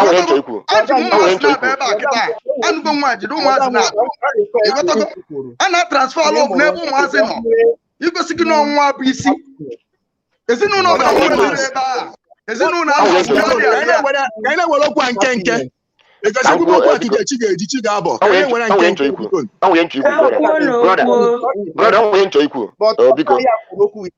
to me, so I want to reply him something before I forget. Happiness, yes, or guy, yes, or guy. Okay, my brother. I can joke on interesting in Ambembe and 1 1. And then with full joy, full happiness. Why? When the full happiness, my brother. As no, you corona where cockati on because of 1 1. Yet a minute. Yeah. Simona emechando wa Simona spam mother around Chineke abefike manya mmiri just like Anna. We full job because someone with them blessing. Nwa ya emeze mo obona na ewobi we before nne nwa manya ma chia. Ipase mi we menu ma na nne nwa manya nchia. Nwunye mpase go mi we nne nwa manya ma chia. Then we say that joy. We say that joy because of wait. Wait now. Important child. One on brew, brother on brew. Oh, we enjoy wagging. Like always some comment in that. For the Nazi, it passed through things you understand. Japan chicken when you would go. I will comment into kind address here. Like in the comment section. Oh, we enjoy when they get always special particular what in the Igbo mentality. Yes. All because na even Igbo. Because go one the Igbo mentality na na kita gina woke Igbo say am isi anya dey confound bunu. The next thing kembo oge megogi. Yes. Why wouldn't they booze the boot this Igbo mentality? Man, what lose it and you must hear I wouldn't be when a man mentality na you work in so. Always good. If you happen to be in London that's a Bapam Bosca. If you come a bit to go a date to one daughter, date to take off my side I can know you buy. I or can he open a below cohabitation? 6 months is allowed, is considered as marriage in England. Now, all your child will never ask you can we just put bride price, but how much about bride price? Yes, I'm of engagement and wedding. You know, now, but he got one you buy the first dog who can we get for family. Olutono in a village. Tradition. Olutono with tradition. Tomorrow we're going to have a cuisine Martin, Kemezie, as and dice, or what that mean a Weibo mentality. Why would I want you know 1 year? You have network. So even here not total. Even here stay away from it. You're not total guy for it. So when you talk here tradition, because no one will booze a to hear tradition. Why there's a new tradition? Now you walk una charge because here na tradition. Anyway, that's by the way. Oh, we want to talk about this brother in the Kubu before Hebrew. Okay, for one, he watch how Hannah. He watch Hannah Berry na second was first Samuel. First Samuel. First Samuel. The Bible says that na on the back of Eli, we for one miri, chemo manya ko ngoro. Manya. n'ebe akwa alịrị n'ime ọnụma n'ime ọlụtụ na obi mgba ọbụkwọ die nke onye ọbụkwọ die bụ onye na-ebu kezimafia this man kezimafia Eli bụ onye na-achụ aja onye isi nchụaja Elkana God bless you na ọ bụrụkwa dị man ka ọ na-agbawa obi because sometimes ụmụ nwaanyị ada achọpụta ma na-ekwu ihe a nwaanyị na mụọ nwa na be die na-efil na ya adịbeghị relax na ukwu esibeghị ike na ana agwaghị afụfụ gee ntị agwaghị afụfụ nwoke na-ata ebe nwunye na-achọ nwa ọkwa inwe ike ịdị na-eme travel n'ọdụ n'ụzọ nwunye ga-agwa gị bịa na nke nwa pụtara go na nke nwa dọkịta kwu na ọ pụtara ha na nọ nke akọ gara eme ha na nwa bịa iregwu ya na biznes ị na-aga gwa gị dat na ịdịho serious na ego ihe problem gị na ịchọ ka enwe nwa na ezinụlọ na oke anaghị azi in fact unless m ichigata ha azụ so there are so many achamọkụ ụmụ nwaanyị ga-achadogo di gị sef because a na-ekwu ya dịka ọsọsọ ụmụ nwoke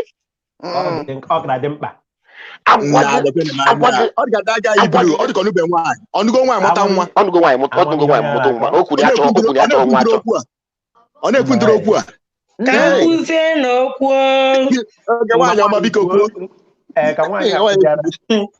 ka m kụzienụ ọ na-ewute m na m afụrọ ọga ya yi blue because nọ maka aka njibata ebe a o nwe ajụjụ m chọrọ ịjụ ya achọrọ m ịjụ ya ma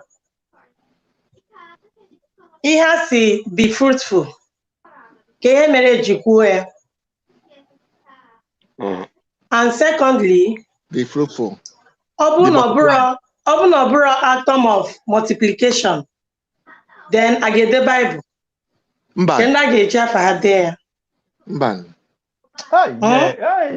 another one na-ejikwa akwa mgbamgba ajụjụ ka ejikwa ife a chai na ndị mmadụ another one m chọrọ ịjụ bụ ị ga-aga school si na ị chọrọ acquire knowledge ka ihe jere ime ebe ahụ you don't interested whether ma ịmụtara ihe ma ịmụtara ihe God bless you. Then another one the final one bụ ma ị ga-akwụ ụgwọ shop kwanye ngwa afọ isi na ịdịrọ interested ma customers a na-abịa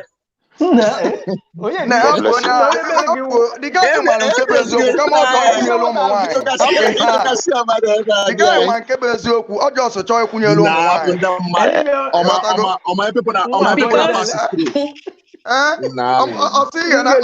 ụmụ nwaanyị ibiri nwaanyị na onwe ya na-enwe nnukwu obi aṅụrị mgbe ọ mụrụ nwa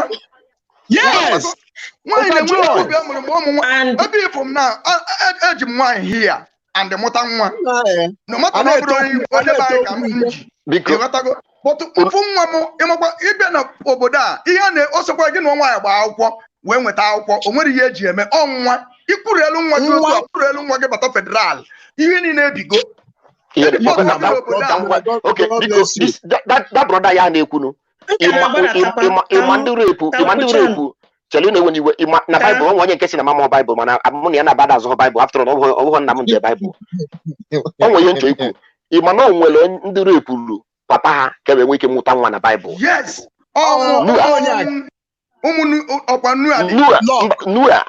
mba bụrụ Lot Abraham Lot sorry my senior Lot nke nwunye tọrọ n'azụ nwannu yes anyị mmanya adrọ nke ahịa nye mmanya because hafụ na ihe na-achọ imebi so aka m na-ekwukwa okwu because na-ebelieve m na ịkọnye mango na icheru ya ka ọ mịta mkpụrụ so now everything ihe niile m na-achọ ịkọ bụ na your main goal or purpose or whatever although they have individual differences onye ọbụla ma nke ya mana onye ọbụla bụ nwoke kwụ akwụ si na ihe o ji anụ nwaanyị bụ just ka ọ nụcha nwaanyị ka ọ hapụ ịmụta nwa ọnwa bịazikwe nke gbasara ya that means na o nwe nwa outside maybe onye ọ tụwara ime o ji akasị onwe ya obi because na ọ bụrụ na ị nụrụ nwaanyị ị nọ 1 year ị nọ 2 years ị mụtara nwa the pressure ga-aba n'arụ gị even ma inwe dị shock ụmụanya na-eme comment na section ha ncha gbafusie sisi gwa ibido kwuo okwu ha ncha gbafusie ndị ahụ ndị mere abortion ndị achọrọ ịmụ nwa ndị nwa na-atọ inyu ndị achọrọ ịmụ nwa mechara abortion ndị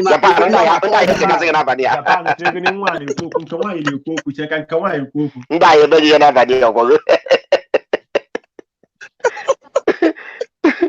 so and ọ bụrụ na mpịa na mmịa kwekọrịta na ha ga-anụ ha chọọ ha hapụ ịmụta nwa then akarị ịmụta ya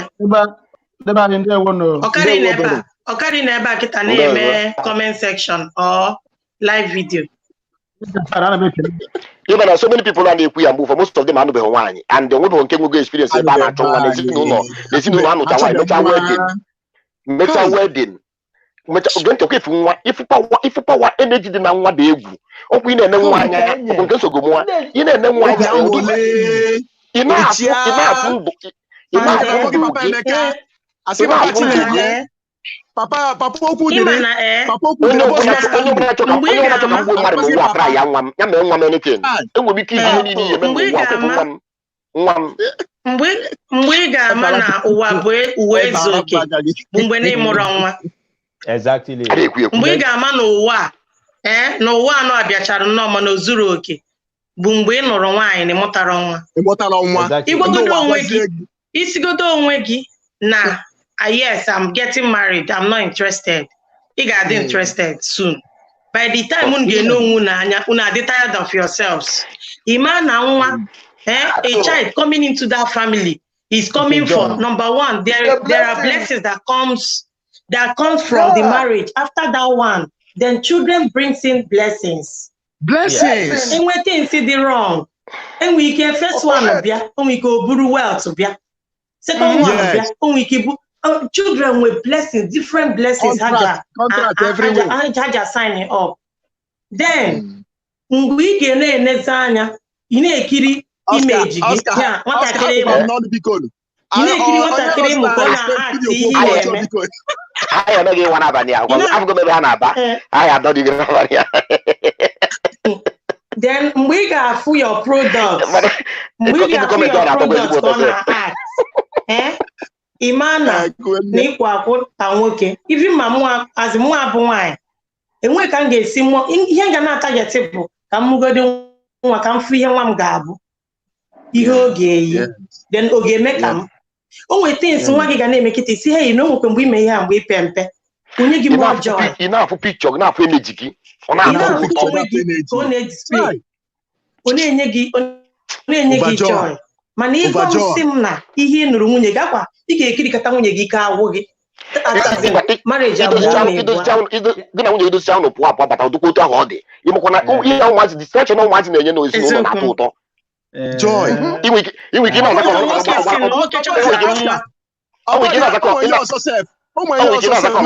ike na-azakọ ọnụ kata ọgbara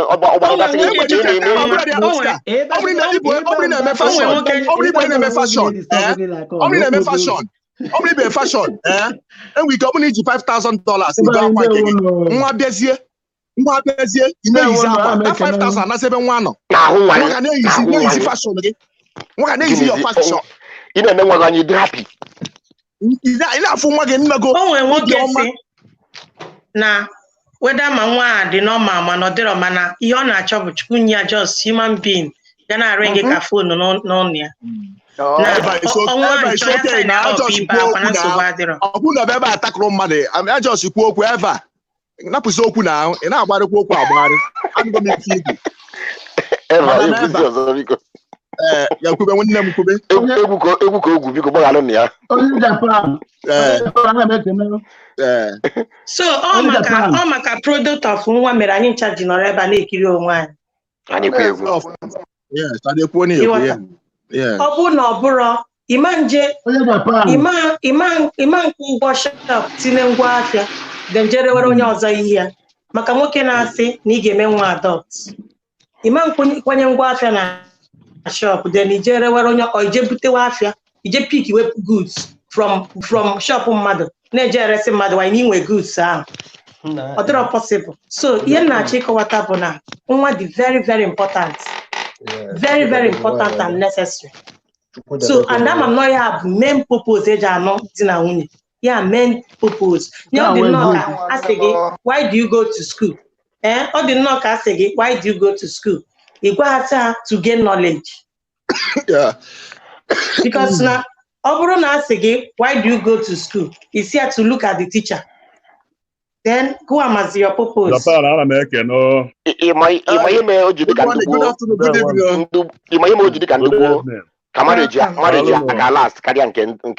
Achọrọ m itinye ọnụ na okwu ụmụ nwa na marriage. Afọ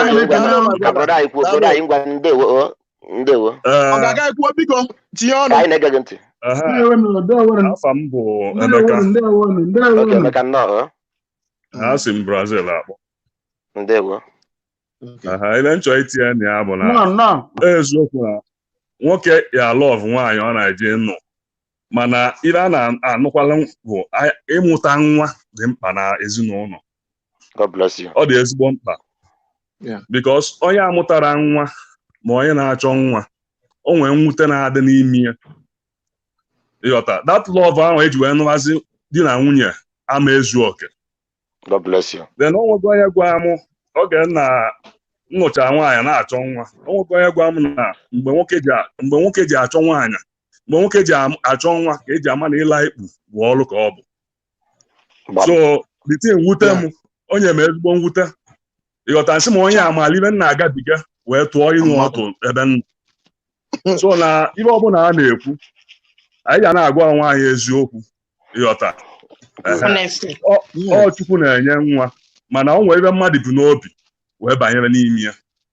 So n'ọgụ m ka ọ ebe ha nchọ itinye n'okwu gị kwụ ọtọ. Thank you.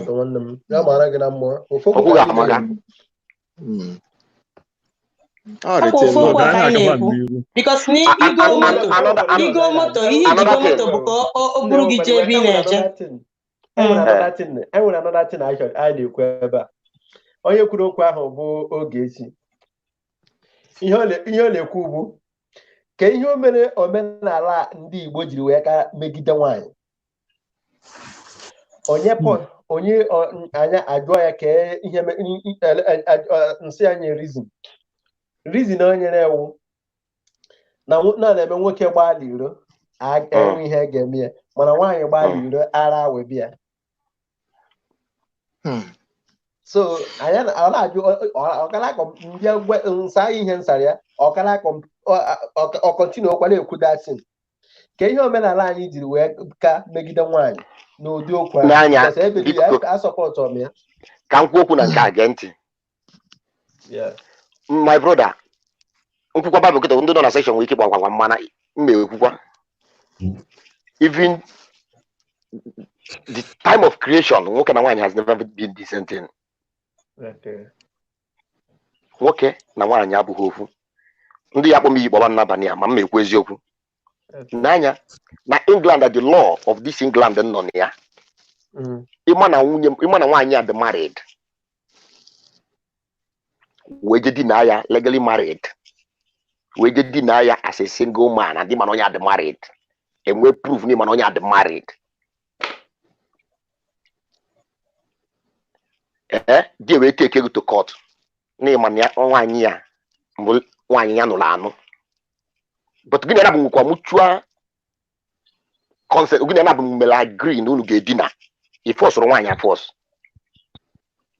But na nwanyi ya that name not married. We je deny ya. Die upo court. Itacha afufu n'obodo ikwụcha dị ụgwọ ahụ acha gị.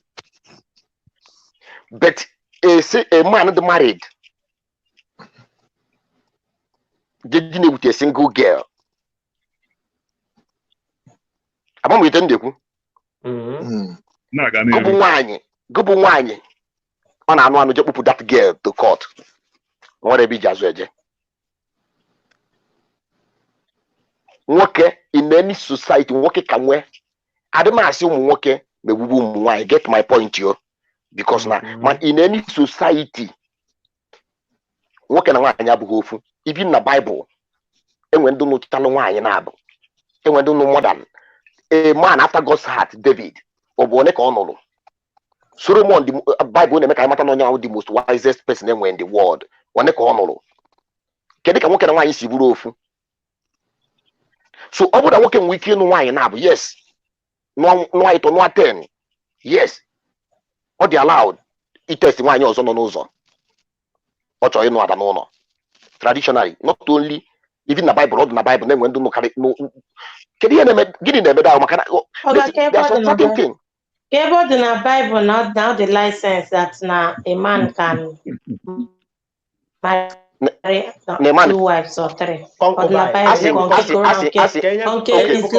Hold on. Great men in the Bible. All of you we have no more than one wife. Old Testament. What is old and what is new? Actually, because now when see, let me tell you, when Christ came in, then they said all things are passed away. Now Jesus came to bring salvation, so that all this, even that 10 commandments, even the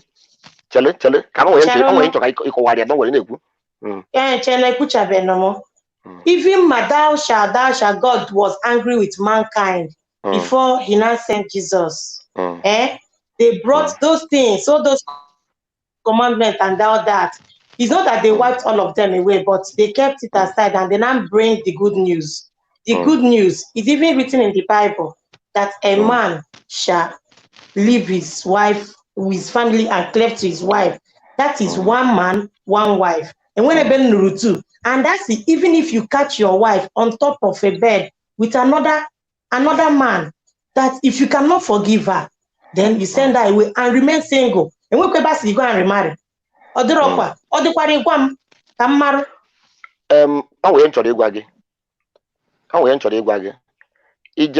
one thing so many people not complicate the Bible. In New Testament, in Old Testament. Nanya, Bible from Genesis. Thank you. Bible from Genesis to Old Testament video from Genesis. We're in the book of Malachi. Before Christ, from book of Matthew, we end there up in Revelation. Ibanye Bible buy him of ma. We be obuni go opportunity be with in Dutch again make well. I have so many Jewish friends from Stamford Hill, London. I have so many of them. So many Ajuju. Do you think you are more civilized and more wiser than them? For Christ. I'm not an antichrist. I'm not so many of me. On secret court man. I don't care. Why do you think you? Excuse me. Can I finish, please? Why do you think Nguma as a black person? I'm on one part of Igbo land. More intelligent and wiser than them. So let me tell you one thing. Bible will changing. So many things that New Testament are complicated. So many things. Infidelity. Can I finish? Can I infidelity? Okay. When basigi can I say something? Can I say something? Solomon. The Bible says in the book of 2 Chronicles. Now Solomon wrote that temple. I said that the glory of God wasn't upon the temple. All this man, when he started praising God, that the Bible said that the glory arm descended upon the temple. Even in the Jupiter, I'm one of the teacher. But you can command the Alwaya to the temple. Are you telling me? No, not the Wuchineke may allow only 700 wives and 300 concubines. Are you telling me see, do you think no one that polluted like what you say in the New Testament today? Yeah, you know why now, but do you think that God gave me allow the temple? So ka hapụ na ihe a hapụ na ihe unu akọla anyị na Baịbụl kama ndị nọ na ndị ọcha ewegoli ejide anyị nwa bụ ụmụ nwoke Igbo n'ọrụ n'ofu nwoke na ofu nwaanyị mana nwoke ọbụla ihe m na-agwa ụmụ Igbo today ndị unu ya kpọ m Igbo ọma m iyi nwoke ọbụla field ya zuru oke eme ga more than one wife na more than one wife ọ mụ kwurie onye chọ ikwe ya kwere onye na-achọ nya hapụ ekwusie m daalụ biko enwere m ike ikwu okwu maka okay thank you. Ebe chọrọ ibido tinye olu bụ the reason why mmadụ ji alụ nwanyị. Anọla m eji m ụmụaka 4, 3 boys and 1 girl. And when di m na-achọ ịlụ m, he married me not because of na a ga-enwe ụmụaka, because he knows, like, misunderstand that guy on blue. He did not say to have a child is not necessary, but he said that should not be the basis of marriage. And after them on ihe o kwuru maka gịnị maka na ịlụ nwanyị ịmahụ nwanyị ga-adị fruitful, even gụwa na onwe gị ịmahụ ma dị fruitful or not. Ịlụcha nwanyị, whatever comes in we he ga-ahụ. And ọrụkwa na isi that na because nwanyị amụtaghị nwa na ị ga-aga ịlụ ọzọ. At times, you can end up even 5. You are perfectly okay. Your wife is perfectly okay. But one bata. All the possible. Now, the major thing that na mother chilo wine. First thing okay. Whether we transfer the love letter to the child or a transfer here, because someone love that woman, or you lead it to beating. Why they lead it to even ignore that woman, the woman that possesses because everybody, man, working man, why need companionship. When you need onye ga eme imi siota iji ha ho or sigin neki ihe na ya gi. Now, one need those 2 things. First of all, ihu go di nwanyị ahụ n'anya, nwa ga-abịarịrị, and nwa ahụ bịa, if a person he transfer the whole of nwa nwere like this our brother wife Koloku. Transfer and yet the one, then even that woman ignore. And all you made that now working about carrying maka this particular thing. First of all, she why because I love this woman and Naiga motarere when you won't Chineke kwarai. So unquangemezu. Oh, na Sarah, like you said, motaranwa at the old age. And when naga ha motanwa. Chukwemekwana ebre IVF anoro, adopting anoro. Now, that love should be the major thing mmadụ ji alụ nwanyị. Other things wuzi jara, like asking seek first the kingdom of God. You know, that add you must get those things. But the best true that now, when you boy loro now, gini ya ga be forever. Or what he gave me because he see na man he busy mwana mwangwa fuwazie. No. Oh, it be forever. And the one gini be na forever ho. It go do love other woman. Then after loving that woman, the children will come. It's a blessing, it's a blessing. So, oh my God, this second one now, man topic but that is my really my first time. This program. Sister, I want to go for Ajuju. Yes, I know, man. Okay, no go the Iju. Yeah. Now, God forbid, thank God because I want to move home with the man to Ajuju. How will you feel when you bata bedig? Normally, but we believe JD, I will not be the first year. I had the Kusuma can work now because I know we are not working. But sometimes, if family are not on if you know why, not keep breathing is carry working. So, how will you feel now that home near battle? Not the first year, second year, 10 years, 20 years, you move on to that family. Do you think you got to relax na that marriage? Go and Nigeria, so what am I go? Why is you? One and why? I die in why? All on that till now, I'm not getting a cocoa or more home. A mobile home. I knew one. Wouldn't they disturb beyond a dear? But in a dear, honey, honey, no, that's now. I'm thinking why him back. He had a cool now. He had your question. I drew. What is your reason? Ija wine. Oh, dimpa. When you're gonna need the one. But he had to answer that question. Can that question I wine? Oh no, just then 2 minutes. Can that the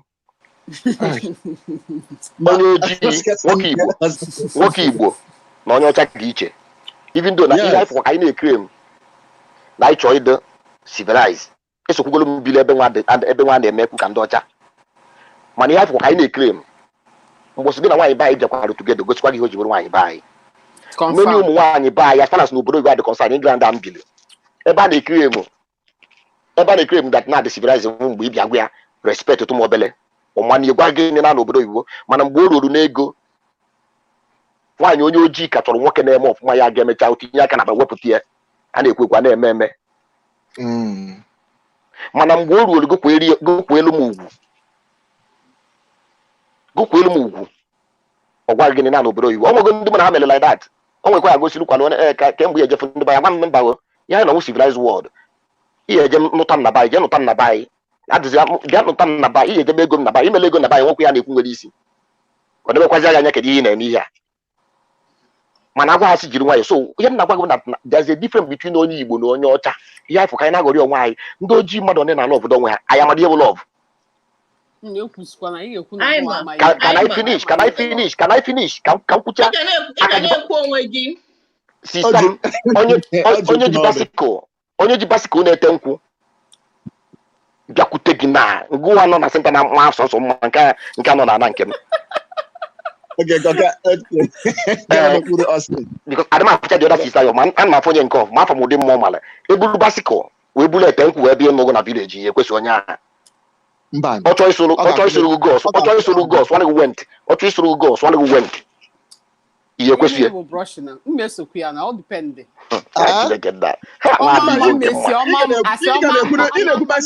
ị ga na-ekwu maka bicycle ka maka keke man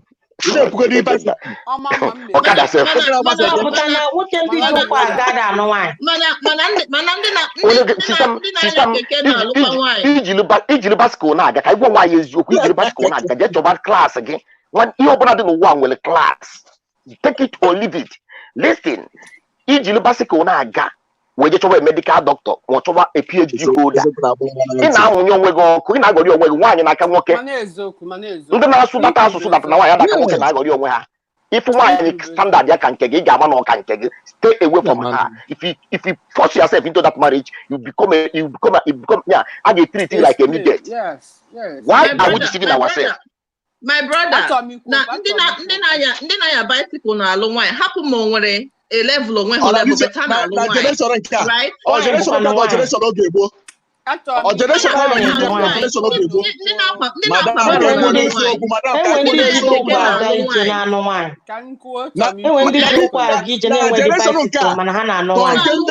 Yes, of course. You know?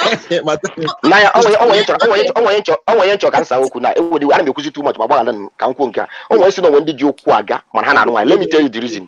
Ụmụ nwaanyị ma nwoke nwee potential. Enwere nwaanyị na-eje be ugoye na nwoke na as marriage.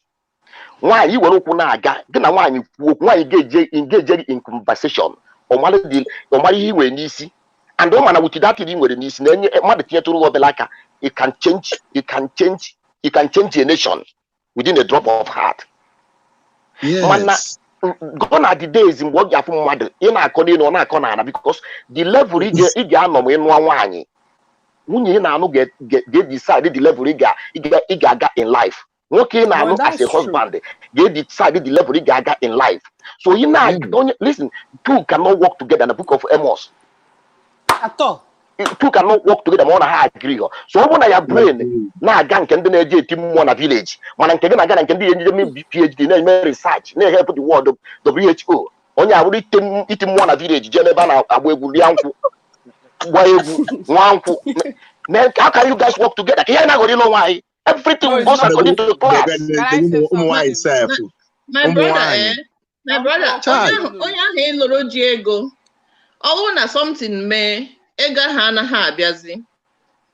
So in love of that man, I only love of that man, I got on one of that marriage. Thank you. Now you come. Listen, okay, if you got Chinaka can go at any time. That's when I say, I think that okay, no potential and why engage in conversation because you were in a brain is far much more than ego Chinaka. But Why? Can I finish? Can I finish? Excuse me. Can I finish? Potential Allow me, because can finish here. Because listen, each day go n'aka. That's why you give a particular some guys see Jesus go take a particular one. The girl aju, you actually go. Do you know the reason? Oh man, ego each n'aka. Listen, you got a history of the world. Most of the people win lotto. Now you go back and bankrupt. Because anything listen, chele, anything carry your brain, but okay, disappear because your brain am control we. Yes, it's true. So why here working with potential? He had a kumbi here in see. Because you see, you can change your nation. Man, each go na come and you had that money can disappear.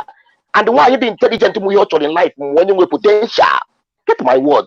So you need to go according to class. Why not here today? Can you pay on your why?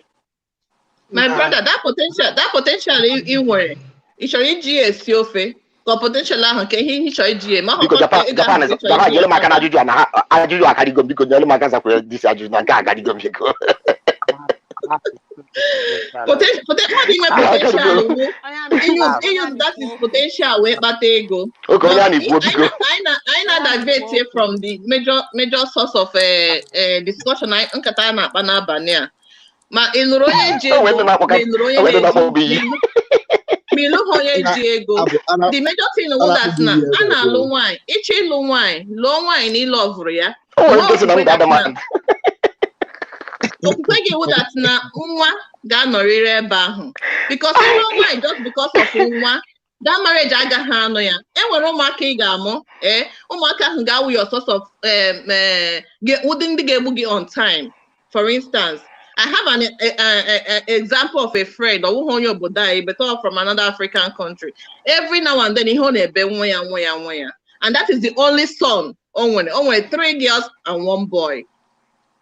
Then what is the joy now? The first daughter bidronkia, gedobere bidonkia, ndị abụọ ji n'aka now, even ndị obodo na-achị nara ya do ụmụaka. So elebe joy ya hụ nọ. If na di ya love here, what will be the outcome of that home? The children did not bring happiness, but because of the love that man went at that wife, all of them, 2 of them are fighting together. He try making sure that those children come back to their senses. The business will first thing that is where we get wrong, and that's why most marriages now they break up. Now this our Igbo culture. Now so I don't care about him. I have other girls outside, and by then that does not bring joy. So I continue with this mentality that now. First of all, love. Like I said, one guarantee. That's is a guarantee. But love, that love they keep that family so long. Even the children, love can keep those children, keep that marriage, and you will have a long life. Believe it or not, for real. Okay, madam. But I know, yes, I know why you love for ya. That is the first thing. A man know you love before get why you know. Ima say need love like Lonya party again a Billy from there again and like go before you know why you love that woman. That's enough point and I'm love mege you get you no one and double love you never know why you get you no working but yeah I na marriage and we na akpo anywhere everybody go one and 60%. Let me put it and 50% or 40% in the go man. This but Angela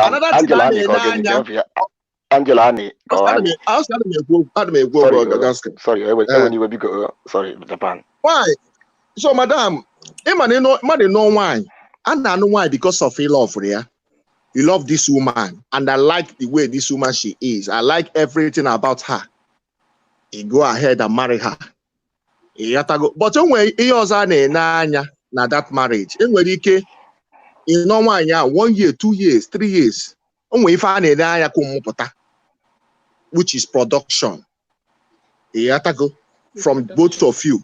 No matter what no matter what that kind of love you love you. When you do one about the source on door. your own in-laws when you're in 9 1 year, 2 years, 3 years, 4 years. If was a onye na-akwesịghị ịgwa gị okwu ada na-ajụ agwazi gị okwu na-asị gị kekwa n'ihe na-eme ọ na-amụbe nwa gịnị jikwa na nkịta ala gịnị jikwa na nkịta ịghọtago. So the only thing not there, my sister, but I know mother na know why because of love. That is the best thing. That means I ain't wearing no case.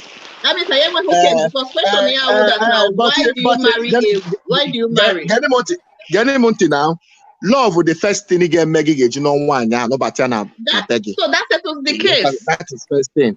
But here again, Mexico, that marriage, they gone. Emma no go. Una go gone, but when you make the marriage or go more well, because super glue, or the complete.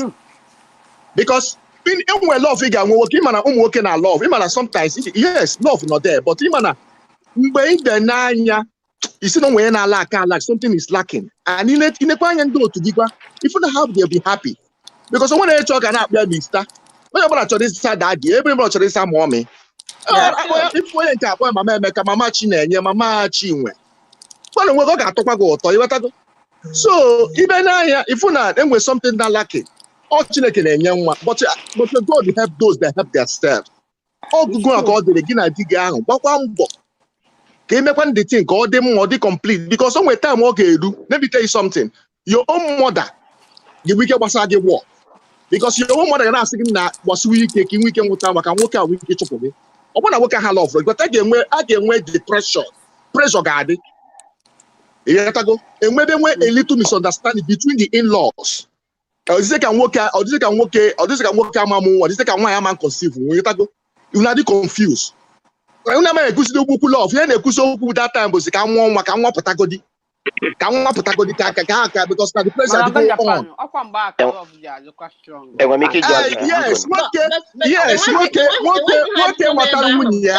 what got control. That is on the way. Depend the kind of man you marry. Any reason for I ain't win argument, sir, because you must protect your wife. You must protect your but pressure will come. And when pressure will come. But I'm working all day to handle his family. I'm working no okay. On reason no you know okay. I don't know because not for the nine. So I made him I cannot bebe. Then I said they can work out your name because you know that pressure. You got to confused. To tell you the honest truth, you got to be very confused. You cannot see what is happening. But everybody like a message, like a message. Una mara nwa bezie onye korogo no ekweze mma. Nwoke agalo. The man will still love you, but one get witness a full joy between you and your husband. That's why you it's a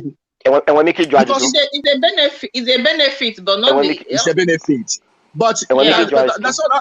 Ịmanụ nwoke na-asị na ọ ka maka ọtọ nwaanyị ime before no be ya ka ọma na ọ ga-akọnsi bịa sị na ọ dịrọ mma adị eme otu a eburu Chukwu ka amakwa na nwaanyị a ga-amụtarị ya nwa before no be before mee n'isi ya ka ọ eme some men na-apụta sị ka tụọ nwaanyị ime first before bịa mee n'isi ya but okwu ha that omenala ewe nwere isi because you are actually prove yourself wrong because na ịchọrọ ịtụọ nwaanyị ahụ ime before bịa mee n'isi ya no be gịnị abụrụ di na nwunye. Yeah, but you know, all that 3 months, so one hope war, I don't want that the house of one. But no episode of Madame. Oh,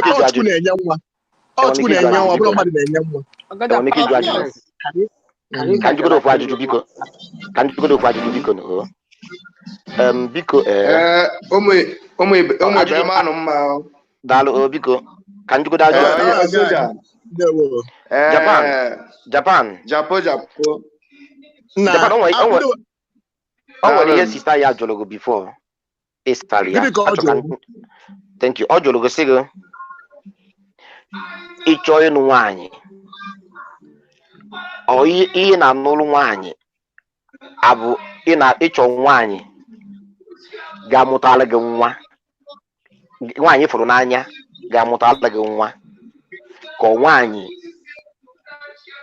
mgbe onwe gosi ju di ajụjụ ọnwa ajụjụ onwe gosi ju di ajụjụ na ọ sị gị ọ bụ love onye gị na ya na-abụ ga-alụ onwe nke ọbụ onye gị na ya ga-amụ nwa ọ nwere ka o si jụ dị ajụjụ iwesa ihe ịsa mana echitasizi ka o si jụ dị nwanne hapụ ka nyegodo oke chere ka ndị biko broda m biko ka m kwucha biko ewe n'iwe na otu ihe nọ kịta ka iwe nwaanyị ezikwa anyị nwa bụ ndị Igbo ị na-ene anya ọ bụrụ na ị nụhụ nwaanyị n'oge mama gị chọọ ịdị na-atakọrọ oke ije n'ọnwa ya na-agwa gị na onye ọgbọ gị wuchipụ nso na ka nwa ya ha na ụmụ nso ji ụmụ ya nọ na ụmụ ya na-eto n'ike mama gị ọ papa gị ọ anybody around you ya mapụta na-asị gị bịa ka ịfụ ụdị lọvụ na nso na nwunye ya na-eme that's not ihe a ga na-agwa gị ihe a ga na-agwa gị mgbe were ụmụ ndị ọgbọ gị na-agwa gị negodo eji ụmụ ndị ọgbọ gị ga they will never come out to tell you negodo lọvụ onye ọgbọ gị na nwunye ya na-eme. I'm not saying that none of us I'm not saying none of I will make you finish because okay, because there's something that I want to say. Something that I want to say. You know, everything in life, everything in life have a purpose. Away from that, you bought a fan. The purpose of that fan is to give you eba. Now, nitne bob no nogi. Nitne bob no nogi. This guy. The purpose on it feel no now. The purpose on it feel no now. Onye goko. Yes. Ni gotera akwa. The purpose akwa mbuka okucharo. Then the purpose of that thing is to shelter yourself. So, the purpose is to have children. Now, love, when you are talking about that love is when you love her, that's when you decide to marry her. But the purpose is for her to, the purpose that will be fulfilled is that child. Hey, as a why, as a why, can't bargain sick, ma'am. As a why, you could have pie, as a why, you could have pie,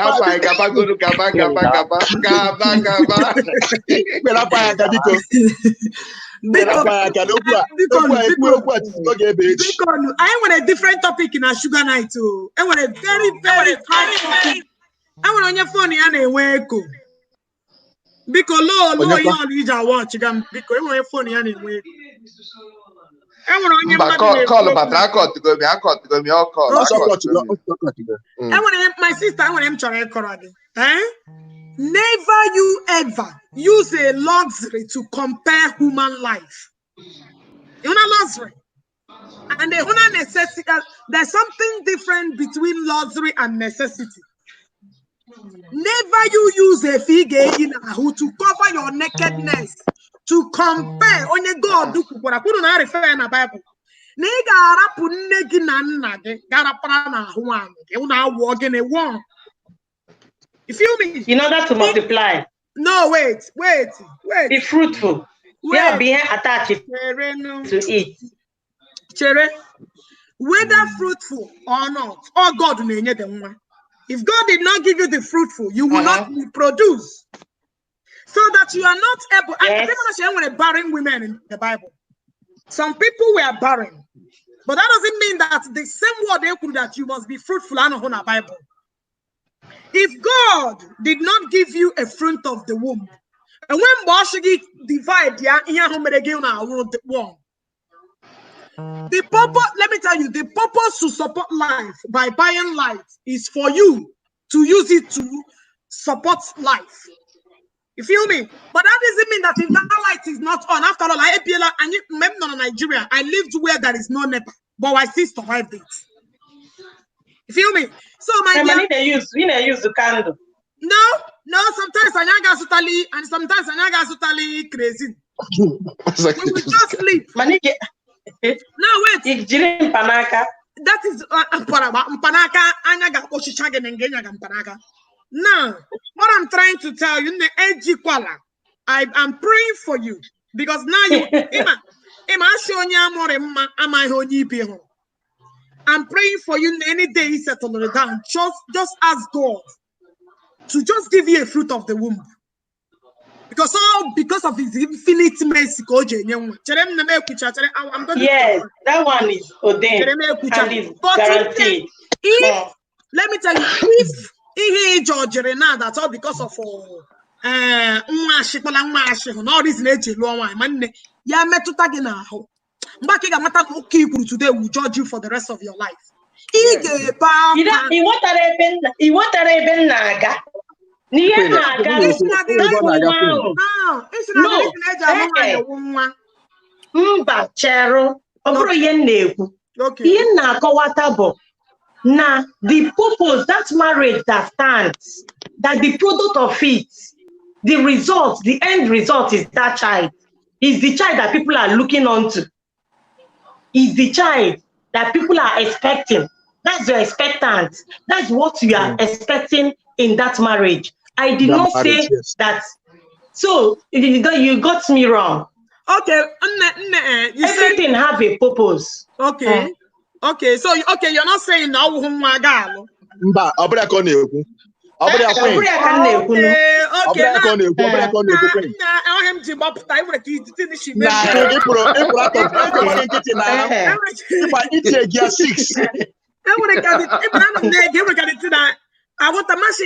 these men in Eku, let me tell you, I am somebody very well. This man is a respectable soul. What do they call it? Now the society. Honor in a high profile. Man, all for 15 good years. No issue. And I'm going to get a high position that one neighbor take a because of all is in Allah. But do you know what happened? They could not conceive. Yaga may adopt walking away. Oh, hey, if you go wait, Nwa is not the reason. Because the woman was persistent. The man don't care. Some men don't give a F. The woman was persistent. Adopt. Whether him try prove whether man or no and people that love you beyond imagination. Nobody because majority of them back and leave. But they've forgotten that majority of the problem majority of them were low sperm count. Majority of them but treatment. And we treatment for that. Majority of them were we had enter hospitals that affected their fun, that their fun at the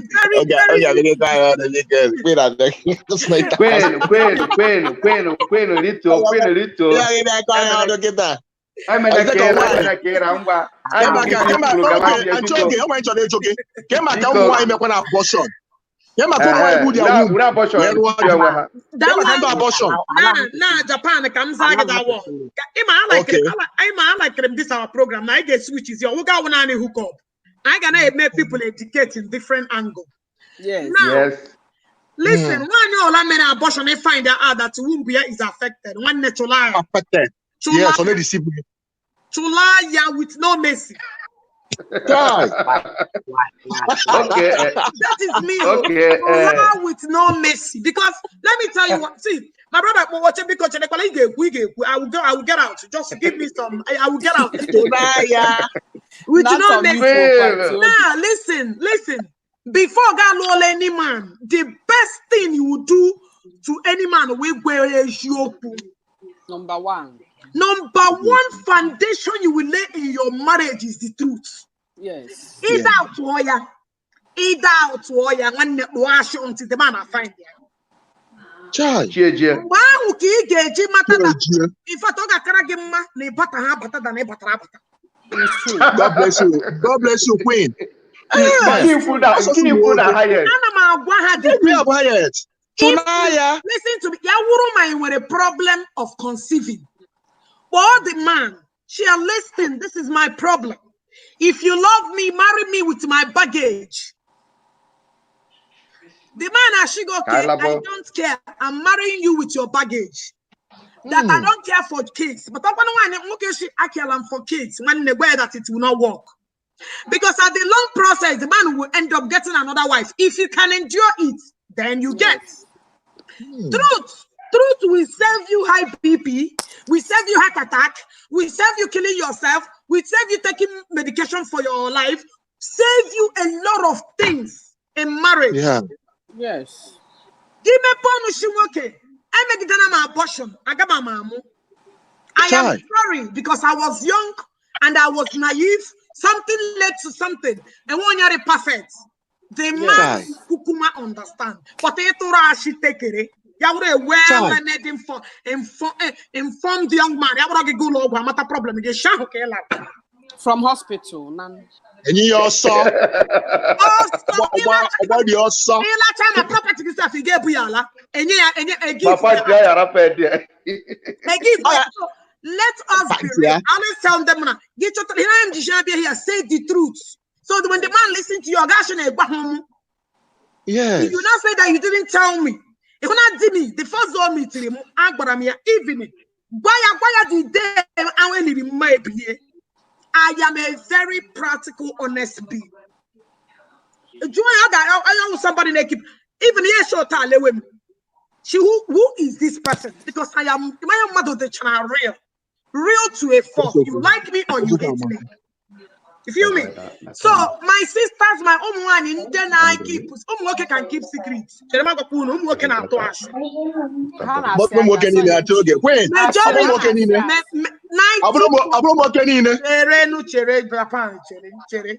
Only 10% out of 90 we had a question. Bow, hey, bueno. I don't want to argue, but I'm up to check and kucha. What can Lola find out? She demand all we have to tell them. You have to tell them.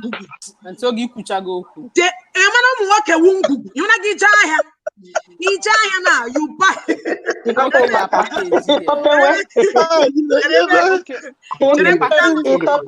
No, I will give you guys. You not get Jaya James Zuba. In what it cares, I can refresh. Mogas ake muduru. Anything injury is called ungugu. You don't know your kehelaya. Ya wala fresh. What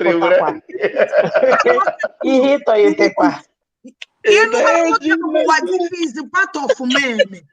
Each marriage, you will many things you tighten. But one what of I can get our times to him working the one. I believe that one have to be on point. So Abraham no come pour no come add there somebody else. So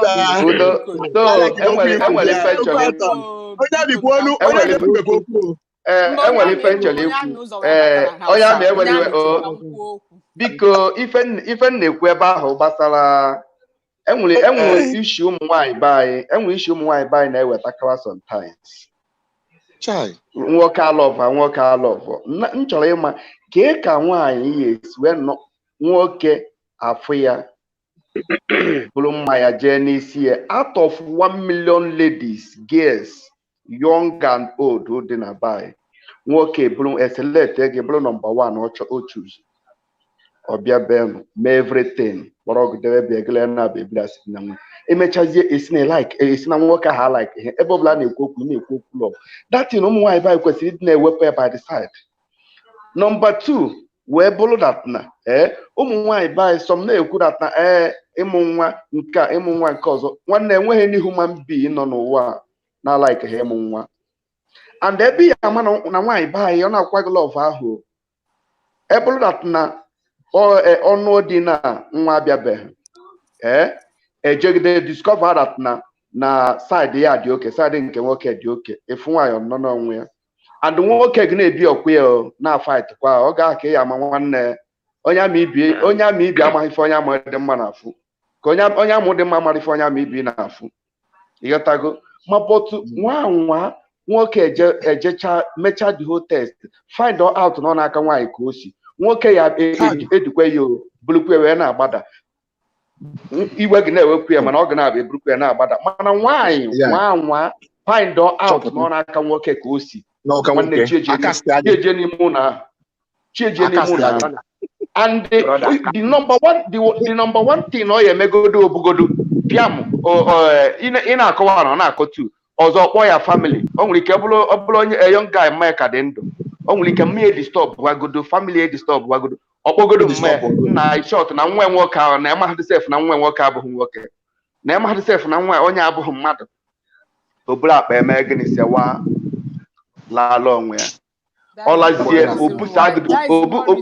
oburu nke nwoke tọsa everywhere mana ebe bụrụ na nwoke find all this issue n'aka nwaanyị ebe bụrụ na nwoke find all this issue n'aka nwaanyị ọ ya ekpudo ya because of gịnị love odibe ya because of gịnị and ọ na-esik advice n'aka nke nwaanyị na-emezi ka obi rie gbalị nke nwaanyị ịghọtago mana nwaanyị chọpụta fọt n'aka nwoke onweghị ike ihe odie 2 hours from ụlọ ọgwụ ahụ ha siri wepụta ebe ahụ ka ọ ya emepụ ụdị nwoke na mmadụ from ebe ahụ ọ nwere ike ịwụ na ha buru moto wee bịa sef ọba ọkara naba nwoke atụrụzi sie n'azụ so ụmụ nwaanyị be anyị ụnụ ya ewetu obi wepụ nnata nwoke alọfụ ha ọnụ anyị nwa efulu anyị na blood ebụrụ na I love ha ọnụ anyị adị na-ahapụ different woman emetrile in the world na-anatakwu ọnụ ịnata issue onye ahụ love show you everything ma beti enweziri ebe okwu ya erizi ị na-ekwu na nwoke alike ha nwanne ka anyị wee na ife awepụ by the side biko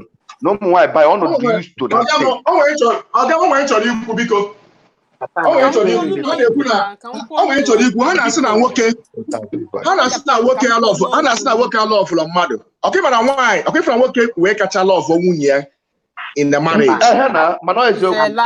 ọkịfara di ya enwere ike ịmana nwaanyị nwere ike ịmụta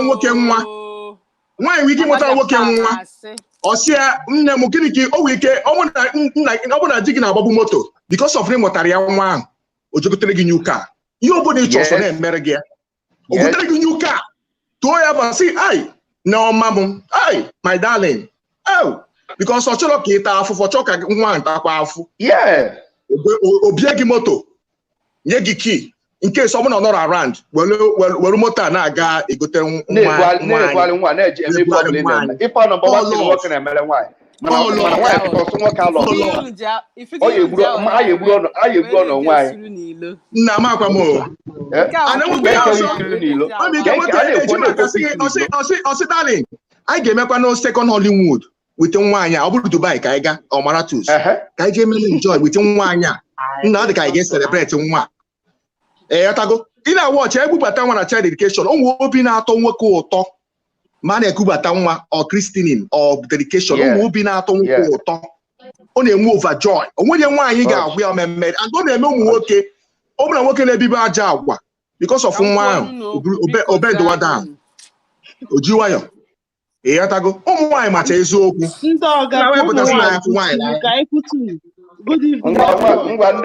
nne m tụrụ isi kwuwe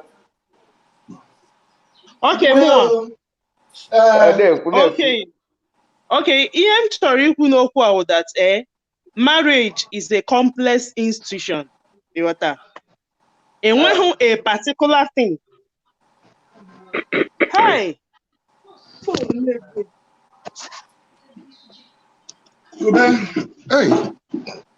Okay, sorry, my battery is down. Okay, I'll continue. Onweghị a particular thing a ga-asị na no ya onwe ihe ga-keep the institution together. Okay. Like ihe bidoro okwu a today, a marriage of 20 years that packed up. They have 4 kids. If we say no children, they say marriage together. This couple had 4 kids, ma nwoke ma nwanyị. But at the end of the day, it's still packed up. So that is to show that a particular thing where we can keep that marriage together. So love, so one. There are a lot of ingredients getting into marriage so that we can last. Yes. I hope you get me. At all. Again, when Maggie maybe no star. So here na do why I say no love, I say no one. That is to show that these 2 things are basic. You understand? There must be love, and by the help and mercy of God, there should be children too. So 18-year one, minus all the other, you see that it cannot hold. Okay? So, if I go divided now, yes, love is important. What the important? To me, we love it by the side because what can I love her again? Out of 1 million women. And I love by the side. Love are there. A man no brana like Higna Pota to where they choose number 1. Where they are now okay. We're now married. Only love. So the love by the side. Because no, I gotta keep love by the side. I want to keep love by the side. It means I get one by the side. Yes. Love you cannot reject one and include the other. Before work I be on before work I be on okay. More careful the single. It almost okay di. Onwe the love e be no. Obi pick number 1 be no bagi. Okay. That love is still there. Okay, still using this same lady Biara in on this program, the man loved her, right? They have kids too. So what could be the problem? Does it mean that the love or love here were nowhere in the first place? All of the woman, the truth, the problem not that place. You make the marriages were separate. No, I cannot know. How do we know? We were not there with them. We were not part of the marriage. I am part of the marriage. Yes, and I know China back then. When you're the part of the marriage, but within ourselves and this new age now, you as a lady, as a matured lady, I'm a matured man. I'm a go the table, the issue net table down. You use to lay yourself as a woman. Where married for the I'm as a man. I'm not going if that place. So I know as a woman now, as a woman, I will be biased because I'm a woman. Yeah. I'll be biased because in that case, the man I figure that the society doesn't look at men that are divorced negatively. But the spite is on women. Once you were a woman, you're a divorcee problem. Men, no stigma. So if you're saying I should use my mind to judge, I will be biased. Like this. All this is common. All this is very common now. All this common. All this like this now in Nigeria. Like this. Yes. All the very common. Yet. Why? All the very common. Yet they are stigmatized. Because let me say something. Why that thing ready and the statement, if you learn the news, the statement will not be complete. If you that now one kita that if you let me go like this. If you now in Nigeria, I'm gonna get many men not buying no why. Mainly our this youth now suffer. Which me and you know. And some of them wait, bring it out. No, brother, because then the same thing, excuse the same thing with why. The same thing with why. So sometimes I question the reason if any obuogini na why na full of love. Why buy kita ne week nya na apa nwoke jideze ota we reply na adosisi ya. Question why many divorce na obodo na Igbo now boy low down to ihe onu na-ekwu that na ichi ilu nwanyị eburu go tinye nwa na front now enwe ihe kwuru isi that na nwoke anaghị aga alụ nwanyị na all of that woman people with different intention eji alụ nwanyị. And when somebody who also hear ma when ya ga alụ nwanyị mara mma ka ọ mụtara ya ụmụ mara mma ma love ya ma love ya ma the girl enwere ezigbo agwa ma nwe ezigbo agwa ihe ma ka ọ mụtara ya beautiful children na ya ga na-aga outside na-eme madam direction like to you if one can division to you. Let me use this as an example. If one can division to you, you may accept. No. He won't tell you that is what he wants. He will come in the name of love. But suppose God in the name of love, choose. Suppose God in the name of love, choose. With the market all over again. all of you will name that love ahụ ọ bịara wee choose oge ịmago mma or like ya go to test if ọ chọrọ as a man ki lekwe purpose eji achọ onye dị ụta all of gị because ọ bụ sọ gị onye mara mma den. You guys is not allowed. Okay, how many more that go at the same time? Anyone not blow choose, oh well love there. You guys is not allowed me to say anything. I'm going to work now. Can I put a letter and soldier. Okay, go ahead.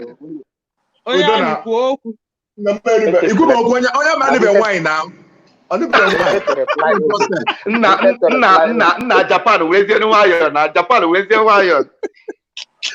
Onye amị nwanyị wiki mụ ya ụla. Oh, si sweet darling.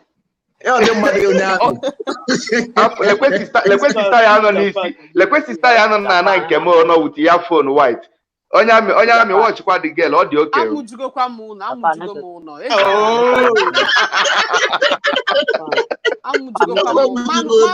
Manu be di na age me, man aga achọ m ihe n'anya. O wee bụrụ ihe ahụ na kede. Ahụ na kede. Ahụ na kede. 32 years. Imagine you 32 years yesterday. 32 years. They can the young now. Actually, go 40 years, sir. They can the young. Hello, no, okay, 40 years. Hello, no, as nine or 45 years. I don't know 45 years now. Kola Gaka. Okay, Papa, there. We're not shine. The man that said something about level, like class in a marriage, to me personally, I don't think he's right. Because when you're in love with someone, class doesn't matter. If the lady is higher than you in a class, she can bring you up to her class. Do you understand? If the love is there. Then secondly, Queen said about no moving as in a marriage, you won't kiss the or let's just say moving as to defend themselves from being into trouble in a marriage. Then yes. And I'm Japan, I see yes, Nanka.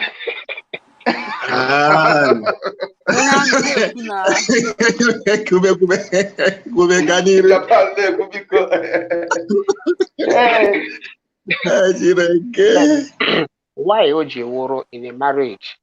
One, you know, at first, okay, victimized, they will capitalize on that issue. Maybe na one or a hash, you know, they want to make something out of it. My name was a mistake, okay, game in a marriage. Yeah, whom wine they will overlook it. But you're working no gonna you're getting at the marriage boss or Jordan game. Why? That is my question. Why? Especially with Nigerian men. No, yes, for it, it's not called, it's not sincere. Na marriage, no wine, I can't let my brother, but no wine. Buying na kata for na marriage carrier. You got to bring wine, you know. Okay, because now so many mistakes who go out in our youth. That's something of the womb, over the womb, something like that.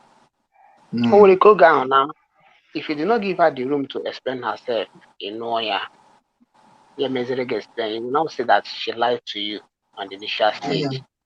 Whereas you do not give her the chance to express herself. If the love is there, womb or no womb, as far as if they want to womb, say father and mother on a marriage, once the love is there, womb or no womb, both of you can just live. And you adopt a child and live together. Onye ame nwa ajụ nchọ ijogo biko ewe n'iwe. Thank God na kwen go bata m na. Ka m be jụọ gị ajụjụ. Kwen ọ ya adịla gị na mma Chukwu gozie gị. Ka ndị onye amị ajụjụ before gawa onye amị. Yes. Inugo when you go to isi before maybe nwoke bụ mechanic bụ primary 6 holder. Na-alụ mechanic bụ ezugide nwata nwaanyị na school zụcha ya as a medical student ọpụta bụrụ medical doctor kwuo na class ya na na level. On I said something. I said, no one can work in a level. Once the love is there, the lady can bring the man up to her level. That's what I said.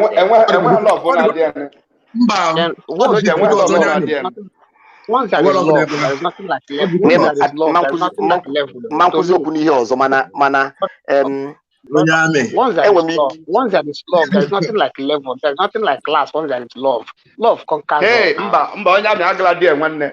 Soja agala die. Soja agala die. Okay. Soja, ị ma na ụmụ nwaanyị bai, excuse, ị ma na ụmụ nwaanyị bai, soja ife ị na-ekwu na, ị ma na first class lady bai, no matter ego ị nwere na bai, ị ma na ọ na-esiri ihe ike ile businessman uji ego na bai, ọ na-akwụkwa gị na number one na ị gaghị school like ya nwa, na gịle na reason gịle na-aba are not the same. So level dị na marriage na bai. You got na no matter the ego nwere afụgo mmeni o mele, no matter the ego ha nwere ha gwa that onye all illiterate trouble. No matter the money, if not and the man love for ya, o nwere ike na demand na ayikwa demand na spend the ego because if even they they used to go na army work ego. Ha nweta akpalo dị mma onye ahụ ọtọrọ to you well to their hand. Ha na ala the ego.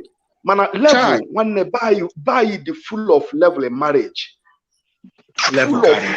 One man to that. One man Okay, Bros, I want to say something.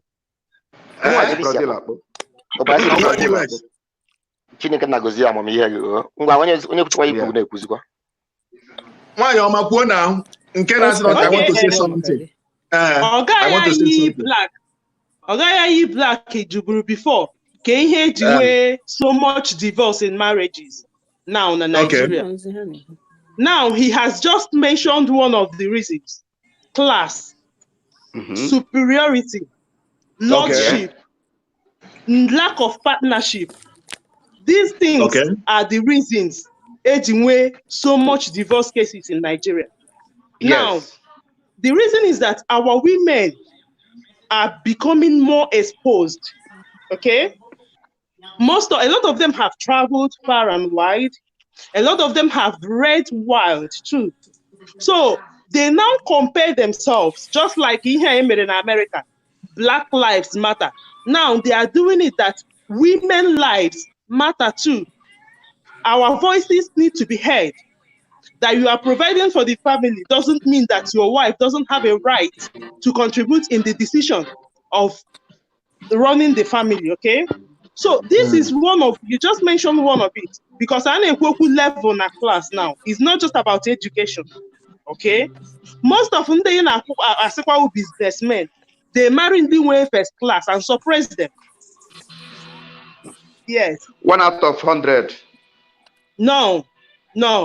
You see, our women, we are accustomed to the fact that once you were a woman and you are divorced, you will be stigmatized. It doesn't matter how much you have. It doesn't matter your level of education. So a lot of us, we want to stay because we don't want to take that stigma. Okay? The lady veteran at this program, this discussion, no. First of all, we should have asked the age at which she got married. Oh, we call Lodi at the age of 17 or 18. Oh, we call Lodi without formal education. Oh, we call Lodi without anything doing. She doesn't have anything. I gotta kick my toes. So, if she are poor from that marriage at that point in time, first she will face humiliation. So she has to wait, hoping that Dia will change. To live is a problem. She doesn't have a job.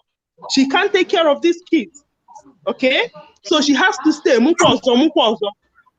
Okay? But she grew up. At that time, she fended for the family. She now realized that she can actually take care of herself and the kids. That's why she left. So, you see, there were levels to these things. So I use all the woman as a case study. You will see the reason why an educated woman wouldn't want to stay long in such marriage, because she has read wide, she has heard, she has seen a lot of things. But in her case, 20 years of marriage, it means she got married at a very tender age without knowing anything. So there were levels to these things, you know. Excuse brother. Lanya sister, if I know divorce when I buy now, mainly is a graduate to graduate, not a low class. So highest now the divorcee in Nigeria now o siri ike efo a low class no into marriage. O siri ike divorce. Ma but divorce when I buy now, all of them is a high level. That's what I'm saying. That is what I'm saying. Now the reason why is OGZ like that? The same level, the same category, the same certificate. That's why I say that women are beginning to speak up for themselves. I say now Americans say Black Lives Matter. Now in Nigeria we have gone to school, we have become exposed, so we will now say our lives matter too. So they no longer care. Can I say they have risen up to damn the society. Okay. Can I say something? System. Okay. If you underbuy feeling they are just getting stupid every day by this now. They got nothing. I mean nothing. Okay. You see, sometimes okumada toto you got to go because now I am worried in the because now so many things in the notice know what to do when so many work achọrọ ka ụmụ nwaanyị takọrọ aha ha chọrọ ka ụmụ nwaanyị gba ha stọd because onye ọ na-ezezi ife na-emere because ikwu ha na imago sometimes ama that na-enwe so many men nọ na by the so stupid na-emegbu ụmụ nwaanyị so much and so many ụmụ nwaanyị nọ na by the so bitter that to the level that na most of them ịbịazịa nwoke esi wepụta discussion nwoke na nwaanyị ị na-ekwugodo eziokwu ị na-afụ that venom in them so ọ na-adịghị ka osi nwude nwoke we na mmanụ drone ọkụ waya tufuo but ọ bụghị otu akụ kwesịrị ịdị because nwa ka unu na-amụ ị ga-apụta na baa ifu ebe a na-ekwu na nwoke ji mma magbu na nwaanyị ji mma magbu die na die chitiri na o ji mma magbu die ije na kọmentị na-afụ ụmụ nwaanyị na-afụ ndị na-amụ amụ so amụ ka ya amụgide that place nye ọ kọmentịrị ifu ọchị ezie ikiri ka ifu na ọsọsọ ụmụ nwaanyị ọ dị happy na mmadụ ji mma magbu die mana nye nwa na-amụ nwa listen nyanwa na-amụ nwa na-egrum ụmụ ya na-azụlite ụmụ ya nwoke. Do you know what it takes na mmadụ buru nwa for 9 months if you a mother? And the funny thing, then have most of those see with so many single mom, let me be honest with you, the venom ha na nurse out ọnụmadị ha na ahụ ha fụgị na di gị ha dịkọ happy ya chọ mbụ onye ha ga-edestroy. Ka m gwu na eziokwu ọkwa ife ụmụ nwaanyị be anyị ha kwesịghị ha ka ha ji ama that no ụmụ nwoke be anyị na-anyụkwa origori mana nka ga na-agwa ụmụ nwaanyị be anyị because ihe ifu ha na-asị na ha ji gụọ akwụkwọ mbụ like ọ na-abụ mbịa n'obodo a like England ebe a m bi today ịpụta na-afụ so many marriages ndị ọcha great grandfather ị na-afụ ya na nwunye ya na-aga ekodo aka so ndị be anyị bịa mgbe ụfọdụ eche na ndị ọcha dị respect di ha. Ndị be anyị mentality a na average black person ọ bata ha n'ebe a nweta ha na that pin ndị ọcha na-respect dị ha mmadụ ndị Nigeria onweghị ndị ka ndị ọcha. Listen, I date go m onye ọcha, in fact ọ bụ na mma onye ọcha ka m karịa ịnụ ụda ma onye ojii ihe onye ojii mere n'obodo a.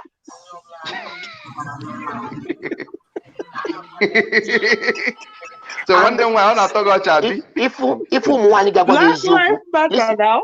Ife ụmụ nwaanyị ga-agwa gị eziokwu enwe so many because enwe m so many friends ụmụ nwaanyị just friends ha nwere ije ka ha na-asị m that na ihe ha na-enwe na nwaanyị as friends nya akatikolo ha nwega na nọ na ha nọdụ gbufara ha jụ ọkwụ nwoke ya bịa nụrụ ndị friends ha ọkwụ nwoke ya bịa nụrụ ndị enyi ha nwaanyị ya na ụmụ nwoke na enwekwa ụmụ nwoke chukwu debego ya ata afụfụ n'ụwa because na ha ma na ụmụ nwoke ga-abịa buru ndị a o jiri eju. So ihe m na-agwa gị ụdị min ụmụ nwaanyị dị ụmụ nwoke mbụ kolokolo ka anyị na-eme ọ na otu oge echi nọ na iwe otu ụdị mmadụ ga-eji ike mmadụ nwee ike ọ bụrụ mmadụ na-eme okwu ọnọdụ ka my voice. If you take my voice you might not like me as a person. Ụmụ nwaanyị ka bụrụ silent killer karịa ụmụ nwoke. Yes. Can I say something? After you speak, I want to speak. It's okay. Thank you, bros. You see, women are not silent killers. The reason, no, we are not. The problem is that because just a kind of continuation from where I stopped, because of how the society stigmatizes those who left, the uneducated ones among us will be there. They will take in a lot and bottle it up. Take this education out. When they want to act, take that education out. No, you see, bros in black, education is not killing no. It helps them to leave the marriage. I love this topic. Excuse me. You see, education helps them walk away. Okay? It helps them walk away. You mentioned that in Nigeria. It's mainly the uneducated ones and unexposed ones, or those who are not knowledgeable. The ones who went to school, when it gets to their limit, they leave the marriage. They walk away. But in that Naga school, they will remain there until they boil hot water, or they boil hot oil, or they stab the man, because how about will go a lot. They do not have the courage to leave. In that issue, sister, Osilike for an educated girl, an educated lady will dear or do dear. If any neighbor could have on a graduate one, thank you. Yeah. God do excuse me. Because before I go on, okay. As Nange Kelegi, you know my first time Iputana this, but I've been following you before now. The first time on Horogen was like, who is this girl? You know, when you were having problem with other people in a problem. But better take your time. See, can to go. I'm not meant to carry her Facebook. See, can so I find out that you have a lot of wisdom. That's why I started following you. I've been a silent follower for some time now. So, but today, because of the topic, I came up. And the day one long week. Oh, you were so gentle and so beautiful. See, hey, so this lady can be this gentle. So that week, it makes you look cheeky, you look gentle and everything. That's I like your program. I like it. And I like it how we get more negotiate me. What I'm about. I don't like that if you too much. You know, I gotta make with you sometimes. What I go. No yeah, problem. I love your program. Most of the times, if I'm mad, you have to sit down and look at the person. You know your potential. But if you make and say, maybe not as you I didn't so radical like you. My sister Ella here will geshi.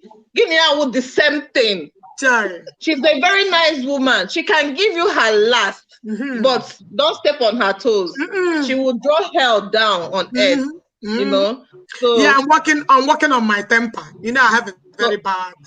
I'm working on it. In my people when you retaliate. I'm asking you what I know, Jafosha.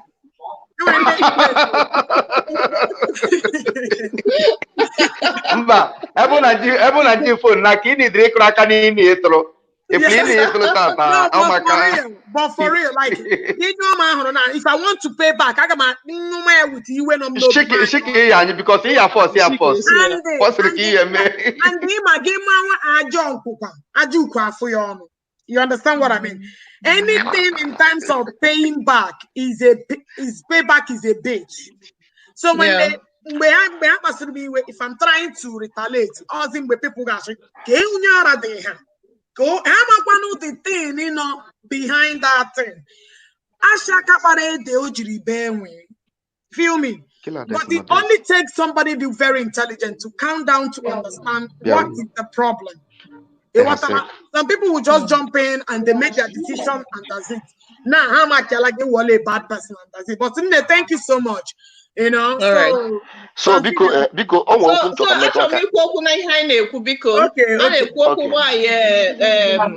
many divorce now.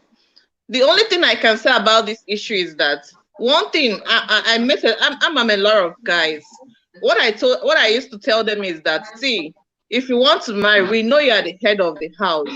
But what you should do is you have to be a friend to whoever that is by your side. When you are a friend to somebody, and when some things he got name me, the problem I know where most of the times anyway, like our Igbo culture, can I see our Igbo culture? You know, I was there, I wear so high that now I got hammer if why I know no la ne breathe or not he breathe. What we know is anyone high name or the him motor. But in law why? Men when you go with your friend, you will share things in common. Be truthful to yourself. you know, it gonna help marriage a lot. That is one of the things where my man, when he came, see, if you don't want to be my friend, please go. I'm not even, oh God, I didn't ready low. I'm on school. I didn't ready loaded by that time. Somebody gave him listening ears. Gave me Ochi main here first or say, how will my family feel? Not even only wife, my children, the wife, how would they feel? Now, consider how would they feel? And if I do this in Chorime, how will this woman feel? Moment this thing nachime now. That is the question you should do. I tell my husband, see, what you have to think is about me. Don't think about yourself. And I will think about you. Because when you start thinking of me, it brings a whole lot of problems. But when you start thinking about each other, man can one yo, man can walk, who so more can think about the woman. The woman got anything what make a deal obi did the mom this marriage make you a peaceful marriage. Okay, what can I think about the same thing? It helps the marriage grow, it helps the love grow, it helps the children are very healthy and happy. How can I feel inferior? Because I'm on hand when something at the back. Wherever they come out, they outshine everybody there. So this divorce of a thing is getting so much, you know. And another thing that's now me, the other woman put her now. I'm the last person that on a marriage and I come in here, and I made it clear. And when my people were my husband when he came, how see that now? He went to go to this girl on top of a man. Don't beat him, don't beat her. If you don't want her, bring her home to us. Not as if him got me way out, but it's to tell him that you dare not lay your hands on this girl. Come on, Aluzina, if you don't want. And I told him, I don't take it. He had a police. I'm the kind of person that come in here. Not the first time, or come in here and say, don't try it again, which I've already told him. He come the second one. My life matters. If I die, what happens to my children? What would they do to my kids? Now you go marry. You can go and marry my sister. You can even go and marry my friend. You know. So I need the mutual respect, especially our Igbo men. I'm not with my brother the same thing. My brother whatever it is, don't offend my brother. But whatever it is, come to me. We'll fight him back. You know, so respect and love. And if you believe now when you get wogunwa and naguma wonwunyegi, the very important. Yes, all the very, very necessary. Sister You know, Biko, so that's thank what you. I have to say. Thank you. On wokun choka nko biko oku ga maka mana on wokun choka metu aka. And okwu mbe metu aka ya gakari no okwu sister ayi no n'enu ani kwuru. Yeah. Now the educated. They move away from their marriage. Now those ones not educated now. Listen, let me tell you one thing. Imanas no na woman na eloko. Aso no na apu mmanu. So many women buy today. Listen, as I am equate tomorrow. Obu na enwele ihe bu chukwu na afu anya mbu my mom. The love when my mom no I lost her last year. The love when never no amoro mo enwele any other chukwu ozo na ekwu maka obu na enwele nke na afu anya my mom. And the same love again, I had the 6 boys now by 1 girl, 7. The girl was the last one. The love, yes, the love will never not want the one. That is the only person that anybody can want anything from my family. You go to her. On your my whole village, my whole town. If you want to get anything from me, you go to her. I'm so many people we kidnap you and they kuna. So, the love will never wine. And then we're more friends who wine than mom work. And the young last and what cover again cut on what bet one yakanaho. Mobunya go, Momwine no lazy. Onya high was here don't know what. But that's by the way. Manacho can watch yet because now we ain't go na Anambra ABS or Anambra State or today. Maka divorce anyway, na Nibo. And I cook a traditional leaders tinye beyond. So many umwanya na agbevu na korota. They haven't had wise. They haven't had educated. Man, no illiteracy in hands. I can tell you, I can name so many names. And what I need, boom, one need, Bungozo Conti while I'm walking anoya. Or the son honor today with the husband. A whole queen of England, no with the worker. I can name so many professors saying when I need. My cousin sister is a professor governor university. A professor governor university. Why can you say we? So we need distract because can we so why can you not be my sister, my cousin Anna Bagia? So in na agwa gị mbụ that na so many ụmụ nwaanyị anyị bịa debe ahụ na ha dị educated. I can name so many educated women in Nigeria ha with their husband. Those stupid ones feeling had wise, na had educated, were no interest in any hands. Feeling no wise garden. Listen, let me tell you. Ihe a na-enye ezigbote nsogbu n'ala Igbo mana onye chukwu ikwu eziokwu kwuo enwere mgbe m ji asị that na divorce niile nwere n'ala Igbo today bụ ụmụ nwaanyị ka ọsụrụ ya. Mana ihe m na-agwa gị today bụ that so many of them ụmụ nwaanyị anyị today na-agba egwu n'ogologo ezi na ụzọ waya ma ọ bụrụ ndị soro Igbo cheka nkwụcha ihe ekwu biko ewe n'iwe because ịma na ndị mmadụ na like abata n'ụdị nwa o nwere ihe otu eke eme ịbịa na-asọpọtụ ụmụ nwaanyị ka ebe na-akụrụ m aka I am not achọghị m because m na-agwa unu kwuru mara mmadụ na ụmụazị anyị na-ata afụfụ ihe a na-eme ya unu efil ndị ọcha dị educated ha mee research ọ mmadụ ruru elu pre ọ mmadụ nwere disi electricity na anya ọ mmadụ mere invent educated dị ha bụ mmadụ ịmụta arụrụ mana so many ụmụ nwaanyị anyị today ọgụ ọbụla ha rigoro n'elu nwaanyị ibe ha na-anacha nwaanyị ibe ha ọtụ everywhere. Lesbianism everywhere. Let me say, Nigeria. Yes, of course. Nigeria. So many ụmụ nwaanyị anyị ada anụ di na ha chọrọ ịnụ di na di na-agụ ha agụ nọ na hafụ na ha na-achọ ịba monopause ka o jije tụrụ ime mgodo nwa jidegodo nke aka frese ga na-agwa sị na nke ijikwa aka ka ịgbagodo jee tụrụgodo ime mgodo nwa first nwoke ahụ ka wetazere ka inye ya ọ na-abata the family with war with ulterior motive o bụghị ezigbo ihe n'obi wee na-abịa. So many of them who lesbians, they don't have any urge for a man. Man, no, society ga-agwa ha. And how they feel have to civilize. You be civilized. Go and get married to your fellow woman. That bitch work you get destroy your life here. Anyway, can could be out of fun because I'm so many people I'm like in here and okay. I'm ready to say more. Okay, I'm going sister if you just we fetch ship na that thing. Okay. Bro, so you white come. Your points are valid, okay? But why I'm talking about walking away, brother, I black, okay? So I am standing in the middle. I'm not standing in for women or men, but I'm saying instead of Ibu Tigi, is it not better the person walks away? Or man and why you know, that's where in-way exposure is good. If this thing is already choking you, instead of killing your husband, leave. I stand on this one. And instead of killing your wife, please leave too. Okay? Yeah. It's not like now, in support of divorce. Bros raise the issue or say, okay, do the reason.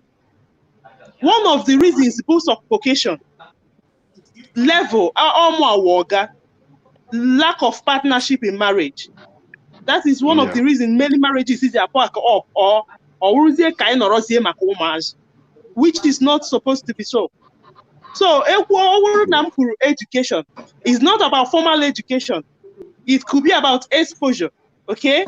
So the point I raised there is instead of killing your husband, walk away. Instead of killing your wife, walk away.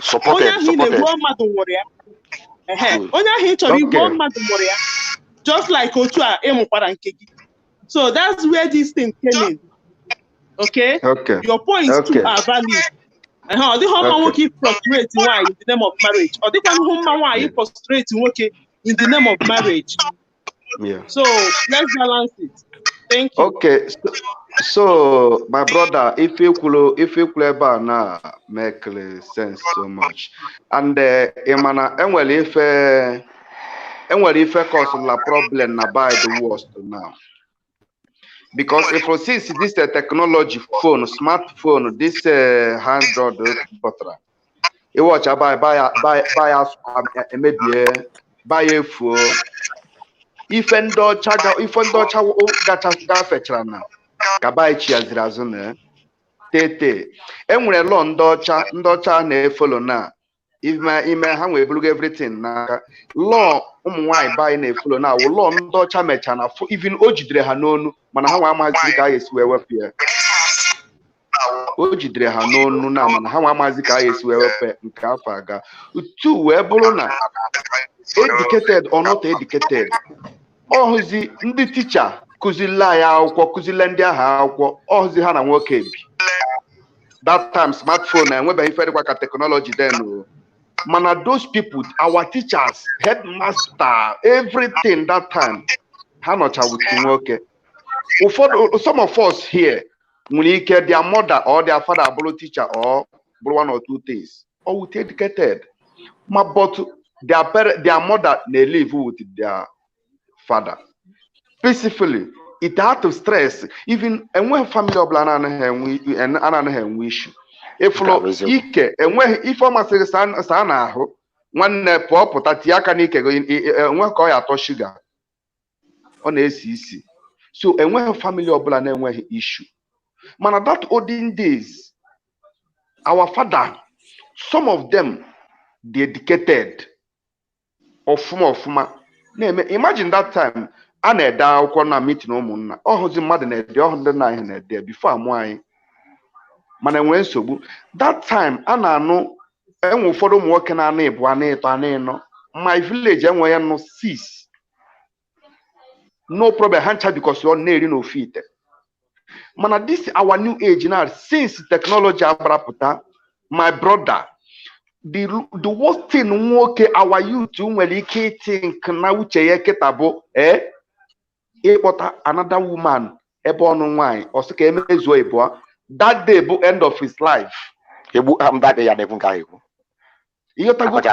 anaghị echezi ịma teknọlọji a bịara wee bịa wọshịa ndị be anyị isi gbuo ha final ha nwa apụzie that na lozo that na Igbo nwere culture. It's like if you kwuru that na gọọmenti na-akpọghachi ndị traditional rulers ka ha na-eneba anya na diversity na bai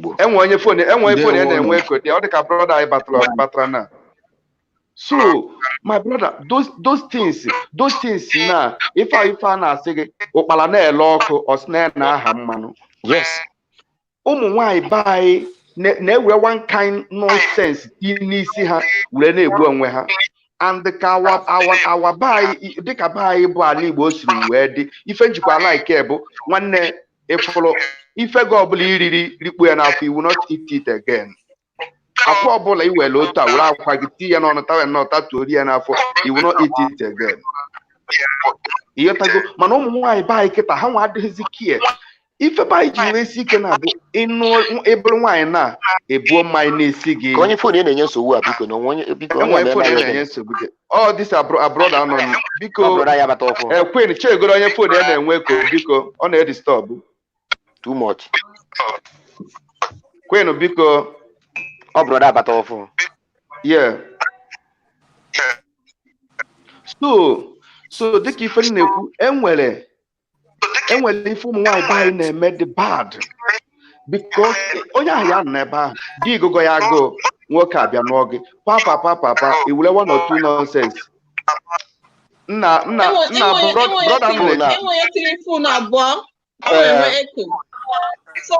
brother anụ na-etiti isi singlet low ya fọnụ biko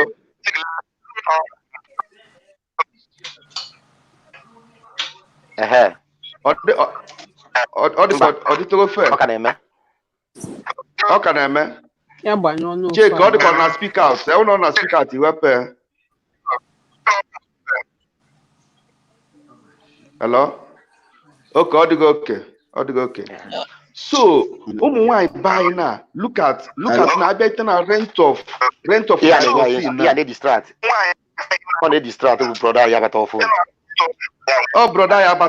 broda ya nọ n'etiti ọ fọrọ ogo na-eme this thing mama ya pụka ịbatakwa n'ọzọ biko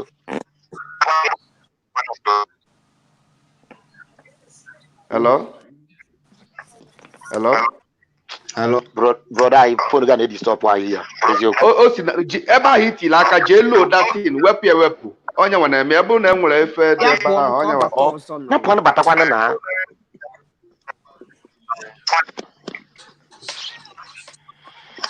Queen ọ pụọ na ọ ya bụ maybe another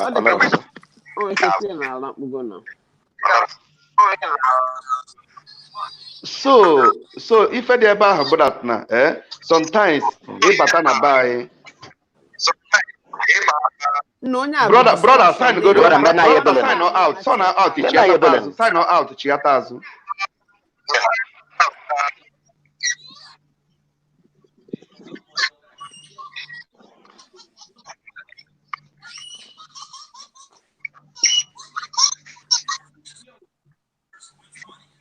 Brother, sign out to Chiata Kwazu because. Because send down until get you personal message. I will pull now. What time you on a distract mother? Na obi ahe kukudo chuku gozi anopu because see ya batazi gozo Queen dem. So if for now nwanyị buy now enweghị onye na like enweghị family ọbụla ma ụmụ nwanyị niile na-aba ma nwoke enweghị ya like ka emụọ nwa echi kecha nwa ya dị echikwe nwa ya gbalata ọ bụ ihe ihure to family before mana kịtazi because arụ mezi na be anyị na uruzi omenala ọ bụzi ihe ihere and ị nwere ike watch goro kịta gụnwa na a man ya family nwanne gị nwaanyị anụ di ịbatakwa asị gị na ọ natago ọ na-anatakwa number one ka ala Igbo si wee dị akwa mana o si elu onye ahụ n'ike ịnụ dị dịka ala Igbo si wee dị iwu nụ and enweziri time nwunye erinu ọ bụrụzie problem dịziele family ya the heat zi ọ na-apịa na family ya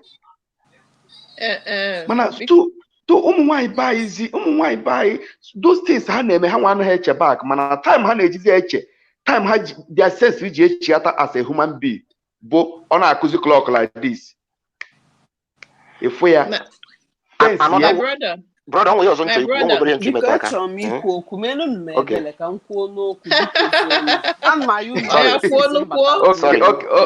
okay ngwa kwue ikwuchaziela m finish ka m kwuo thank you sir biko n'ihe nchi contribute n'okwu anụ anyị na-ekwu n'abalị anụ ahụ anyị wee bido ama ebidogoro na anyị nwaba ụmụ nwaanyị go the first na anyị nwaba isi sekpụ ntị ebelieve m na nwaanyị ọbụla n'ọnụ nwoke bịa n'ụlọ ya be nne ya na nwoke ala ọvụ ya ebe ihe izi nchi ikwu ọzọ dịka nwanne ya wee bụrụ na anyị nwaba ụmụ nwaanyị kwesịrị na-achịkọta ma nwoke ma ụmụazị ome ihe niile na ihe nji na-ekwukwa maka na ihe gbasara divorce ka nji maka ya chi ikwu okwu bụ one anyị nwaba ụmụ nwaanyị na-abịa ekobe aka anyị ebe anyị ma na aka di anyị erughọ ama m ka m ga-esikwuo onwe ka ebe aka na-erughị na ebe anyị aka erughọ dị ọbịakwakwa ọzọ brọda ya abịakwakwa n'ọzọ ya na ya anụ biko biko kwen onye ife dị adịghị mma onye ife dị this our brother ife dị adịghị mma so ọzọ dịka nwanne bụrụ na anyị nwabụ ụmụ nwaanyị nwoke bifo ịnụwa nwoke ị ga-ama kapasiti nwoke bifo ịnụ gị na nwoke ahụ ebiri azụ di na nwunye ka ọ ghara ịbụ ihe ọ ga-abụ anyị bịa a na-ekwu na oke divorce na anyị bụ na ụmụ nwoke na fọt na-esi anyị 100% abịa na divorce Igbo anyị nwabụ ụmụ nwaanyị ka ọ na-esi n'aka yes thank you so much yes adị m ekwu ya na m na-ekwutere ụmụ nwoke mana onwe ndị m na-agbachitere m nwa na-eji onwe m eme example because I could remember Muagodi, meji onwe m wee na-ekwu because I didn't like iji mmadụ enye example and may believe on myself onwe m. Yes. When I got married new, 8 years of marriage in Bia. There's some things in Bia na mingle with friends. Before Mali and Menu, as no more na fuzi as nasian nata. Just to fee he be mem na my house, my junior one. Be KNSN just I plug my charger. Upplug with phone and I charge the phone. Just phone here to go kwanga we put a phone here and plug on my own phone. Do you know what my junior sister to maleto weto guam? Na sister nam bulu kwa bam na no boku ya ka ga ya. Okay. So what that my junior sister guam, I need to pack my things and leave that house. Come mo ajiaka na be di mujiaka mbuchi. John Omega of Deliverance. Just sabo madu be guam my brother. Deliverance government, yeah. That's the end of it. Mu ibu akpam see my house. Na chite back. Rotata. Ano katabembula akpam si ba ebedim na. And the other njikoko anu abro na some mother I nwe na buy so I contribute ye mere ụmụ anyị ji anata because nke nata ha support onwa ha. Yes. Yeah. Thank you. Because I believe no bụ na nwa gị buru akpa ya nata jụnwa ka ọ dịrị egwu ya buru akpa gị na dịka ndị gboo si eme. yes ebelieve m n'ọzụzụ ndị nne n'aka mgbe ochie ka mma karịa ihe anyị na-azụ kịta sị na anyị na-azụ ụmụazị anyị na-emebi ụmụazị emebi ọ bụla ọzụzụ ka a na-azụ nnukwu ada Igbo ji eje mba eziokwu ka m na-agwakwa gị ana m eji onwe m enye ezampụ bikos ama m abịa na be nna m ụmụnne m ka fọrọ ụmụazị ụmụ nwaanyị na-abụ so okwu ada ma junior sister gwa m m ruo tata mara chukwu mara aja anụ ebube m akpa m si be di m pụọ again so ebelieve m na ịnwa bụ ụmụ nwaanyị ga na-ejidegodo onwe anyị ka e wee kwuwe okwu ụmụ nwoke side ga-adị ha wee kwuwe okwu ụmụ nwoke first ebelieve m na any successful marriage n'ụwa na n'Igbo anyị bụ ụmụ nwaanyị ka ọ dị n'aka ikwuru okwu ọfụma sistem okwu nchigwu ụmụ nwaanyị one biko egwe ndị iwe okwu just one biko nkwụsị ka m emechi ọnụ na-ekwuo onwe ya nchigwu unu ama m ihe na-eme n'ụwa na iwe ọcha n'ụwa na you find that na so many men now there's more interest in women to married than single girls. So many young guys. Yes. Aaron. Yes. Listen, those ladies are chill. Chele kabia. No. See. When we na chigwa ụmụnwaanyị anyị. Akụ inu abụrụ ihe ọ na-ada n'ọnụ ka ọ na-atọ n'ụtọ. Yes. Ife ụmụazị a na-eje gym, o nwere ihe ha na-alụ. Ha mma aka abụọ afọ ọnụ. Mụ nwa enwere ike sef 1 week, 2 weeks, emetụbeghị m afọ ọnụ m aka. Mana ndị a na-agwa gị ihe ha na-handle every 3 days. Jim, ifu 6 pack dị ha n'ahụ. Ọ na-agwa gị na sinsi ya jam oge na Facebook na ya dala ahụ nwụzi ụla. Confirm. Ọnụ a na-atọ. Iche na ka ọ si adị. Ụmụ nwaanyị biko nụ. Common sense adịkwa common. Onye nji na-ekwu ya bụ na nwatakịrị ya na-alaghị lapụta gị be di gị. Ọ rapụ gị. Nwatakịrị ya na-alaghị lapụta gị be di gị. Mmadụ na ọ bụghị ihe akụ inu na-ada n'ọnụ ka ọ na-atọ n'ụtọ. Ka ndị begodo okwu otu a biko onye echi ikwu okwukwe na onye nweta na bịa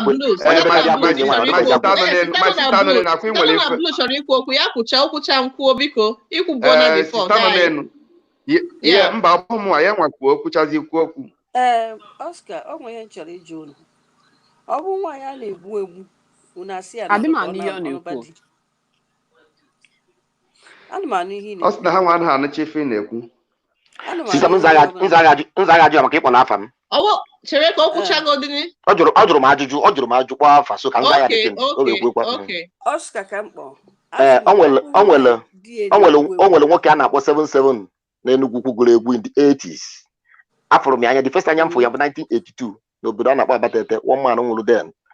O nwere egwu ọ gụrụ ịchọ ije kpọọ egwu ahụ ọ sịrị na o nwere nwoke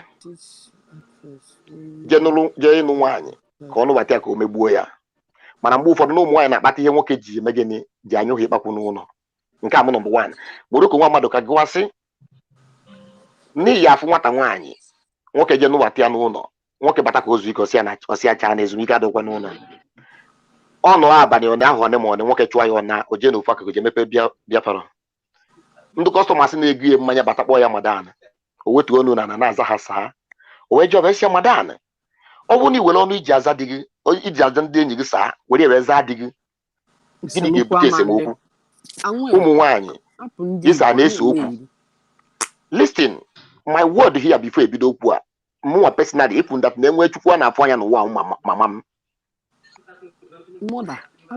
na enwe chukwu a na-afụ anya mbụ mama m so the love nwere ebe my mom na transfer me to my sister that's why ịpụ m okwu before sị na mgbe nwunye ndị ime na nchọ ka m mụọ nwa nwaanyị ịghọtago mana m abịa mụọ nwoke so mana ihe na-ekwu mbụ dat na ụdị ịfụnanya nwere n'ebe ụmụ nwaanyị na-enweghị m ya n'ebe ụmụ nwoke nọ onye chọkwa ikwenye nkweta akpọghọ m ụmụ nwaanyị asị mana mụ nwa afụgo ihe na-eme afụgo m ihe ajụjụ izu nka nsala so nwere nwoke je nụta nwaanyị ka o megbuo ya bụ ka o gbuo ya mana mgbe ụfọdụ na-abụ ụmụ nwaanyị na-eso contribute a lot most of the things na-eme n'ụlọ. Let me tell you, Oscar, we are all human beings. Everybody make mistake. You got to hear na chegwa. I want to be perfect. onwe di na nwunye ọ na-abụ ọ bụrụ etu esi wee bido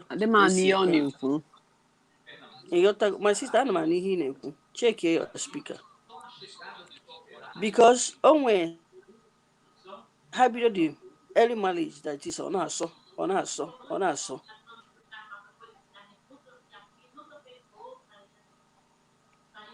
and bug from nowhere ihe ma na marriage ọbụla mmadụ nọ n'ime ya ebido ha wee nụ bug wee kụba mmadụ ife ịghọtago biko onye ọbụla bụrụ akpa ya na I'm coming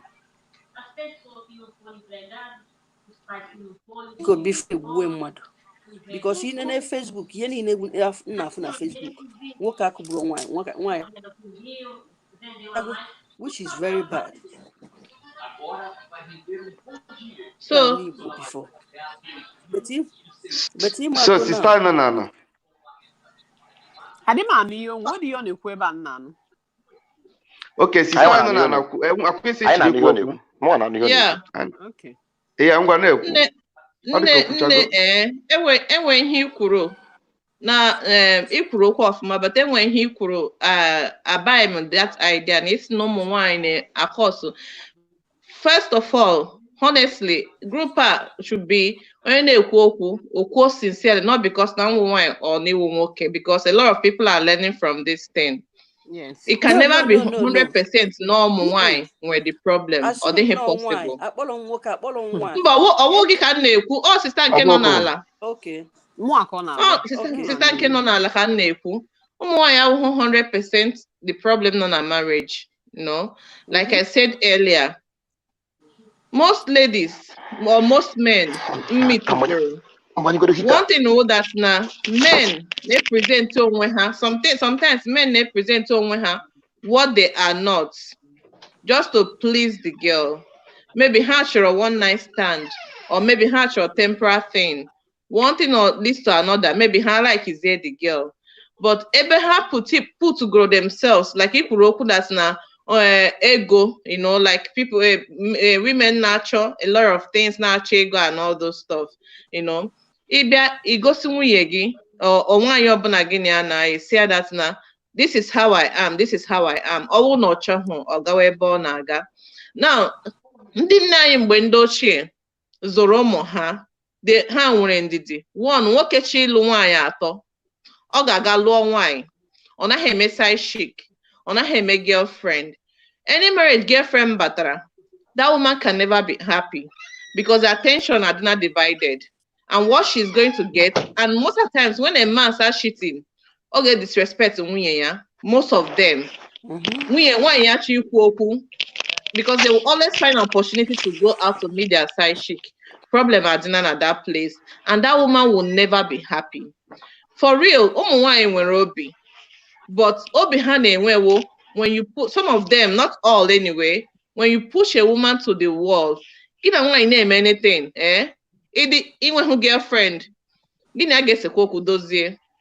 But when she says that another person na share you with somebody, on a share you with somebody, that woman can never be the same. And even I went a culture that a man can cheat. While this program was going on, but a woman cannot cheat. And when somebody in example say that na only mo biakutere ya si na agagakwa ni you marry my cousin. Akporo ya ga ni iru gine dey see that na ọ ga-aṅụ iyi na ọwụ na o cheat na di na ara ga-agba ya. Ọ sị ha nsogbu adịghị na di ya kwanụ asị na nke ha agaghị ese aṅụ iyi. My cousin asị na ya anaghị alụ. No less more 2 of them ga-aṅụ iyi ahụ. Asị mba na nke nwoke agaghị aṅụ. She refused to marry, and which is the best thing for her, because that man can use that opportunity, can do anything he wants to do, because and when he gave me can give the woman sickness, the woman and you know. Yes. The happiness of a woman lies on the faithfulness of her husband. If we learn how to do with our wife, treat our wife, how to go the side chick, how to girlfriend and everything, I think it will solve not all the problems anyway, but it will solve most of the problems. This woman, the women are in a huna get he watch, I see, not suspect the girlfriend, on who text message na phone. Hey, dear. But some people, some women, they hang out here. Like in case not 20 years. They hang out here, which is not the best thing also, because most people now but when it concerns like us and maybe that is the more reason why she left. She wants to have another man, because someone that's another woman I've been there, and that will make her feel like hell on. So women are not 100%, which the men has the problem, women has the problem, but majority, majority of the problem that's now there is no trust in that marriage. And of course, I know that now women cheating the few. I don't know of now how the few, and each one reasons, it might be a flimsy excuse. Some I'm not cheat, so you cheat, yeah. That if her husband is cheating, she will cheat. I've had it. I haven't been, but I've had it. So but if we learn to be together, happy side chic, when you give your side chic, you give your boyfriend and everything. I'm a crazy person also too. So now I'm not the next word don't get, but I told me with girlfriend all true. I don't, because wives suffer. Wives, most of the wives suffer. But when it is girlfriend, all this goes on. So I'm not doing girlfriend all through. I trust them so I can learn to be mutual. Respect our wife respect. I have anything side chick. Let your wife be your side chick. Let him be your center chick. Every chick about it. So I think it's gonna solve some of the problems. Thank you. So my sister, if you that our second sister before, because if I didn't know one Igwe onwe gị eziokwu, the best thing n'ụwa eziokwu ịgwara onwe gị. Every of us. Number one, ịmara eziokwu in any family ọbụla. Gụnwa bụrụ nwaanyị, ị na-emejọ mana ị na-emejọ. And the next person makwa na ị na-emejọ ya mother. Yes. Mana nwa m ị na-emete. Yeah. Ịghọtago. And go nwaanyị, because ifụrụ nwoke ọbụla ịkụkwa nwoke ife adịghị mma o. Ma beti ebele m nwaanyị ya bụ die kwa ife ame chakwa dozikwe o remain odie. Yes, all my that net the fault. And the diggy is like nwa gị kete ịmụrụ me for GTA ife. Ọ mara go na email ife, ọ mara go na email ife and all ife ji weta ife ahụ ohula PC. All respect ogo ya mezi that thing again. So nwaanyị ọbụla di email ife ọjọọ di ye edi nwuzie, because I don't wait ife once. Mụ anaghị eti o. And I don't like it. Ma betu nwaanyị ọbụla megidere DNA eti ife ya jụọ onwe ya ajụjụ, and ya mee gịnị o ma amend wepụ aka n'ife ahụ ọ na-eme di eji wee ti ife ya peace abata there. But di emejọkwa na ya, di emejọ ya onwe right iti di ife. Ọ bụrụ ya eti nwunye ne. Ọ bụrụ enwere ụmụ nwaanyị na-etiri di ha ife, enwere ụmụ nwaanyị na-echi di ha ọnụ n'ala. Let me calm down. If I nwa bụ ụmụ nwoke brother anyị nwa bụ ụmụ nwoke anyị nwekwara fọt nke anyị. Ịghọtago ebe anyị si enwe fọt nke anyị bụ enwere the way anyị si handle nwaanyị. Ịghọtala one bụ ịya anọ na ịlike ya nwaanyị to the last, ihe gosi onwe gị, and ọ dịrị nwaanyị kwa iji aka discover onye ife nwoke bụ onye gịle na-abụ mụrụ 1 year 2 years before abata into marriage. Ikwesịgo go nwaanyị iji aka gị mara ife nke nwoke bụ onidighịzi ịbịasị gị nna abụkwa m onye a abụ m onye a. Ọ bịa ite na ndụ na blood ụmụ nwoke ịghọtago ịbata ịnụ nwaanyị enwere the way esi abata, and ụmụ nwaanyị by na-efolo ba appearance kuchi that na ọ dịghịkwa oke, because o sili ike na ịfụ nwoke ya pụta na asị gị nne lekwe ka o si wee dịrị m ejikwa $1. O siri ike ịfụ nwoke ya eme, o sikwe n'ike na ịfụkwa nwaanyị ya pụta na ọ gwakwa di ya. Okay, correct me. Mba ka m finish ikuzi ya, bụrụ na ịchọ correct me. Brother, I don't possible happy. Brother, I don't possible happy. No more. Ọkwa hawa na-achị biko. Ọ dịrị possible happy go kwuo. Ọ na-ekwere ka anyị shia. Anyị anaghị achị. Mba abụrụ m ọchị chere. Because of nine with that. I never why anyhow. Manu be obodo Igbo.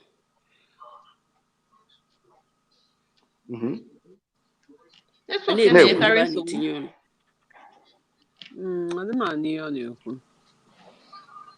I need to eba na-etinye unu. Una na-edie. I know when he chọ n'aka onye a, right? Una na-edie, but ọ bụrụ onye Nigeria gwa gị ihe a, iwere ọla. Kụọ ihe ọbụla ọ chọrọ ịkụ ya. Unu ị ga na-akwụ ụgwọ ya, nwaanyị onye ọcha nwere ike chụpụ gị n'ụlọ ị na-akwụ ụgwọ ya, ị ga-ekwu. With reason. Sister ya, kebi si abo, kebi no. Amua. Mba sister ya na-ekwu na kebi base. Ano mem. In the US. Okay, in the US. Thank you. Na-ekwu mese mmadụ ajụkwu. In London. Because ihe mma, afugo me lot of ndị buy. Nwoke a na-ata ntu n'akụkụ. I know na ọ chọrọ akwụkwọ n'ebe dị woman. Mana o nwetaghị akwụkwọ ha. Mana ọ chọrọ ịpụ. Ọ lapụ nwunye ya na Nigeria. Na-ata afụ n'isi dị woman. Mana sister, hapụgoro nke blood. Let us face our culture. Let us face our culture. Let us face our culture. No, okay, she face the culture. Culture, you know, in a white man's country, and I'm Germany. Culture should also be there. A white woman that will shift, that she cannot do what the woman wants her to do. If you can endure for a white woman, just 0.5%, not even half, 1/4% of ihe ụmụ na-emere ụmụ nwaanyị ndị ọcha. Point of correction in that issue. Him other thing na-ebute problem na Nigeria because of na ifugo ụzọ na ndị a na-eme nka ilozo. Those people nwere their own culture na guide ha. Yes. Yeah, with their own culture, by their own. No, if I were our problem, you can. You can't do that. It's not possible. It's an individual thing. It's not a collective thing. It's an individual. Yeah, we will between almost. Can I say something? Almost our ladies outside are doing it. Almost our ladies outside are doing it. And almost the thing that happened in Nigeria now. All this thing in Ekuna. Because of civilization. You have to go buy our culture DJ. And another thing, and we before this sister a lot of stuff. Nigeria, right? Yes, so if I'm not like if you could blue sister before that no more can he go to follow in that aspect, why in Nigeria? And one thing you know, more can on wine or the way is a patronize we or gone on a more case is a patronize, for example, in the bed. And we do it, and we time if it's yaga. Excuse, ignore all go, my bet or boozy if I know Bataziketa, if I know who's now one. Obu to wants to be giddy called the before Koyade, your son a blue go one. Everything have what? Musoro. My Betty, if I wait for able to divorce in a buy not go because some dick if our brother could before some those guys keta now what's wine a day. Wine now and I'll lapota hanadi. How many people news on flow over many people? Like everyone came from social media, I think he did before yesterday. The man of Jerekone and Mekwemu Kona, the Kwama, Jegologu. They were the Ogu, worker had the Hammer worker, Jegologu, I'm what I can imagine. If we get so those things, yes, those things, Bogini, if my buy now, I got that name we fed each na dinoy because Otu who's the moy, the says, and had dig the like that in a marriage. And when a time, Kifesi aga. Yotago, Manomu, why buy Jifa neighbor worker and the Giana Bassassinilo, or that man on your hip or you go work those young boys outside. ya eje kịta ha were ọgwụ ahụ ṅụọ akpọrọ nwaanyị nọ na di aya alagide I'm sorry to say this 2 hours 1 hour why you try this sorry you need to hit the sorry you na-ekwu eziokwu you got to go that 1 hour and nwanne di gị will not do that to you because ọ na-ewu gịnwa ka ọ na-ewu ndụ it's like na blood na ka I put ka ntinye njikwa ụmụ nwaanyị blood na nyekwe gị example nwaanyị blood ịla more than 30 minutes 45 minutes to push you out if time no take ọkpọla gị police gwa gị na the drug na ịṅụrụ ọgwụ where because ụmụ nwaanyị ndọcha ka ị na-ekwu okwu ya no that is not true a reasonable woman ịnọ na-enye 45 hours ya chụpụ gị ọ ma na the drug ha ga-arụrụ gị ụlọ sef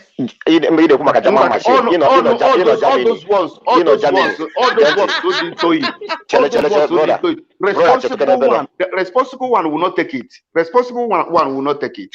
So ụmụ nwoke anyị na-ebe a sef na asụ ụmụ nwaanyị anyị anaghị enye ha ihe ha chọrọ otu ha si chọọ ya na ọ wụrụ ndị ọcha na kụrụwa a na-asị gị bring more nye gị nri dozere gị ụlọ ka ị na-arụ ọrụ ahụ ha na-akwụdo ụgwọ sef enwere ife agachakwa aga nke ahụ dị iche danụ straight ịnọ n'elu nwaanyị one on one ị na-agwa m na ọ dị natural no so who does that onwere chọka mmadụ nọ ya n'elu 1 hour na baanyị na-achọ sense excuse brother young boys na-eje eme gịnị were ọgwụ wee ṅụgbuo onwe ha jezie lagide nwaanyị nọ na di lagide lagbue nwaanyị na di nnozie di emeghe otu ahụ ọsị na ya anụzi ọgbapụ and onye ahụ ị na-agbakọ ya anụgo ọ ya anụghị so enwere societies anyị kwesịrị na-anọrụ that length that means na the nwoke na-aṅụ the same thing trust me na the nwoke na-aṅụ the same thing yes mana kwuchi ịmara ka ọ na-eme akwa ịmara ka ọ dị biko yeah brother na-ekwu onwe okwu a na-ekwu before nke mụnwa na-adịghị support mbụ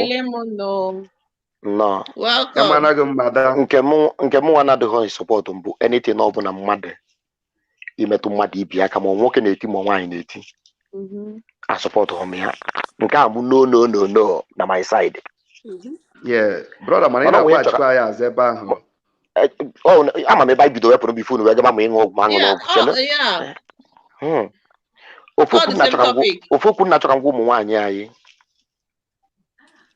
mgbe ụfọdụ onwero famili anaghị enwe esemokwu Peter Obi ụmụ role model onye na-efolo sịrị na ọ na-abụnya pụta ndị mmadụ ebe a na-ekwu celebrating 25 years of happily marriage ya na-amụ ha amụ ọkwa nwaanyị nke anya so wee nụ ya ma a na-anọcha n'ụlọ sometimes 1 week egebeghị ọnụ 2 weeks 3 weeks na ihe a na-eselebrate mbụ fight quarrel survivor of it ka a na-eselebrate na nwere ụlọ nsogbu na-adịghị mana ofu ajụjụ na-achọ ka ihe ụmụ nwaanyị anyị asụkwa ha kweta asụkwa ha maba aka ka amara onye ka na ha amara ha na nwoke onye ya aka anyị unikarị mamịrị enu one thing na-agwa onye ọbụla nọ n'ụwa bụ that na conscience is an open wound. You know yourself. Go search your heart. Many ụmụ nwaanyị anyị na contribute na divorces a na-enwe n'ụwa today na ala Igbo. Majority ụmụ nwaanyị na-aka contribute ama na ụmụ nwoke na-emeke. There's no doubt about that. Yes, ụmụ nwoke na-cheat because ụmụ nwaanyị nke ụmụ nwoke dị smart ịchọkwa ikwete. Yes. Nwaanyị cheat si otu a ofiche ọnụ ya ọfụma tekwa ya ha na-eteka ya neat excellent. On Sunday early in the morning o mete ekpe morning devotion. On Sunday nye ya nọ n'ihu oche mana gwa gị na onye a na art ya you will never believe mana nwoke mee ya na ọnọdụ ka nwaanyị bute ọya nwike dị ọya dị nwaanyị na-ahụ 2 years nwoke bute ya within a space of 1 month 2 months o mee apịa ozigbo. Ihe dị n'ụmụ nwaanyị dị omimi karịa n'ebe ụmụ nwoke nọ mana ihe na-achọ egwu ụmụ nwaanyị anyị mbụ na sometimes a na-ekwu that n'ike ama yes ụmụ nwoke anyị n'ike ha adịghị na ha jekwuru ndị ihe na ụmụ okwu eji agwagbu amụ nwoke ụmụ okwu ga-abịa ịgwa nwoke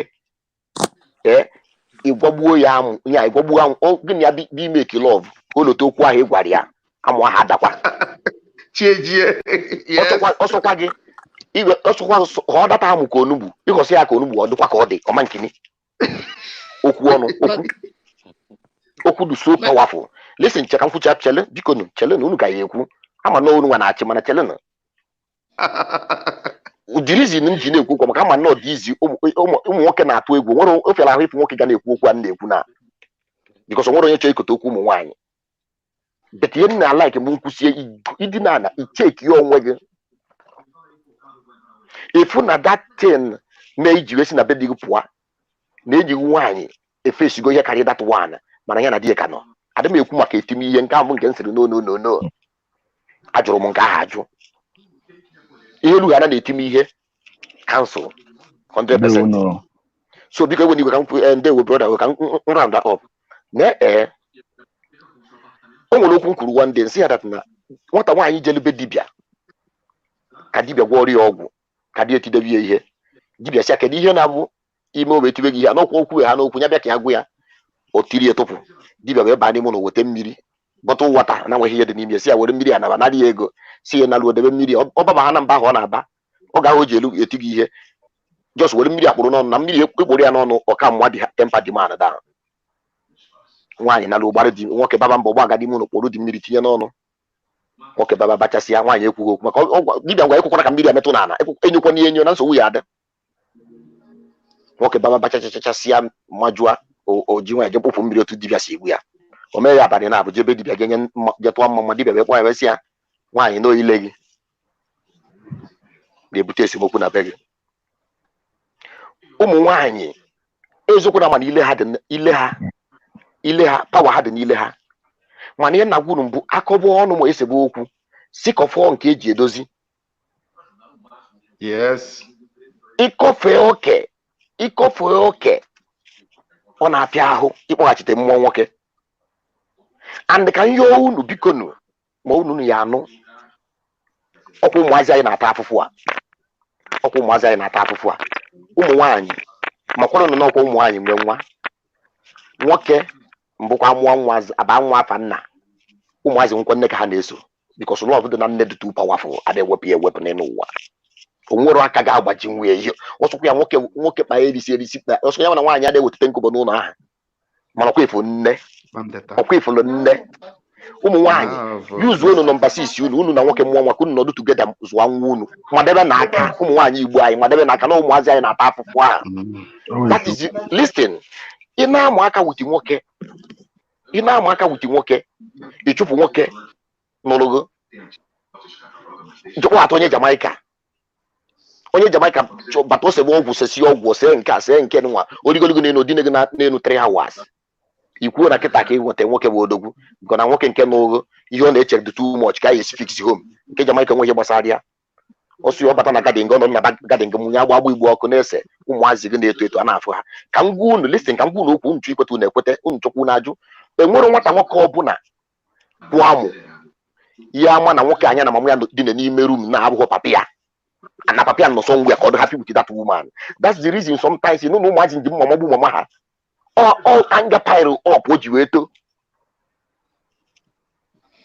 a word enough for a while onye chọkwa ya mama aka nyere reasons o eji wee anything ka gbasara unu ekwuchakwa na m okwu mara atọkwa dalụ nna ihe ị na-ekwu not as if na na-ekwu okwu about sex na na-asị na ndị Igbo anyị bịa here ha eme ndị ọcha mma. It's not all about sex. Everything is not all about sex. Iwe ọcha ụmụ nwaanyị na-adịkarị more emotional to have sex when they are even happy.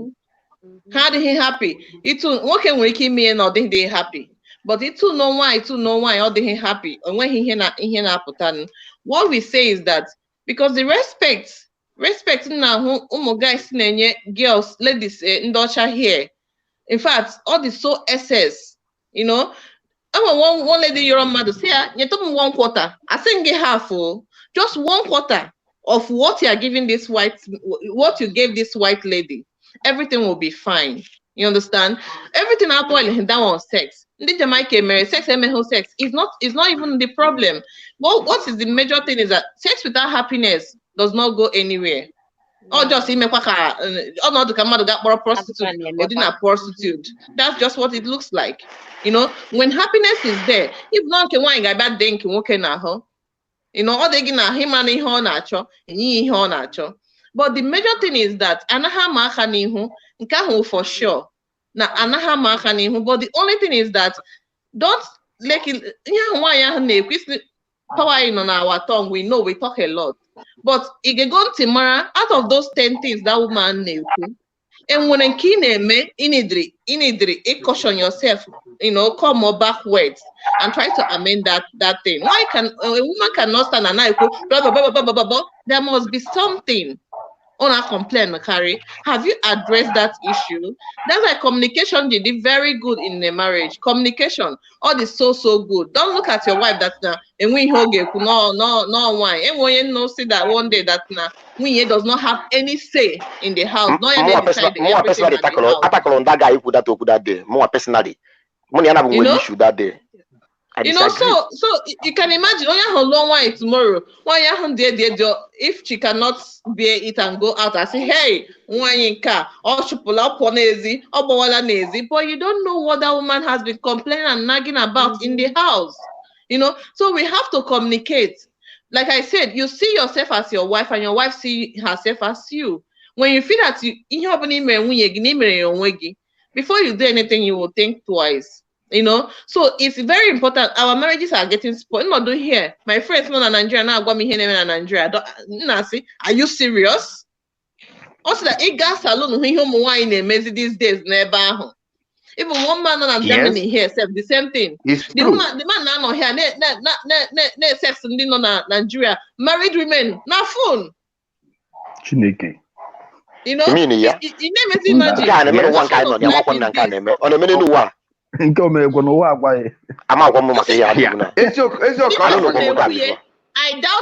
doubted him. You see, is it possible? Or on the phone. Or the person na phone.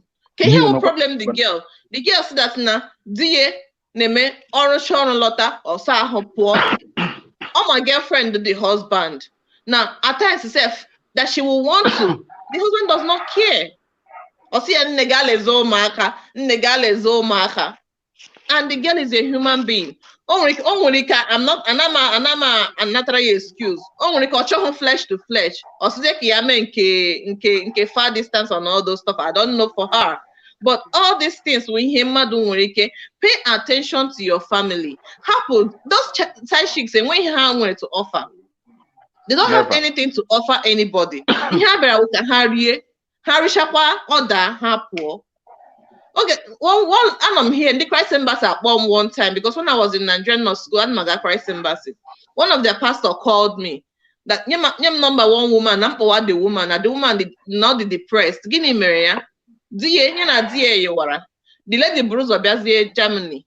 So mechaze, one name already or dear join here. Now they will have joint accounts. Of course, the woman going and born now is born. Her joint account. She didn't look at no one at Patego. Now the man may establish things in Nigeria. The husband they were go gassing on them establish things. Not until after some time. Every time DNA send Maga Nigeria, I need to do this, I need to do that. Before you know, the woman begins to hear rumor. Then we're one getting at DNA. And do you know this man? All here in the house, no law, motto. This man a change. This man a change.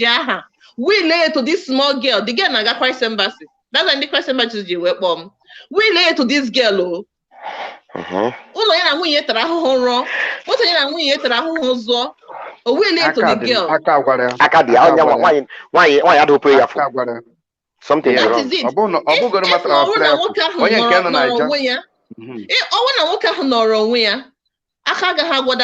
Listen to the story. Exactly. So the woman and everything on our account are go. So the question about the woman. Now do the woman see because this woman in Germany the girl naga Price Embassy. So she now called Price Embassy. How about the girl? See that? Do you know this woman is married? This man is married, or somebody yama I say, okay, now you know. Happen the man, aka. The girl has stopped in everything. They told her, but don't have or stop for Christ Embassy or question church. Now the man na-eme ihe the man na-eme ihe a alachiata ihe na nwunye ya na-enwe nsogbu ndị gọọmenti ka hapụ nke ndị gọọmenti. This man now lachiazie Nigeria ịga akwa mpa ya ọma ya nwụrụ ịga akwa mme ya. The girl nọ na airport. The girl onye Enugu ọ nọ na airport kpọọ ndị police allow for that man up. That man agaghị bury alụ mme ya. But do you know foolishly enough the woman nke nọ na Japan nke nọ na Germany nke nọ na Nigeria, the girl nọ na Nigeria. I saw a very girl small put the girl. man up. Very small girl. Do you know after I released this man from prison, Olakuru the girl. As I'm telling you today, all happened this woman, happen Germany, because someone on Germany here, Nkia Agula, all happened the woman, happen Germany, Gapu the girl. Man, if you're not me about the but something led to something. A girl cannot get to name connection. Okay, what there is something from you. Oh, hello, Bido. How are you? You know, over that now, the woman now finding him out, now complaining about the character of the man. I can see the woman is nagging. But have you listened to what that woman is nagging about? Oh, we can 10 things in a nag about. Maybe 4 or 5 might be true. He try to resolve with the wife. But everything about this relationship for real is mutual respect, mutual understanding. Happen to side chick, happen to side boys, or whether they call it fuck boys or whatever they call it. Yeah, that's what I'm saying. That's what I'm saying. All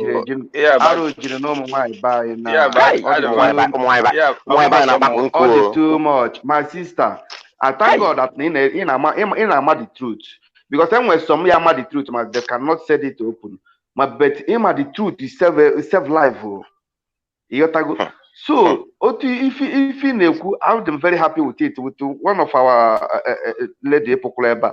So, when some woman why buy and have woman why Ezioku, some woman why not drum why be ha corrupt or mainly another thing now woman why buy one in no the one we're gonna go the web park and a single friends, all my classmates, all my schoolmates. All my roommates, then about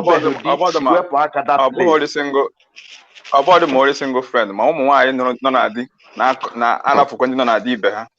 Yes, ufodu all ha wana spoil ha and onye nke ahụ dapụtazie because when in no na di in eme oyi a single girl. When the kifi na feel oblog ekpe ekele na aba no oyi ga na nke as a friend on never onye nke nwoke nke akpa ọ na-agwa gị na taa onye emeka onye kifi na feel nwanyị dị egwu kifi na feel because na ụmụ nwanyị bai ga fa ụmụ nwanyị ga bai ga fa all depend the kind of single girls in where there are some single girls you can be their mentor. You can tell them and direct them what they have to. Don't depend on the kind of single girls. It's like if our brother White you put before. Emma now, any married man or a married woman or bola no na Nigeria, can I say if abo schoolmate here, roommate here, or not there could hana vocabulary like this. When the hana banana along with her. If I die, my brother can. It's not true. It's not true. My brother. That is pure lie. I will not accept that word. It's a pure lie. My brother again. I'm not hang out with all your guys. No, here. It's not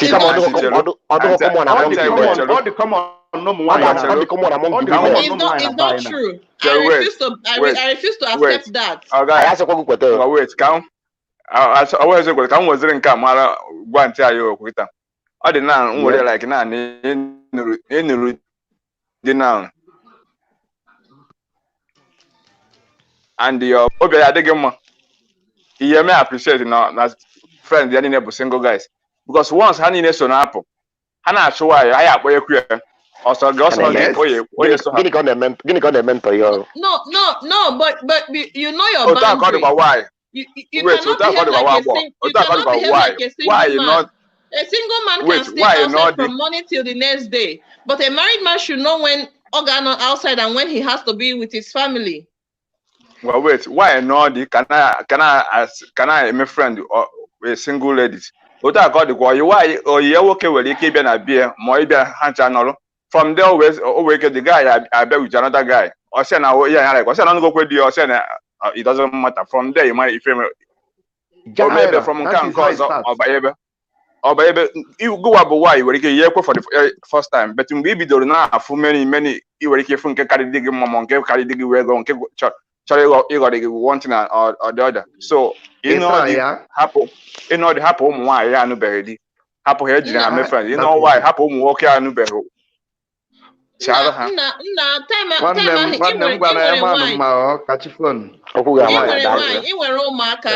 the time a single lady nwere you went that much time with Iga everywhere you have to go to. You have some things you do in the house. So who everywhere Iga ga only open get set a boundary, set a limit here. You know, it's not everywhere you go, it's not everything you do. You have your limits. I have single friends now. My friends Munahaga school. In fact, my best friends are people Munahaga secondary school, Gakwa University. Till today, some of them are married, some of them are not married. We still communicate, we still talk. And when you need it from Nigeria, say how run around. Nga Nigeria, I hang out with them big time. You know, it does not only boundary, yeah. Only what to do and what not to do. Nga have single lady best not shall get home boyfriend and so yeah. As what one? The man said Becca. Yeah. Okay. The team buna. On a dem because ne iye na no wa ke bolo zo gbalo if also temptation also before bia. Ye gba hori also one day we ni sikike obia kuru one day. System okwu niile mara mma aya like okwu na-ekwe ba before nwere mgbe nji sị na ụmụ nwoke anyị na-emenye tachi ya mana onwe okwu kwuru before ekwu that na ụmụ nwaanyị bụ simenti na-ejikọ aja na okwute ọnụ. As far as marriage is concerned, power of marriage dị n'aka nwaanyị. Take it or leave it. Power of marriage dị n'aka nwaanyị. O Chukwu nyere ya, ọ bụghị anyị ụmụ nwoke nyere ya. Ihe ụmụ nwoke na-eme mbụ ya ka ọ bụkwa na-eme. Ụmụ nwaanyị bụ ihe nwee ike ịrụ ọnụ home. Ịhapụ ya nwoke ka o mee ya, anyị enweghị that grace. Mana ihe mee today m na ụmụ nwaanyị anyị, so many ụmụ nwaanyị anyị leziri ihe a na-akpọ ha lele ihe lelee ma conscience. Ha lele ihe na-apịa lee conscience na-akpụ ya civilization. Ụkpana na-ele n'ọkụ ọ sị na ya na-aha mmanụ. Before ikwu ụwa na okwu otu gwa gị na ya dị educated. And over the network you work out why is say okwu much. Nwanne ndị a sị gị na ha dị educated, if no is stark irritating. Now if the educated ones Mrs. This Ransom Kuti obi go with the before military gbuo ya mgbe onye na di divorce before nwa. The first political woman enwe na Nigeria. The great women niile enwe na Nigeria, Chief George ma this kemo ya na bụ nke dị egwu Peter Odiri nwunye ọkọ George ka ọ bụ obiro with the wife. Abu Salam Abubakar obiro with nwunye bụ Chief George. Kedu ihe ndị banyị mean by the educated a na-aga na akọdụ? The educated people ha nọ there with their husband. Ndị agọdụ kwa ndị ọcha. Some ndị banyị na-abịa obodo yipụta ijeboro jonki na street. Maybe nature akwụkwọ. Like white ladies. Most educated ones are that no the good the educated ones all junkies one be na magari ya ifa na and all the junkie can animals most of animals as by put an anya no to akwade. Sorry to use this word animals because no one some moment give na afo ebe nwanyi ga na adu die ego ne ka imere n'isi that I cannot give you back here. I ga bo nwoke nya choyela ka ya ga if so many women and adu nwoke. If nwoke just about of nwoke na matrimonial home here, you ma ọtụtụ phone maka police. Iche no gini ka eji egbubele ha mgbe ụfọdụ. Ọkwa nwoke dị ka ọ ga-edi. Ọnwa nwoke je nwaanyị ka o gbuo ya. Ọ nwoke kama nwoke ga-eri na arịrị ka ọ na-anụ kama nwoke ga-eri arịrị ka ọ na-anụ ike. Ọkwa ihe na-eje mana asụkwa onye ọ na je egbuo. Onye egbukwa na ọ the best. We are just understand. So ndị a na-emegide afọ ndị nwaanyị njọ. Unu chọkwa kpọba na m iyi o, kpọkwa na m iyi because iyi aka na like sometimes. Ọkwa iyi aka na like akpọ m self. Why the brutal, very mean. Move for I'm the man of the house. He won't talk when I'm talking. Even though I'm right. You allow your wife to air her view. Marriage is or togetherness or alone. Can I check on? Imanchi me intimidate na eji okuku gwe If how you hana this sopido shoe and a yin can do no you that is see a couple go. Oh yes, if I get the one in 70 years or year Ghana or against Yandana where you sopido. You know, one is in Dala, tell man don't hear the candle more if you're not working at the civilized, it's not young Maria. People and they behave like animals. Out. So how the civilized. I'm not get my word, no. It was one open because I don't know so many of them, so many majority. And when they educated no Budo Yibo, you don't even see them anyhow.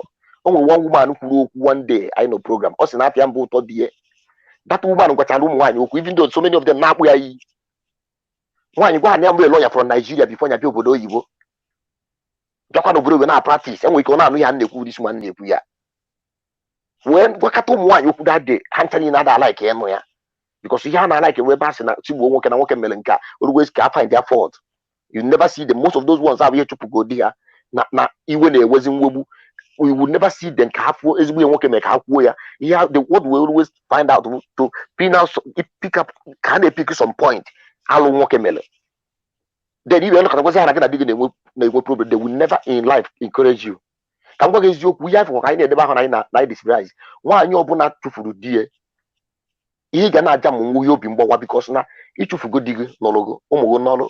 Eh, what care of your 90% of working out to you. We had an angara and all I do one because Ocho rabbit, Ocho yen so who self whom we ended to go to Mama one day. Akuma papa. So on a read that on a hanya. Now, let's set up also, and not tight tissue. You are also. Tomorrow's only an every second of the day. It was on a phone or man's call after 2 days. Why you're going to be busy. No Sabakioba. Then you be the quack. Ariane Buzi, Yana Josembo, what a Yana DB. Now complaining and like okay, what can name, not the near right here, equal right here at this room. While getting here, I call with you. Mary, he gave me. You don't know that you can live without him. Man, I even why is one you open a lose dear. Even though they claim who don't or no you 50 pounds, or you was 100 pounds, or when you don't assassin within her, more way on our one already. But no one is yoku. I deceive them all why because the engineer cook for more because Namoa, Adama, one your bona because you more my consign no wambo, Natineke Nepuanaka, Nkemakonam, Yento, Ndoki as a man. Which Natineke na bless them. You can say, man, and we'll go one. On your money, I do more. Let's all know when you decide matters in why you feel the money. I set right. Come on, down on no money each room. I wouldn't say, sit you with your money in the kumbo. No one I walk on no mammy or woeful. Wine, Chinakan and your the grace to hold home, to hold families, to run home. The mom walker. I'm a cage, I'm educated. Over you want paka, over you two the case, over you go can registered nurse, cage, I'm more for a cage, I'm more educated, more civilized. I don't know. Like yeah, any man, like until we're working here. Most of my buy about some of them, like yeah, name some name have oh, is alright, yeah, is alright, and a handsome, only a young Sabuna family, but why Funiberen for Mamos is alright. I saw now why you were right. Why you were able to write in a beer, everyone on a dibs beer over 400% right in a baby. In a child, Mamma be a friend in care for Nigeria. Or Boston Nigeria, women, you have a target to Bow Mazik, Caparo Mazik, I wouldn't cut a but because Nigeria got that we can say near home, almost no I wouldn't cut a for me watching that one Mazi men come in cause. Yeah, but story gonna me walking, be me behind a walk with the eye, now feeling a normally at more something. Those like my buy sometimes about some why buy, but my buy most of the Nigerians. I never can buy to Makai, woman, in the wine, the Kumaka, I never can buy. so that is it. Ụmụ nwaanyị na-azọ, some of them ndị na-asị na ha jere akwụkwọ ma ndị eje akwụkwọ, ha na-azọkarị afụzi mọzụ right ebe nwoke nọ. Mgbe ị na-ama ezi nwoke ka gịnị na-abụ abụzi ichefu na nwoke ha je na bun, ọ bụ ọgwa je na be ha, ha je na be gị nụta gị first. Amụwa sọpọta nwoke na-abịa eme ụmụ nwaanyị intimidate okwu or something, ị na-ekwu isi na ya arịpa gị na ojii mmadụ ka ọ bụ iwe ojii ya obi okwuo ama na iru ụmụ nwaanyị ike ụmụ nwaanyị bụ niile first. O ya ekwuche nke o ya ekwu n'ọnụ kwuo ya niile ya ekwu bet like isi kwuru na mbụ enwere ihe nwoke ya nwaanyị ya gwa nwoke ma ike ime ekiziri ọvụ uche the girl aya adịkwuzi ya ma ọ dịka o nwere ihe ọzọ mere ya ọ bata n'ụlọ ọ na-agba ọsọ ụkwụ apụ ya ọsọ because ihe nwaanyị na-agwa ya n'ọnụ understand.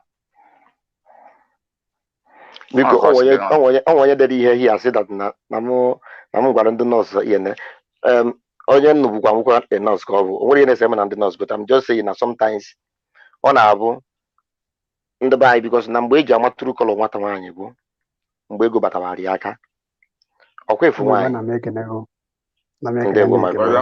Ndewo my brother. So ka m correct this impression o nwere mgbe m ji akpọrọ ndị nọọsụ adịm akpọrọ ndị nọọsụ na ihe nji ekwu nọọsụ ndị ma na ọ dị easiest job a black person ga-alụ n'obodo oyibo because ije mebe ụmụ management course ndị ọcha will frustrate you. So the easiest job ga-ahụ nwata nwaanyị onye ojii ego ị na-enweta ọrụ ozugbo na be ndị ọcha nọọsụ. So and ị na-enweta ego ozugbo na-enweta ya na-aba na akpa straight. Nke a bụrụ nke ka na-asị gị mebi contract nke a ịlụsa management project management nke a mebi chọwakwa ọrụ for another how many 6 months or 1 year again na-eri nke nwere enwe. So that's why nji mention na nọọsụ abụrụ na onwe na-ese m na ha na-abụ. But when I'm saying that ụmụ nwaanyị anyị biko nụ whether ma iwe nọọsụ ma iwe an engineer ma iwe medical doctor biko Chineke nna kedie wee kwudat na nwaanyị ga-anọ n'okpuru nwoke adọkwana stupid. Ụmụ nwoke anyị yes na ha ga-anọ n'okpuru anyị dozi mean na anyị na-anụ ha as a robot. Ọ mmadụ ka ha bụ ịghọtago. And ofu ihe nchọkwa ka ngwakwa ụmụ nwoke anyị nwata nwaanyị ọbụla debelụ ndụ ya down for you for good 9 months wee baa that ihe a na-akpọ room wee mụpụtara gị nwa wee nọchọọ nwa baa ya afa gị. Nwaanyị ahụ emegokwa ndị ihe niile ọ ga-emere gị n'ụwa ọma gbukwana gị onwe ya. So biko ka anyị marakwa na ụmụ nwaanyị anyị because nkwụchasị ekwu m na aka lọvụ ụmụ nwaanyị karịa ụmụ nwoke. Ụmụnne m ndị nwoke ime m ihe kịta ife m na gị ya eje mana nke nwaanyị mee enume mana kịta ọsọ ya bụrụ ego niile m nwere n'ụwa nnecha ya anya emechie m ọnụ. In fact enwere m ike iji because of my younger sister. Enwere m ike iji because of my younger sister fight ya the whole obodo. Mana nwanne nwoke nwere ike ihe ekota ibuola onwe gị nke ha gbasara gị. So I'm just saying ụdị lọvụ m nwee n'ebe ndị anọ mana ihe nna gwa unu mbụ biko nụ ka anyị malụ na ụmụazị anyị na-ata afụfụ a ejighọ tigbuo zogbuo because you can manage. Okay ma lemanya a stupid man nụta nwaanyị nwere understanding o mechasịa nwoke ahụ ihe ifu nwoke ife nọ na-ezuzu na-aṅụ sọ mmanya isi ya mụ ya na nwaanyị nwere the grace, nwaanyị nwere the power to rule the life of man. Unu mmadụ the quality of ihe adị unu n'obi ya na nke adị unu n'azụ ụkwụ. Unu mmadụ ihe Chukwu debere that place.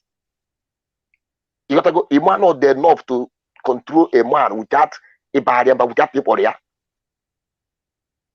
Dalunu, can make nkusigodi otu afọ na. Ana m ege ntị na background since okwu niile na-ekwu ihe na-adaba nke ọma. Ọ bụrụ dị sọ obere na isiokwu niile na-agwa mana ịma na eziokwu na-elu ntị ilu. Dalụ nke mbụ eziokwu ọ dị ka ịbata mgbe ụfọdụ ma mgbe mmadụ na-eto dịka ụmụaka okorobịa iwere ike nne gị na-asị gị esozi na ọnya apụ mana gị ma onye ahụ a na-asị esozi ọnya apụ na-ewute na nne gị na-achọ ka isoro ma ọ gị nna gị na-achọ ka isoro ndị otu gị makwa na ndị go wise bụ ndị a nsicha township bata mgbe mmadụ na-eto eto asị gị esozi na ọnya apụ gị were na mma gị ma mpa gị mmego ya ji ihe mana ịmakwa na onwe ọ fụrụ na ndị ahụ dị na-asị gị esozi na ndị apụ mana mgbe lemonade wise ọhapụ gị enwere ike mgbe anyị onye ahụ nwere ike na-aṅụ sịga olide gị ịṅụ sịga o nwere ike na-achụ nwaanyị olide gị ịchụ nwaanyị. Ana m eji m onwe m eme example tupu mụnwa si na mmara ihe mbụ nwaanyị erugo m 23 to 24 years before mụnwa si na mmara ihe mbụ nwaanyị and ọ bụrụkwa na mụnwa ji aka m ọkwa nwaanyị na mmara ihe ndị like that. So me and Dianine, Odika, one of my uncle, Bemuna. So here, one thing maybe I know aluro one girl, what you also want to know, and I see all over that one day. Sinagran, agro, nagra, came with me. Maria the girl, answer. Yes, they're going to Ghana kitchen, Gaddy out. So after say I got kitchen, Gaddy out, my brother would order to the US my cat. Oh, yeah, we never jump in there. One thing I never want to know. You know, you guy you could hear. One you educated, or that way that educated, they are the way better than marriage. Marriage, or educated, that marriage any do it doesn't mean that they get a school, it doesn't mean able civilized, it doesn't mean what is able is village. The school they got in terms of marriage and marriage with the highest school they got no because that marriage when you get to do your debt if you want to live on it. Mmadụ bịa na nwaanyị mgbe ụfọdụ ịbata ụlọ asị nwoke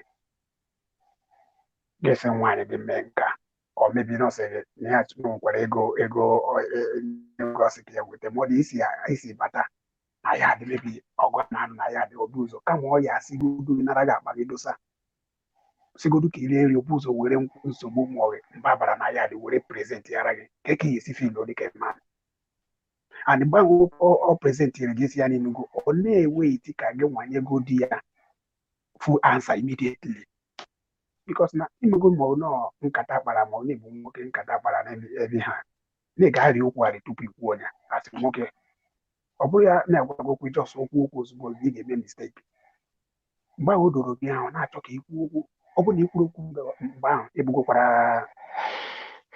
na site ndị yard or something like that. Don't be surprised that that thing ga-ebutakwa okwu. So ihe anyị na-ekwu like that ka ụmụ nwaanyị hapụ na drag people outside. Somebody nwere ike na outside na-asị gị na ọ bụla na ọmụwa m emekwa ya otu ahụ mebi ọgwa ịmaghị na ihe ọ na-achọ bụ ka isi ebe ahụ pụọ and nwaanyị ọbụla mpụrụ na be di ya ọ ghọgo onye mpụrụ apụ. You see that very distance no matter until gị nwa gasị nke mfụrụ mgbe na ịpụgo bụ na ịpụgo and ọ bụrụ imecha dughachi mgbe sị gị na ya enweta obere ụkwụ sị gị ọ bụ gwa na-apụ n'ebe dị datị na maka ego gị ya na-arụ so ọ gaghị ekwuchago everything ụmụ nwaanyị bụ ha ji marriage Kuchichukwu onwe nchọ isi okwu na kọmentị mana kwuo ihe na-ekwu mgbe ikwuchara ka nsa dị pesin obere okwu na kọment sekshọn. Okay sir. So o nwere ihe mere onweghị ihe nwaanyị Okechike na otu nọ na anyị nwere ike gị nwa bụrụ ma onye na-arụ ọrụ na kọmpani ị ga-anọ dị nwaanyị gị ga-akpọ gị sị dadi ọbọnya na nwa gị na-ahụ na-ayakwa gị nwa nọ na gị nwa nwoke ahụ n'ebe ọ kwe mana ihe na-achọ bụ to make sure that na onye ọbụla ahụ yara na ya dị na-eji provide m ọkwa ya nwaanyị agwa gị sị lekwa na ahụ anaghị ụja ka ị esi nọrọ n'ebe ọrụ gị ma ahụ na-aya nwa gị why na nwaanyị ji marriage nwoke nwere ike ịkpọ nwaanyị anya ruru ala nwere ike ịsị gị na ya adị ịkwagburu na ya adị alekwa ihe ọhụrụ lekwa ihe ọhụrụ so mgbadị na-eme ihe a gị nwa mkpụrụ ọrụ ama adịghị na-aga na ya adị ọ dị nwaanyị anya ruru ala gasị gị na dadị lekwa ihe na-eme na ya adị from there na-etinye ebe anya bikos gịnị anya ruru ya ala and some ụmụ nwaanyị ka ọ ghara dị ka m na-aga too much long talk some ụmụ nwaanyị na-eme ha fụ ha na ma ọ nọsọ ma ọ jụrụkwa ma onye osisi ma ọ nọgị obido mebe onye ahụ atak ya goyi na asọmọkụ ihe nwaanyị na-ekwuru di ha ma ọ na-ekwuru ya na-eme nwoke ahụ ọ gawa outside ihe na-achọrọ ime n'obi confirm. Yes, of course. See, stop this. I am not doing this. I'm not asking a guy who was saying, now what the Ogaburu phone again. Chacho mara kwa mo business. Okay, ma who will working gini na unga no gini about the business na business share like this on a desk. We discuss all wine but anything about ana remove it. Oh, karata wine loro na ụlọ. Karata wine no ụlọ ga-eme nwanyị. Somebody that mess up outside gas here you are not like my woman. Don't worry big age compare you with my wife in the house. Or what my name on. But if you're a bad egg as a woman, all of us say it's not your fault. My wife started it at home. So we in there and then woke up and put aside the way one yan upon one idea corner near Luapo. on Adiaka or no high place because near one and then every lady is also not level as in Bob and okay in it to the know that you don't know because of the character of your woman.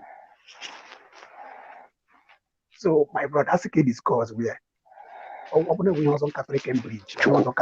Chukwu gozie amamihe gị buru ibu ikwuchakwa ya ụmụ nwaanyị na ọ bụkwa na na-akparị ha kama na ya na-ekwuri ya mbụ ka ọ wee nwee ike dị na mma na ụmụazị anyị na-ata afụfụ too much. So biko onwe one impression nchọ ka m control correct ya before brother anyị ekwe ya chọọ ikwu maka onwe onye send ihe wee na-asị m na nna asị na nursing na UK na ya bikwu UK na nursing na UK enwe very high professional job. Biko enwere asị nna asị enwere mgbe m ji si that na nursing under NHS abụrụ a professional job ekwu na my s nsokwu wee lụ ya mana the reason ji kwu ya bụ that no ọrụ na-abụ ndị be anyị nwetatowa obere ego ofu ile na onwezi ihe n'idi ya chọọ iji nwoke mee mana ofu ihe na-achọ ka nye ụmụ nwaanyị anyị ka unu mmalụ that n'ife ile na onweghị ịchọ iji nwoke mee ihe eji nwoke mee dị omimi too much. Nwoke gị na ya na-abụ mụrụ nwa nwoke ọzọ enweghị ike ime nwa gị ka nna ya. Nwoke gị na ya mụrụ nwa Chukwu debere nwoke na nwaanyị ka a nọrọ tugeda wee zụọ nwa ada eme mmegheri.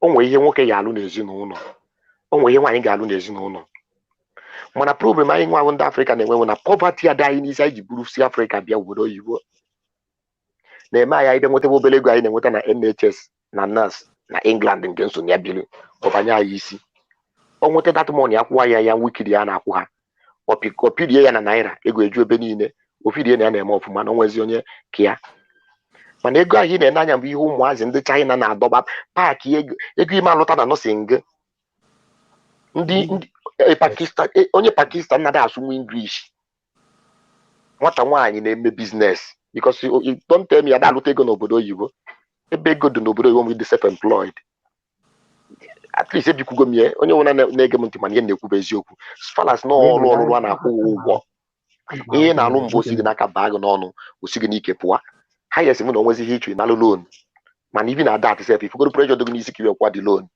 so nwanne obodo oyibo ka anyị na nwa n'ọdụ isi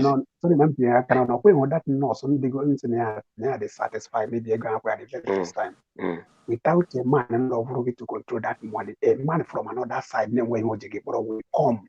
It's the money. Yes.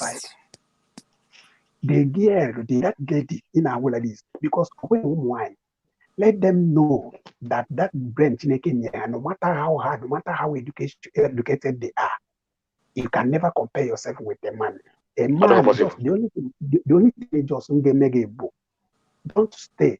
Or nwoke ntị tige ya ntị ka ọ gwago okwu nwoke gwere ntị Chineke nyego that thing as you go ige nwoke ntị ya gwago okwu nne ya darịrị so ọ bụrụ na ụta ahụ na o nwekwara ike gaa edere ofu onye ịdara mmadụ abụọ ịdara mmadụ atọ but somebody o nwere ike onye anyị fili na onye ndị perfect the person abụrụ onye anyị etisicha gị dị ego you will become nothing mgbe anyị lotezie ihe a Nchukwu ma m gwara gị at the very beginning ịmatazi na ogbe ihe eji nwoke eme because all the ihe mere this ebe m nọ Indonesia all the ihe mere in Indonesia onwe one man one guy Nigeria guy there the guy is Russian ihe ha na-akọ all you see ịma ihe na-eme n'obodo oyibo if you never balance well all your people cannot support you until God will bless you but onye na-aghọta ga-aghọta so onye nọ n'obodo oyibo na-akpọkwu ego from Nigeria or from your home. But onye mpụgoro akpụ mara ya na-akọ ga-aghọta ya na-akọ. So my brother, most especially Indonesia. So my brother, the guy ejiri ọchịchị. Ị mara ihe mere this girl wee this guy si na nwa ebe ọzọ n'aka nọ ya no the guy ka ọ na-alụ. And then when they know this the mentality name let me just say ndị Igbo because him dị sikwu ndị Igbo ebe go na Nigeria so ndị na-eme travel nne m kwa travel anyị na-ekwu bụ ndị Igbo. But because of us, the Yoruba were able this travel and the most of their travel in the UK. So even at this girl is no only a koya, we established even that man where the girl could Jimea. I didn't name a low wine or the China no Malaysian low wine. na obodo a ihe akpụrụrụ ha good onye ga-etinye the father because the treasure ha bụ na good ka ọ dị onye chọrọ nwere ike inwe 2 billion like this ogi agụcha good na bank dosa na bank so this girl si na onye akọ ya le marry boss because the man mbịa because the man arụchago towas na Indonesia dịtacha because that man m batara si ya ka onye na ọ sị na onye ọya anụ ya bịa hụ the guy that very guy anya ya that guy anya ọsị I will not attend this marriage because onye a bụ hungry looking guy or mad because because of the kind of person the man into the make ka have the marriage the girl is never bank now marry the guy in there instead he got everything he will learn n'aka the guy he will learn n'aka the girl or what the boy will automatically marry the guy in there that is very good and he will learn that man or kaga bombo go do like this but the man but go do like this is fake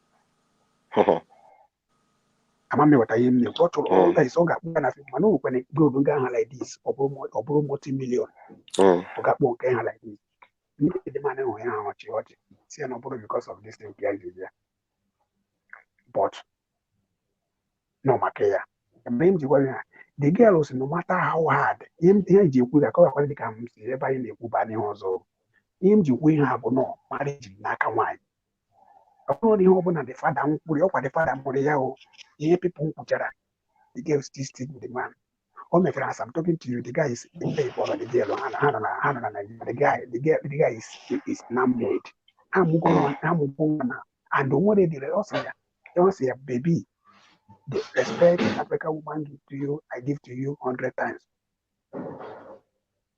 mami what I know so open no ga the one thing about that girl maybe you know because open no in Nigeria only buy more one of the hand na bucket and one with that kind of money we're going to be hanging one we're going to be hanging good news of better maybe interview what do you do for living what for a living how's your family background are you a son of Dangote are you a so just a classic man and a classic and at least equal to their father without knowing that man,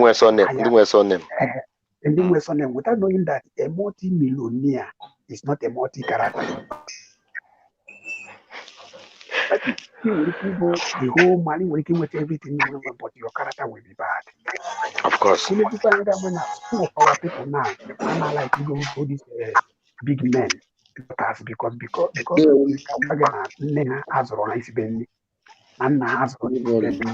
so you have to before you marry her, you will be ready for it. You will be ready for other things, and even that your children they will not be taken care of. Okay, one can you say, "Why I need to do the menu love and guy is again near their piece." Give one look, you will quite bad. So, why I'm not to do more the thing I put a guy is in a 100% love. Never why not to call them.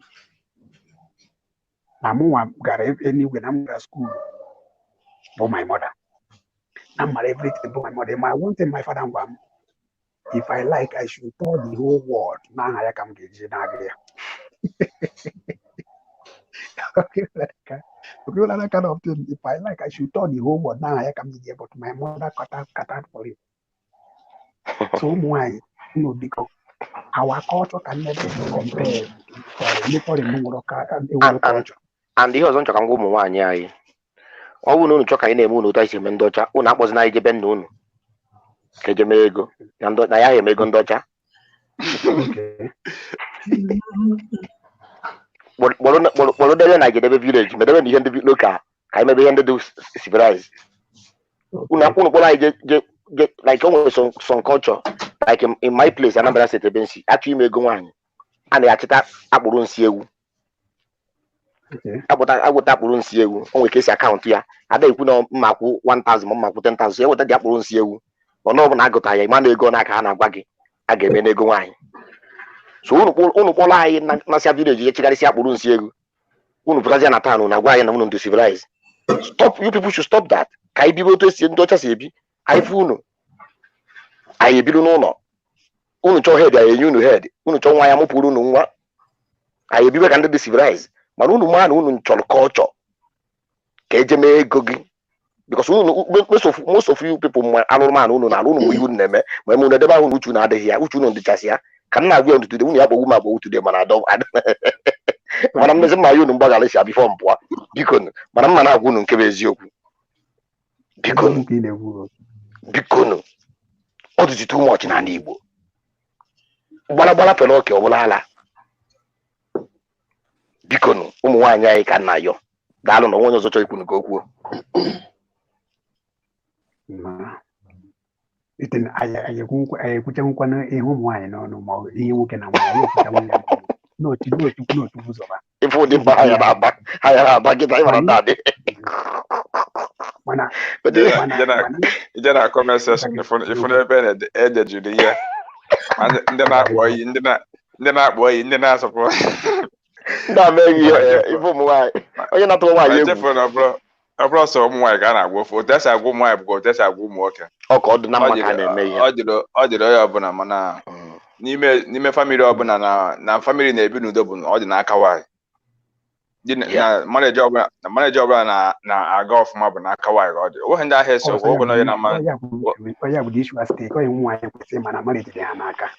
I'm telling you ụmụ nwaanyị okwefu this topic okwefu this ihe anyị nọ today ihe a na-ege ntị o nwere na-agwa ndị mmadụ ihe anyị nọ today na-ehiri so many family ihe anyị na-ene anya kịta anyị nwere ike na-ekwe na anakọ mana one thing like in life ọ ka mma na m gwara gị eziokwu baalụ m mba na m gwara gị eziokwu mana I will allow you ịnaluo n'ụlọ dị n'ala conscience ga-agwa gị na ihe m gwara gị bụ eziokwu dan niile eme ihe na-adịghị mma na sọpọtụ gị uche na mmadụ ịmara ihe na-eme adịghị mma ihe akịta a na-eme na ihe akịta anyị na-efe anyị na-ekwu na ndị nọ na background na-amụrụ ife nọ dị bizi na-amụrụ ife onye pụtara ịkọ ọnụ nọ n'owe na-ataịpụ na-akpọrọ owe ọnụ ndị nke chụpụgo di ha chọọ ndị ha ya alapụta nọkwala ebe a na-abakwa ịghọtago chọkwa onye ọzọ ya adịkwa ya nọkwa na pen ha nwa nọ na ya nọkwala ebe that place na-abakwa nke ha anyị na-afụcha ha mana daalụnụ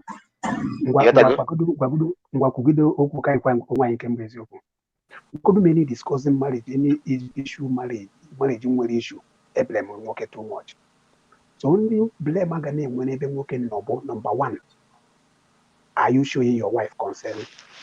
Yes. That's number one. Aga na-eblame nwoke. Are you providing for the family? Ọ bụ na nwoke na-providing for the family. Ọ na-eti nwaanyị ihe. Na-enye nwaanyị attention. Ọ na-eti ihe. Ọ na-eti ihe, etimi ihe ka etimi ihe. Ị na-provide for your family. Onye na-ekwu. At least amụtara m ihe n'abalị a. Ọmụnwa ka ị na-ekwu. Si na nke mma bụ ama.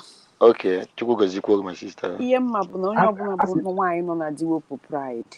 Iwepụ pride. Ama m ihe ga-eme gị ga-eji bụ akpa gị na-abịa nwoke. Thank you. What are we saying? Ọ dị same thing anyị na-ekwu. Okay, like ihe m na-ekwu ọ gaghị ewepụ like one comment until the right up until the post today.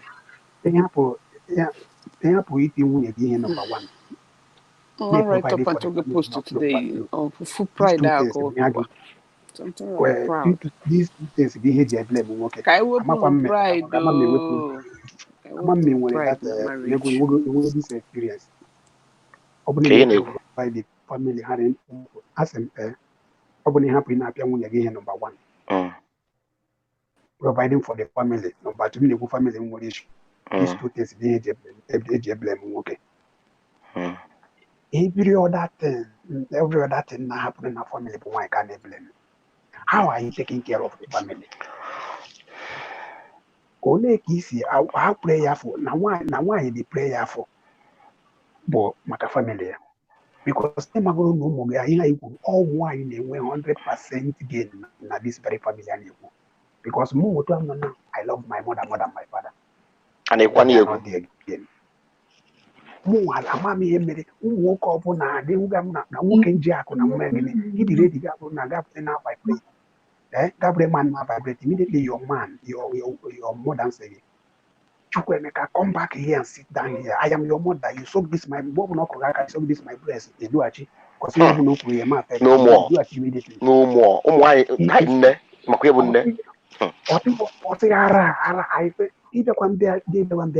brother, do easy. from the beginning of that very day, why in the body system will change. And even as I say 9 months like this, or this year, 9 months, They got 9 days. It's very easy. Or they got 9 days. Almost a month. It's about 2 days in the take year days. It's about 200 and something days. Kamadum Bumodi Bianafo, Napari. Obrokano piano fuebe, or name can, God forbid, sometimes they make like that. Lord, we have now when they lose with that bread one, she will start again. Because when we keep walking, on your daily something ever. Because when enter the Gomaros and cheating, they destroy marriages. Yes, can go as you cheating, they destroy marriages. But I can go or for Grimadokuma that too much. Okay, for cheating. Cheating at the gold the bar. Listen. Again a Bible. If you so many cheatings, what you do? But most of those cheating are in an your mother. In the olden days, the very strong, January, the too strong. Man, I move for Hannah, man, I won't hand cheat. Just to team is from one Hannah family. He make a half here with for him, can no fire January. Work and sing a jet, you happen with your more to team or work and sell. You get to one on your zime. Or work on one and sell you to team a Jamar, dear Kunu, got to come before I complicate the young Kunu. Makandi album and Kakata had too much mana. Yen Kupo. Ni gap in the olden days, and I see as Chinedu. Be weke mbu nwoke afọ Okorie Moria and ị na-enye anya ose foto na be mmadụ maka ụmụazị amụ be mmadụ na-enye foto ka a na-ese ebe a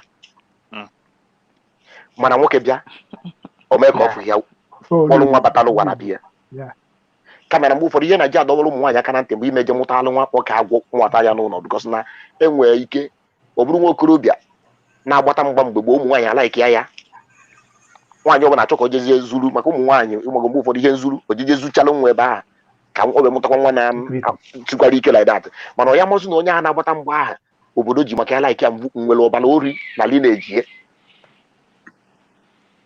o jetụta ime onye ori mụarụ nwoke akpị ya agbagbu ya na bie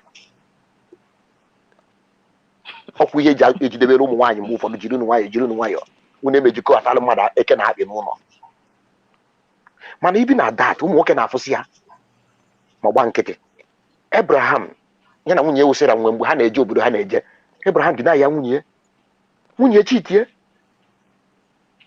mana Abraham hapụkwa ya Abraham a father of all nations mana do you know the reason? Respect. Ọ na-akpọ ya my lord has signified so many things. If you want to rule a life of a man ịchọ ịnwụrụ nwoke n'aka ka o bụrụ ụzọ elu anụ ụlọ na be nna gị ịchọgoro itinye nsị n'ọnụ ka ọ nacha dị nsị chenos wit na-alacha ya with happiness. You must learn how to respect a man. A man nwere ego. Chukwu nwekosike nwoke nwekosike nwaanyị. If you don't touch an ego of a man, it can control that man from year to year. That's why ndị gboo nwere ilu ha na-atụ mana abịa mgbe ụfọdụ asị na ha dị too primitive na ha dị too local. Mana these people do very wise. Asị gị na ogori ihu isi be die orie otolo di na nwaanyị mara obi die ọ dịka ọgwọrọ ọgwụ ọ dịka oji ọgwụ jide die mana anyị na-anụ okwu niile atụ dị anyị na-efiri no naivety na cause no nonsense na ndị agụrụ akwụ na ha adịghị na anyị nwa adịghị educated. Education anyị nwasị bụ nwere ebe mfọ nwere ndị be anya education a na-agụ na be anyị nwere nke na-eme research onwe nke mma bụ isi ọkụ jọsọ tigasị ya na-etika mapụta na-emechisi mmadụ ntị. Gịnị ka ha invent go so far na their education? So what I'm saying mbụ humility, obi umeala, mụta key eji asị nwoke nna anyị omero oke will a stupid person. Rather, you make me that man the wise. And don't why come walk in my here. Take it or leave it. From the beginning. Nai. No, money we can now someone can man. Now we are nai. Mana lucy alumana. Just to team in his own no we are more forgive Wogi. Make you no come at the ọmọ kò ní sinjẹ tó tálẹ díẹ̀ ime biko no una me to team ndo ya mo alwo ke no. So the key is that he must be submissive to a man. Asirongo apatazi otutu si nywagi nsinisi makani mo go mo ai chiro alụ mana ha choba some unnecessary excuses. Moke ji na eme ai manu moke de mechara ya ma ho. So nke cheating adịgo kemgbe ụwa ngụpara gị ndị chitiri na Baịbụl ọ karịrị akarị and n'elu ụwa even mgbe gboo a na-enwebeghị civilization ụmụ nwoke ifin kedu ihe ọzọ anyị kịta sef anyị na-asa ụmụ nwaanyị efere sachasị ahịa ọkwa mechawuo ihe niile ndị gboo sef amụ ya na-akpọ inye head mana ha na nwaanyị na-ebi mana today anyị eji ihe niile saa ọkwa niile sachasị efere niile ma ya etudo adịghọ my brother, check one man down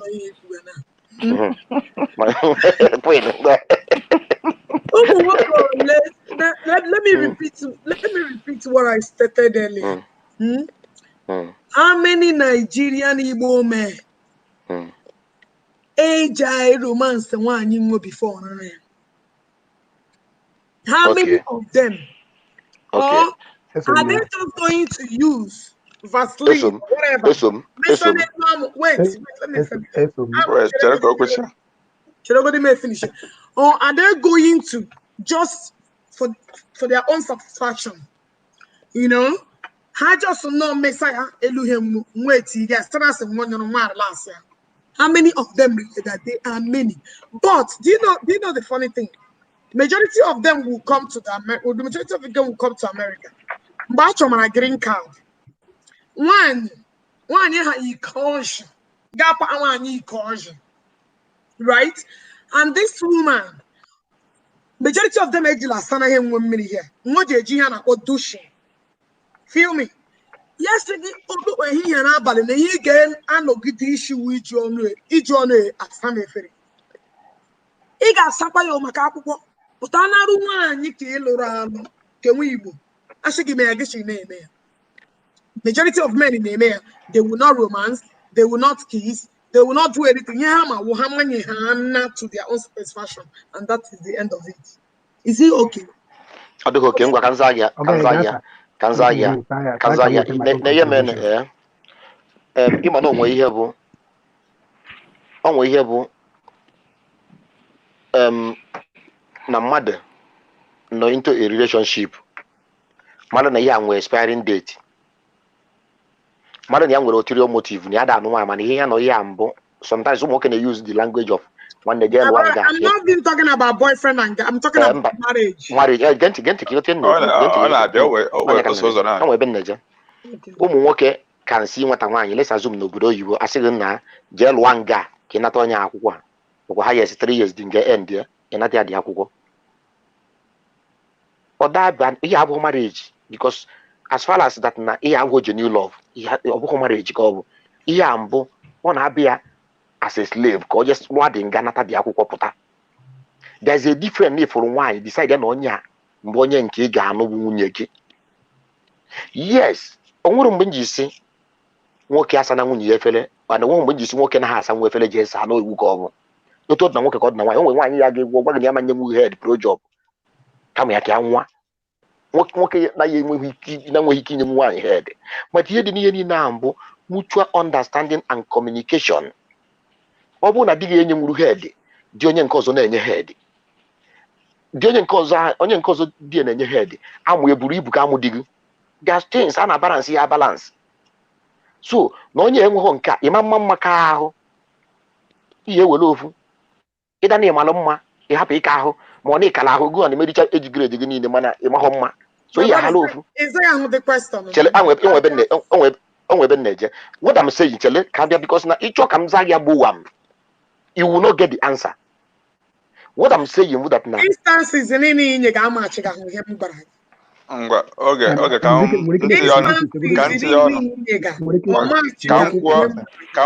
nkwe ya nghọta na ihe kwenu kwuru n'ihe akịta. Mụ ga-eblame nwoke ọbụla asụgodo ya na anyị na-eje ọrụ nga nwanụ mana imewuru ya n'iro mana ịbatazie na nke nọrọ anụ ọ bụ na ọ laikiri ya ọ bụ na the girl laikiri ya kwụsị ụmụ nwaanyị laikiri ya gwere ndị laikiri ya so ọ bụ na the lady laikiri ya my brother ihe ahụ ịnịrị obi mee na ebe ijere nga n'ikwu obi mekwe ya because na ọ laikiri ọ na-enye obi aghịrị likewise ebe ifu na doubting ga-enye obi aghịrị because let me tell you mekwe ya wa ga-eme everything for them But another woman who get reciprocate, they will not do it. What is our love or selfishness? Oh well, like na akasi na like ebe ni umu gbasara ime love ga asị gị why na dey eme ya bet because of not like we can not choka woke off na ya wo obi aghịrị o mee ya anaghị asị na ya hakwa eme ya gwakwa gị na ya hakwa eme ya bet ebe ọ bụ na ya ga-ego obi aghịrị ka na-emere gị ya mana ụmụ nwoke na-esibere m ụfọdụ ụmụ nwoke ọ bụ na ụmụ nwoke ahụ eme ya and the girls na ya like ya ụmụ nwoke kwechiri akwa gwa gị na ma ha eme ụdị ya akwa gwa gị na ma ha eme ụdị ya na like na ha eme ụdị ya kwechiri onye na-ewe dị gị mgbe ọbụla gị na-ekpachara aka you feel something how obido fikobi ihu something like that ọ na-ewe ụmụ nwaanyị iwe so ka mma ihe ahụ imewuru mụ afiri na imekwa ya nwunye gị nụrụ anụ wepụ ihe eme na ihe eme ọ bụ na ọ na-atọ ya ụtọ kwụsị ike mechie iru gị mee ya as far as ọ na-enye obi aghịrị because ọ ya emere gị ya mụọ ihe mụ afiri nwanne m the best thing ihe emele nwaanyị ya bụ ụgwọ n'ụsọsọ inye head ma ọ bụ na ọ na-like ya ọ bụkwa n'ihe adịghị enwetachakwa n'ihe niile enweta mana okwu ama ntụ ụtọ ama na ya ekwe mebi ụfọdụ nwekwa ike ikwu ka ọ ga-abụ n'ọtọ ka m gwa gị eziokwu marriage onye ọbụla kwesịrị ịtara ihe ya emenwe onye nke gị ka ọ dị happy mana onwe a particular thing ahụ na-akweghị ya a na-egburu urughuru sometimes tiri ọkpụkpụ were ọkpụkpụ tiri urughuru were side nke ọdụ mma Cardinal Nze nwoke be anyị mgbe ọ bụ Bishop of Onitsha Archdiocese ka a sị na onwe 2 sisters ji report one Reverend Father ka the Reverend Father na ọ da-emecha ọfụma o wee nebe the sister mechasịa the 2 sisters bịala na eme ihe ọ jụrụ ha ọ sị Father ahụ na-ekwu maka ya sinsi unu ji bata n'ọfisi onwekwu ofu mkpụrụ ihe ezigbo ihe ọ na-eme atọ ha sịa yes ọ sịa ngwa nabanụ unu pọ were nke ezigbo ahụ na-eme wepịagbuo ndị ajọ ihe niile unu na-ekwu sinsi unu n'ebe a asịrị kwụsị nwanne egburu ọkpụkpụ sometimes site ululu ndị na-akpọ just like otu oge nọ na ọ bụrụ ihe ma apụtakwu ezie ka ọ wee bụ na na-etu ya o nwere ike ọmaghị onye mbụ but discuss go ihe gbasara ya with other so many people o nwere ndị ije na ndị nke nwa na nweghị ha na-alụ na wogo bụ na anọdụ nya just wee na-create unnecessary awareness because I believe na those guys enwere ihe ha na-alụ but I don't say it for ka ọ ga-ewe like am because I'm not a sentimental person. I've challenged so many of them. If you go there, you see my comments. I know you don't know me, but ọ bụrụkwa na nna support go na 100%, mana mgbe ụfọdụ were nke ezigbo mmadụ na-eme ka wuo nke ajọ ihe ọ na-eme na nwere onye dị innocent. That's life. And let's move on. We take. So that's why many of them now we go there when nsogbu, but I don't care. That's me. I tell you how it to them, to kwesịrị. So my brother, you get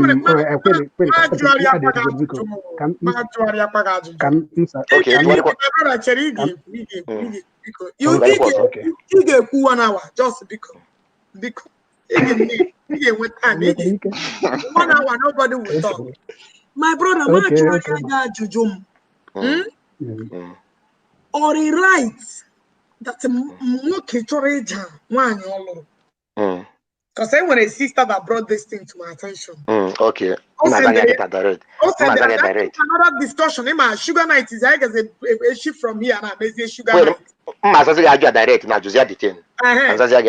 So this young lady, actually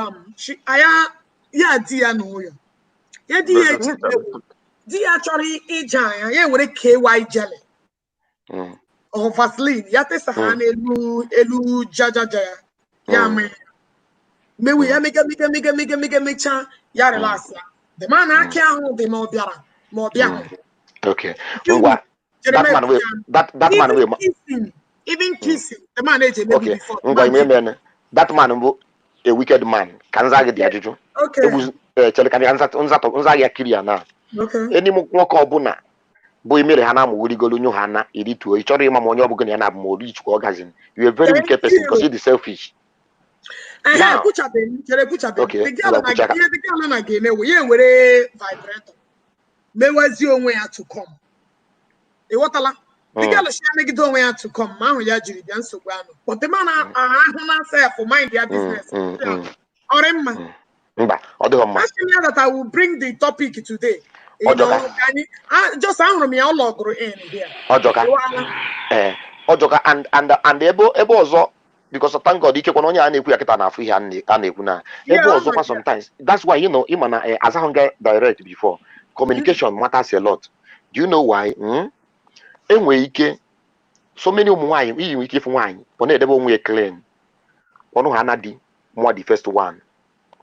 idebekuzi onwe ya ọcha ịtara ya kisi gbadata na-abụ ya ịnụ isi ga-esi na-abụpụta itinye ọka na ya ọhụ ọka so isi ga-esi na akpa abụpụta ada ekwusi na dị nke mgbada mgbe ọ bụrụ na dị clean and gị bụ nwoke na-eme ihe ndị ọzọ ihe eme ya nwunye gị you a very wicked man. Ma'am, according to the lady, Oshuna Diashna and also, but somebody may and also needing me one. Does it mean that will get peggy again? Thank you. Obu no me and also. Sometimes so Mojacha, the thing a metal child at the area, but yana idea. You are an idea. Okay, that's why communication is very important na marriage. Ọ bụrụ na nwoke adịghị enye nwunye head, achọ ihe ọzọ ọ ga na-eme nwunye adịkwa similar to that head. Ọ bụrụ nwoke ọbụla ga-eme nwunye and ịma nwunye na ọma mme nwunye ịma mma maka kissing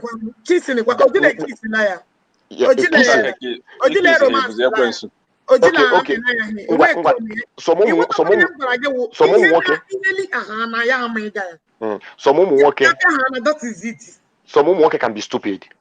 Listen, enwe nwoke mma ihe nwunye ji cheat when they say that na nwunye ya na nwunye taya kissing, nwunye na like kissing, taya kissing.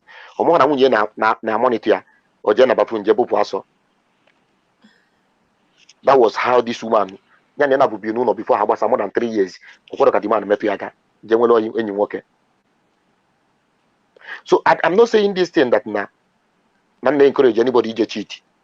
But ihe na-agwa ụmụ nwoke anyị that na ọ bụghị irigoro ha na do ha n'oke ịmatuo because na ka ị na-eme datị nwaanyị ahụ ị nụtara mgbe mebi so mmiri ụmụ nwoke sef nwee nke ga-abụ mgbe nye na nwaanyị na-ayị anyị ọ na-enye nwaanyị head ọ na-eme onwe ka onwe ike lasa n'elu nwaanyị make sure na nwaanyị richiri ọgazi nye na nwaanyị mụọ ofu nwa ọnụ ya ma ngazi na-arị again nwaanyị gị na-emekizi love ị na-asụ arị oyi ka ị na-emezi nwaanyị so many ụmụ nwoke emego ụmụ nwaanyị ha na-enwezi inferiority complex ha na-eche onwe ha anya ha na-ajụ ọzịkwa ha nwabụ ihe a mana sometimes ọ pụtakwa n'ụzọ ụmụ nwoke aka na-achụ ya and mgbe ị continue mebe nwaanyị like that ihe na-enye ya nwụsi gị n'anya pụa ka m gwakwa eziokwu nkwụ ya kịta so many people ya sị na mba onye alụrụ mana ụmụ nwoke kpachapụkwa n'anya bikos nwaanyị nkwọ mmadụ ka ha bụ o nwere ebe ọ gara imeluo ya ụkpala ụmụazị ọdịsi ndị jim ụmụazị na-enye instrọt ndị mmadụ na jim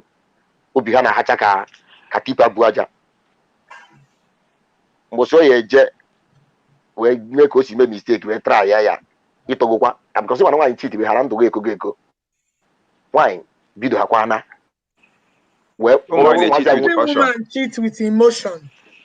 ụmụazị a na-ebu jim o wee were aka eji ebu jim wee tụnye ya enu ọ na-ada oset ya dịke na ọma ọga ọ pịa ya 2 times ndụ go ekogokwala ekoro so uche gị dị ya ime elu zuo ime kpachara anya kwa aka tiela ọkụkọ aka uche anyị dị ya bikos ụmụazị na-instruct ụmụazị na-etichi ndị jim hei dị adịkwa egwu biko uche anyị dị na ụmụ nwoke biko uche anyị dịkwa na ya anyị emere ụzọ mmadụ anụ maka ha ọ bụrụ ya iji aka anyị ka ọsụlọ onwe anyị biko.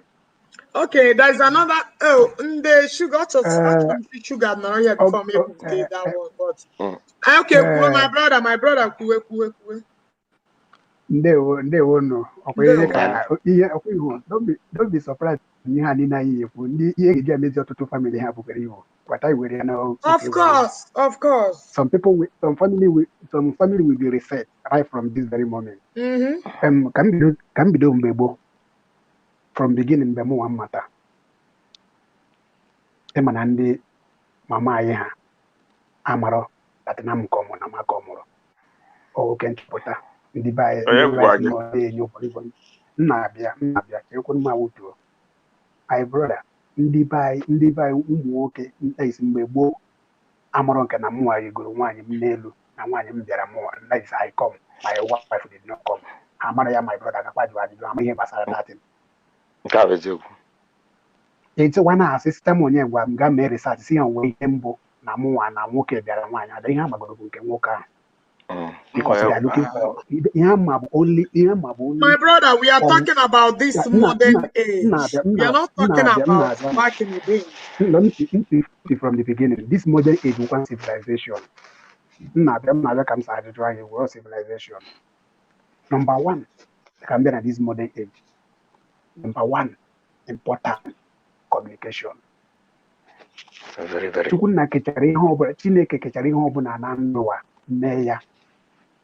Everything can never even what people say can do where go ya but not hand in a you wake up with a tall girl on it make a short man and he will love you to the last. Even at this very marriage now, when you provide 100% in ego, when a sexual satisfaction that's the one thing I like in a marriage. Even as some family, when you sexual satisfaction, but he with him on a family, but provision on a organic providing. Maybe sometimes or bully now working in young wine, no can take care of the children more than the wife. Not to this very head though. But now one young at a time he take care of the children. That is watching a family which are some things and I like it. Then rather than this head. Number one in our guy, any man who can do it to another woman, the guy mean a one again. Number one, but go there or very big error on a very big capital letter. If you're wrong on that, as long as in the near to another person. Yeah. Why don't you eat one again? Baby, listen, I can do this for you, but blame one I know where number one is the woman you are when I got married to you, no, it's not the type of woman you are now. You have changed. That's communication. Good. Yes. That is communication, which is that very communication. I have put the right capital at the beginning of this discussion. So you want to then on our complaint, one no we cause they complain, then it's because man and each are intelligent to even the family sing area. Hanga well that yes, you we begin the complaint then you came over at that time. One feel like we in Adroma or the dancing area. What I go. So as far as the new people go ya, mama, because on your bonega we are all got one of the we see that the Ghana is not easy and then and make it dissatisfied. Number dog got job there. Only you didn't complain about the problem. Because just not join there. I got already added to my intelligence. So, guys, oh, when you're not able, when I want you to show in a name, oh, why you're not able, oh, why you're not able. If like this after they will bring it that woman and garden. But immediately over all of it, they are more the first issue. And the second issue or change automatically after all she's married. You what only for the way I say or the Canadian also called but it doesn't matter. Oh, what the hell? But it ain't what they say here. You are not keeping yourself neat again. You keep yourself neat. Why like this? That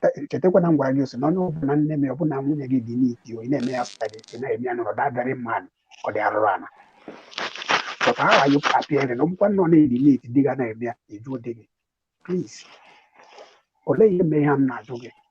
It's not there to me. What is the matter? Why you want to be saying idea? When it could be a day or behind it that but later, with that very distance says, we are that very moment in the job we were there. You haven't answered only him with the problem. Because okay. That is what communication. Only the approach is wire. Only the approach is because some work I see when is again. Naga me ha. Nature Konya or singing and wood when you are in your head. And open on any or not and the other. My brother,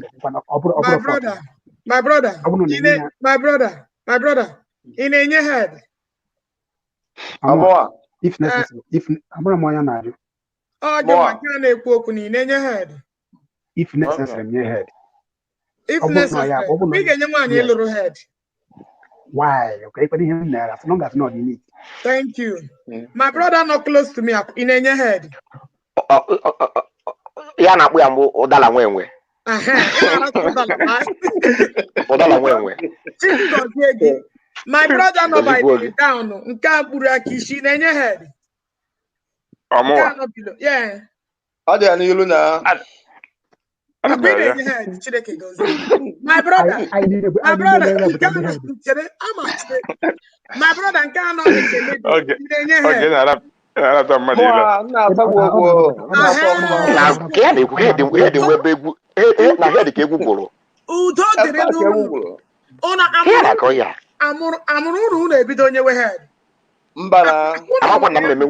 I'm going to give you what I'm going to make we have before.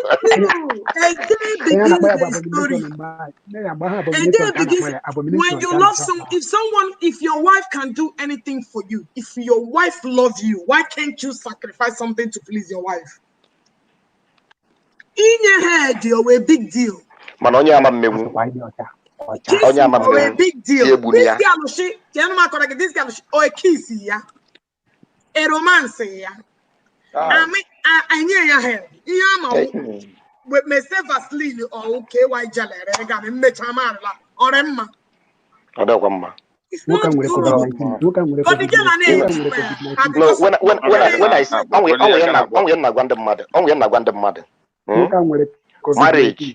marriage, sex. Now marriage is not only to have kids. Sex is the very, very important. And the common man nudi. Nudi. I don't really reach your cousin. And there's not that an ocean when we to Parahono. The man is jamming on me. Didn't the man make a try the first time all of a sudden the man ain't when I call me. Okay, what okay, Kabia, Mbwe the man na me on abi. Nah, yeah. Ode ye head come no onwo so try okwe here me okuya. Nah, then get on stop for you. Chele. Now, we stop one me on. Or just and all communicate to go with the man. The man insists no man me on. Not that me on hammer was I'm jelly, but Okuma da toka. Chele. Now guy again Okuya. Okuma da toka.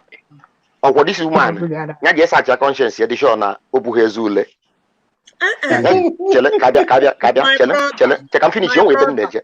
Can finish you. Man is in a age lamb no. Chelemba, mi bombo. Chele can be Chema collage, the girl is London. Okay. Not collage, the girl is London.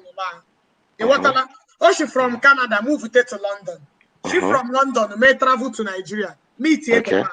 You want to go? So when we treat the man, this was just the welcome party. Kissing was involved.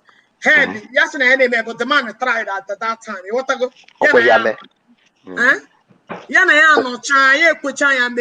So, but the man is from London, from Nigeria, but go to London. The man is all these things. Okay, ngwati gezenti kantuzi nkuzie nkem okwa kunu joy kankuo una acho kankuo ihu ya like eno ku na acho kankuo eziokwu onkwo eziokwu ko onkwo ihe ndị mmadụ ya like eno no go the truth. Thank you ngwa gemonti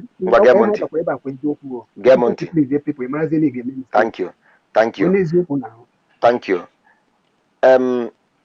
yana nwoke fụrụ nwoke na-amị ọnụ ka ikwele na nwoke ada ejenwu na because not try maybe or try once na nke alokwe ya ka idebe nke aha n'akụkụ ọ na-amị ọnụ oloko gbagotezere obodo oyibo ọ damizi ọnụ na ihe nwere na mbụ nwaanyị a je check conscience edition ọ ka na-edebe ọnụ ya ọcha otu ahụ si edebe ya before anya na that man mgbe anya na that man na-amị kama nọ na the man decide is not choose na amị ya the woman onwe ihe na-eme n'isi ụmụ nwoke agwụgo n'ezi ọ da-afụ ndị ọnụ ha kwụsị ọtọ je mepụ dị ọnụ shege na outside gbachidata anụmanụ nkịtị na that man bụ ezigbo onye ala is an idiot ọ bụrụ na ihe na-ekwu si tinye ya na ihe na-ekwu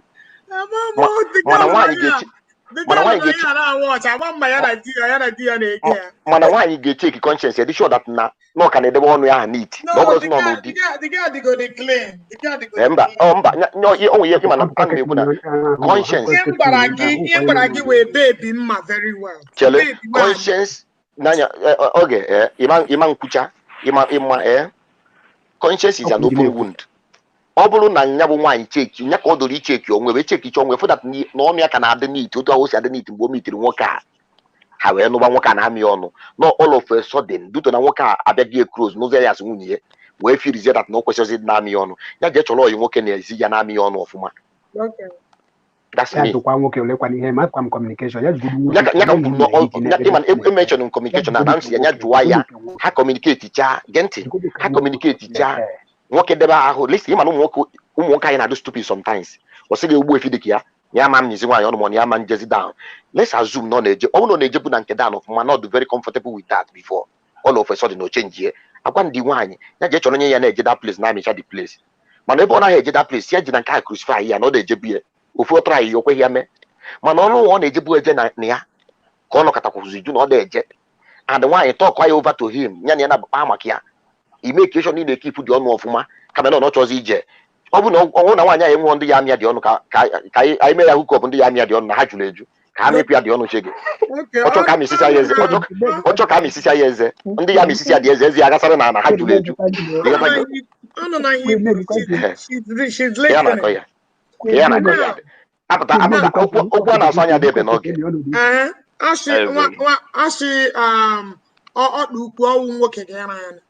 you know. So I want another one. Let me read it because you know, if you have any personal issue, but I can hide your identity. But I'm a very special case. I'm today. Agama Goya, I will read it because the lady sent it to me, so I'm going to read it. Okay, the message. Oh yes, so I'm advice in the message and I was like, yes. Yes, I think I advise come more. So onye na kpachala anya listen ijo honuta nwa mmade nege komunti state as o kam agodi no nwe na mbido izizi ọ bụ na ide eje na down wo ni ide eje stand ya and be make sure na agwo nwe eziokwu. My brother, don't start what you cannot finish. Even the actually enwere enyi nwoke outside na ya kia. So we can love to that place. Ya bịa ka ime ya hookup na maka ihe abụrụ love ya abụrụ marriage. The man is get on ya when you walk outside na ya kia or mo ihe ga-eme ya happy. Ọ bụ marriage gị ya bụ na. Because the man also is cheating outside with different women. You what go the case. So okay, that is not marriage. That's not marriage. So can you come and be a July? You need to hear July here. Okay. You need to hear July here. When you put everything, when you put everything and you love someone, you can take a decision. Spiritually, they have separated. Spiritually, okay. Of course, spiritually, the marriage you have to go separated. Okay. You have no marriage. Okay. Now let's go. Let's go. Say why disrespect. We disrespect the matter to that level. So why you broke case here, man? Na kedu na emotional abuse. Emotional abuse. Very, very. Even the girl now complain. Yourself. The girl now complaining that what you're doing. You are the actually that before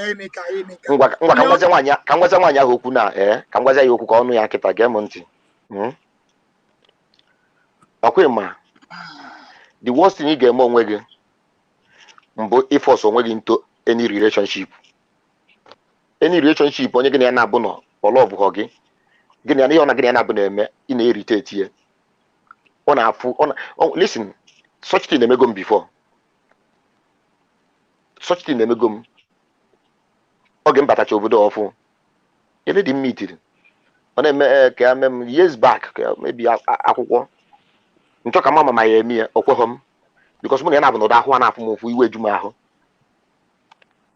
and abụghị m onye ya ga iwe na-ewe m ka m pretend nwuo mma gwa gị otu ọ dị so ọ bụghị na nwoke a si otu eme the simple truth be that na this girl nọ na bondage si ya nọ na marriage ihe abụrụ marriage ya jiri nwaanyị si ebe a pụọ not only ịchọrọ oyi nwoke mana ya chọgodoro onye nwoke egburu ọnụ ya siri ike ọfụma ya mịtagodi ọnụ ọfụma ya bidogoro from that side wee kwadobe ka o yesi pụ maka ihe abụrụ marriage. Anyway, I hope she have had us. Okay, let's go to another topic.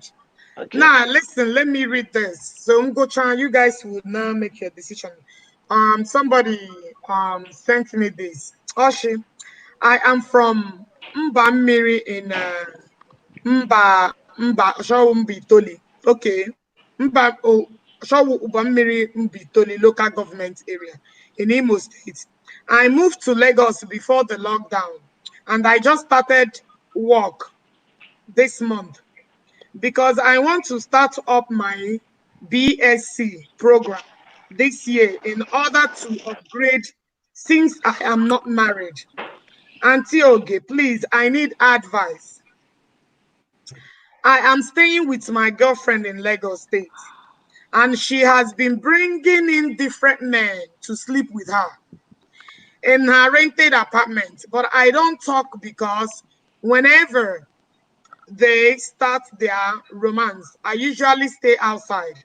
And when the guy goes home, I will come into the house. But this time around, one particular guy started sleeping with her overnight in that same apartment. I can't even talk because she rented the house. Please discuss this on your platform and notify me when you are discussing it, please. This is a big temptation for me, and I feel like leaving the house to rent mine, even if it's a single room. Meanwhile, I need people's advice. Pending on when I get, actually, depending on when I get money to rent my own house. So now let me generalize the whole thing. The lady, she now moved from east to Lagos. Now this lockdown. Now actually may BSc ya. Now I could try single. So now I got move in with any one. So Maya move in with any one. Now I'm going to any one into runs. As a good girl, and I could go school and all that. So when she moved in there, this girl every night. Oh, but I think the lady is trying to accommodate her. Every night, dinner with different men. Every night, dinner with different men. But the girl when he hug you. And also the funny part, when they are sleeping together, I go outside. Yeah, me try me. Before I have a back inside. But now, this particular guy now I spend this night overnight at the house. Every night a guy maybe the daytime other ones are better. So but on kind of the permanent now. I didn't come to make or I with a place here. But so answer the thing. Answer the thing. Yes, First of all, Madaya no hobby no piambulam. Only I rent when I can about the house go no. And you make a yellow. So, only feel need her comfortable. Wouldn't do any be. She's an adult. If you feel you are not comfortable, you get your own baby. You give your choice be. Only Diego, you no. Can you not be a July? Can't you look at your no? You more honey need stop with the girl. Or you need to have your joy. Take you be an young so will be a back by name acquiring so. Get your own or see near for no be a mess up. That's the only thing my waggy. On your one July to do. But my brother, I want to hear a friend. I want to hear respect a friend. Let me my brother. I'm sure we come all my own house, but he would a visitor. I will respect you to the core. Okay. I want my bed pin. Kiki, man over those men and I put that girl My brother. Even if at that, now look at those men and I go. At least explain things to me. I don't mean to disrespect you. You want to talk about this is how it is, Biko. But you are just doing it because all going away to the house. As simple as that. See, Biko. Okay. Actions speak more than voice. Only actions will be a party beer. Obozo yebegi, obozo na enough na ana na anakwa. Habia hapo. Yes. Mbo feel is na in fact na comfortable. Ni comfortable too much. Okpotazi onye nke na abia. Simple. rahuba. Simple mean not okay by all means. All the give in fact, no boho the when all the ya we when I get up, no her now go ahead say over a chalk or long letter. Or send you mail. Enough go work on the answer. If enough go work on go see about what you chọrọ na bi je bi ejikwu ụgwọ nọ. Ka ihe na-ajụ na ahịa. I like your comfort gị. Go and get a single room, you even more better. Temptation go. Oh my temptation go but gani no you dey ka on sale aka ka o wodo. So ife dị ya bụ na abịa ya bebe mmadụ egwe ka o si ya nọ okenye ji anya enu ife o nwere ife ya wee fe anyị dịrị ikwu okwu ikoro akpa gị sef pụwa enyi dị ịpụta bịa jụọ ka ọ gị ga-akwụ ụgwọ ụlọ mmadụ ya bịabe ngwa m ka nsi ya nọ na ya bịabe ngwa m ka nsi ya nọ onye sọ m ka mmemme so ya dị na ya bụ Ajụjụ adịkwa so simple and don't pay him to waka mara na this discussion. Number one, onwe some situation or ya be home when you dey confused. A choba you nwere ike ịma the right answer but you dey confused or email like this, you ga ask or you ga react much. Don't believe me that now this girl on jura ajụjụ and all the go do confused even the answer na aka ya but all the go do confused because onwe onye man ka dey see me. Number one first of all but na all ahụ bugodi ha and that girl maybe that is the number one fact and there is and the may accommodate some certain things no matter opening help na village opening so many things in the city of course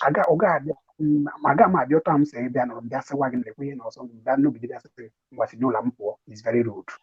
But all that my action, so you we got you know, take away and I got my so here that girl please, and him gonna that girl will continue to stay in that very house. She might act the same way, which is against her wish. Because he had every madam for Conedia second time. Or continue with that very girl, but now she might be led or lured to do something. So the very person this thing everyone knows the advice. Open it, you go one room, let her go there and focus on what you're beer. Or open it, continue with the girl. The only thing the young girl never again is here way. Ozikwe way, then Hannah was work her own area. So there is so much discussion about this thing. A beggar has no choice. If you are not comfortable, if you are no more comfortable there, go and get your own apartment. That person are here for now. That person are here for that your friend. That a girl enemy runs. Now that I go no very good friend to you. Or like a guy because only one enemy runs. I like this. Or who don't work ya like a boy. I get Only for also that place. So what kind of people band very uncomfortable. On your visible mother, on spirit of accommodation, she accommodating mother. She's a good girl. You're not going to be yoku. Man, you name the banner sometimes. He may challenge here. Hachobi Haji, work go. Now I was only get put this news. Jaguan the Madnonia. I am Maya and they are up on Eku and do tonight. Amaronia Nekuya. Yet you can actually put the girl over do because on your can in this quiz. Come on, can I walk a kind of Kumakia? Because you will actually acquire you go. Makwana mara na chuku bless you tomorrow. You get there kwa mad no and you will get it back. So when you open no wa we ko siaga. Onwere the perfect. We cover that runs and one make ojeri. I don't encourage runs. Man over that one man ya make that runs. When you be sick be again na manage that apartment. Offer go na anya and you need to appreciate here. So chobego kwa pori na bia no ho gani na budu nwele no. Okay, the real truth is that you can only sleep outside because that sleeping outside is not encouraged. Anything can happen. Or they sleep outside. Somebody around sleep outside. Or they sleep get point in any cook with an agent. What I can never on so we go when you try to can a short time. Then when you get short time. Imana I know COVID. You gotta go. What I can in your good effort. Why do no why not the more than why book at Lagos or I wasn't born from a rich woman when why not more than 10 guys. na one room mana ndị nye nwaanyị na-adịchakwa den mana anya ka dikpa na-abụji eke ihe dị n'ofe azụ anụ dị n'ofe anya ka okenye na-abụji eke anụ dị n'ofe o nwe onye ya ga onye nke abịa na-ewere nwaanyị tụwara ha gap unu edebe ahụ unu na-aṅụ mmanya nọdụ n'ezi onwekwu ike moskito na-atụ unu na-akpa nkata ka esuchara ihe at least moskito atacha igodo gị obere ebe ahụ ihe mmanụ onwe onye chọtara mmadụ n'ụlọ ịghọtago o sokwa n'ihe a na-eme ịghọtago so iwere ihe na-elote mgbe ị na-enweghị ụlọ ọ bụkwara part of experience and akụkọ ya akụkwara ndị mmadụ tomorrow because no condition is permanent. So landlord travel and see also ya go landlady na Onitsha ebe isi gbagote ma ebe ọ bụla whichever state isi na ebe bịa mana travel ka ị nọ ya humble yourself nọ na nke mmadụ ka ị nọ. There are so many things you got to tolerate far as ka bi na be mmadụ mgbosi nwetara ebe gị tiwe ọda ekwuchakwana m mana discussion na adịrọ much. The only thing bụ ya reti onwe ya reti ya because ọ dịrọ comfortable n'ebe ahụ nọ. Ghọtara ya reti ya ụlọ ọkwa na ọ chọrọ imebi ya the same thing ọ si ya zi ya wee no more thing the girl tried ya nye ya accommodation adịrọ easy na town. When na ka ha ahụ wee ma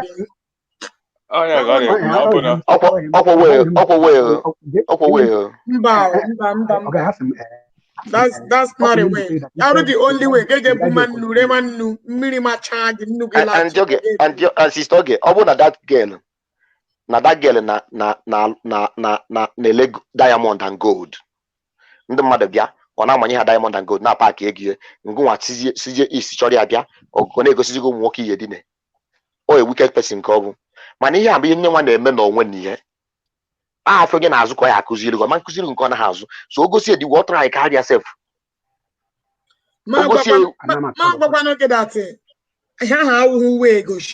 ọ nke onye na-eme Daddy answer oge asị ọ bụghị na ọ sị ya je emebe ma ndị ya je move na ebe ahụ ọ chọghị ya ogwe ego ya je move nke ya o wekwa na ego ya wee ndidi n'ibie onye uche nke ya dị njọ.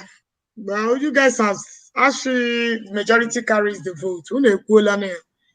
You know, but like you to watch ka digere si na bia pụọ ka ọ chọ ka digere merebe dị no ya kwụrụ ụgwọ ụlọ ka bi your to by the way o ji weta this question self ka ma kenele ọ chọ ka digere hapụziri ya dị ụlọ kwapụ because no maka na o si east Kenya advice ko kwuru advice anyị na-enye onye ọ bụla o ji ego ya je chọrọ ụlọ advice o thank you ya chọrọ one room ọkwa na ihe digere na-eme dị ya mma ekwa na ihe digere na-eme dị ya na ezi na onye m na-ekwu ọ bịa na ihe digere na-eme ya ọ bụrụ ofe ide na o ji ego eji chọrọ ụlọ ihe digere na-eme ya adịghị mma ọ bụrụ sọsọ digere onye izi ma gịrị agụkọrọ akwụkwọ nwekwa ndị ọzọ gị na ha gụkọrọ akwụkwọ so ọ bụrụ ife ide na onye nke emeta ihe jekwana na nke onye ọzọ ka ije test ma ka ọ na-adị call this show for today. I will see you guys tomorrow. I try go ngwa ka chifu na am gidi go manya chifu biko no. Yeah, after 12 ever.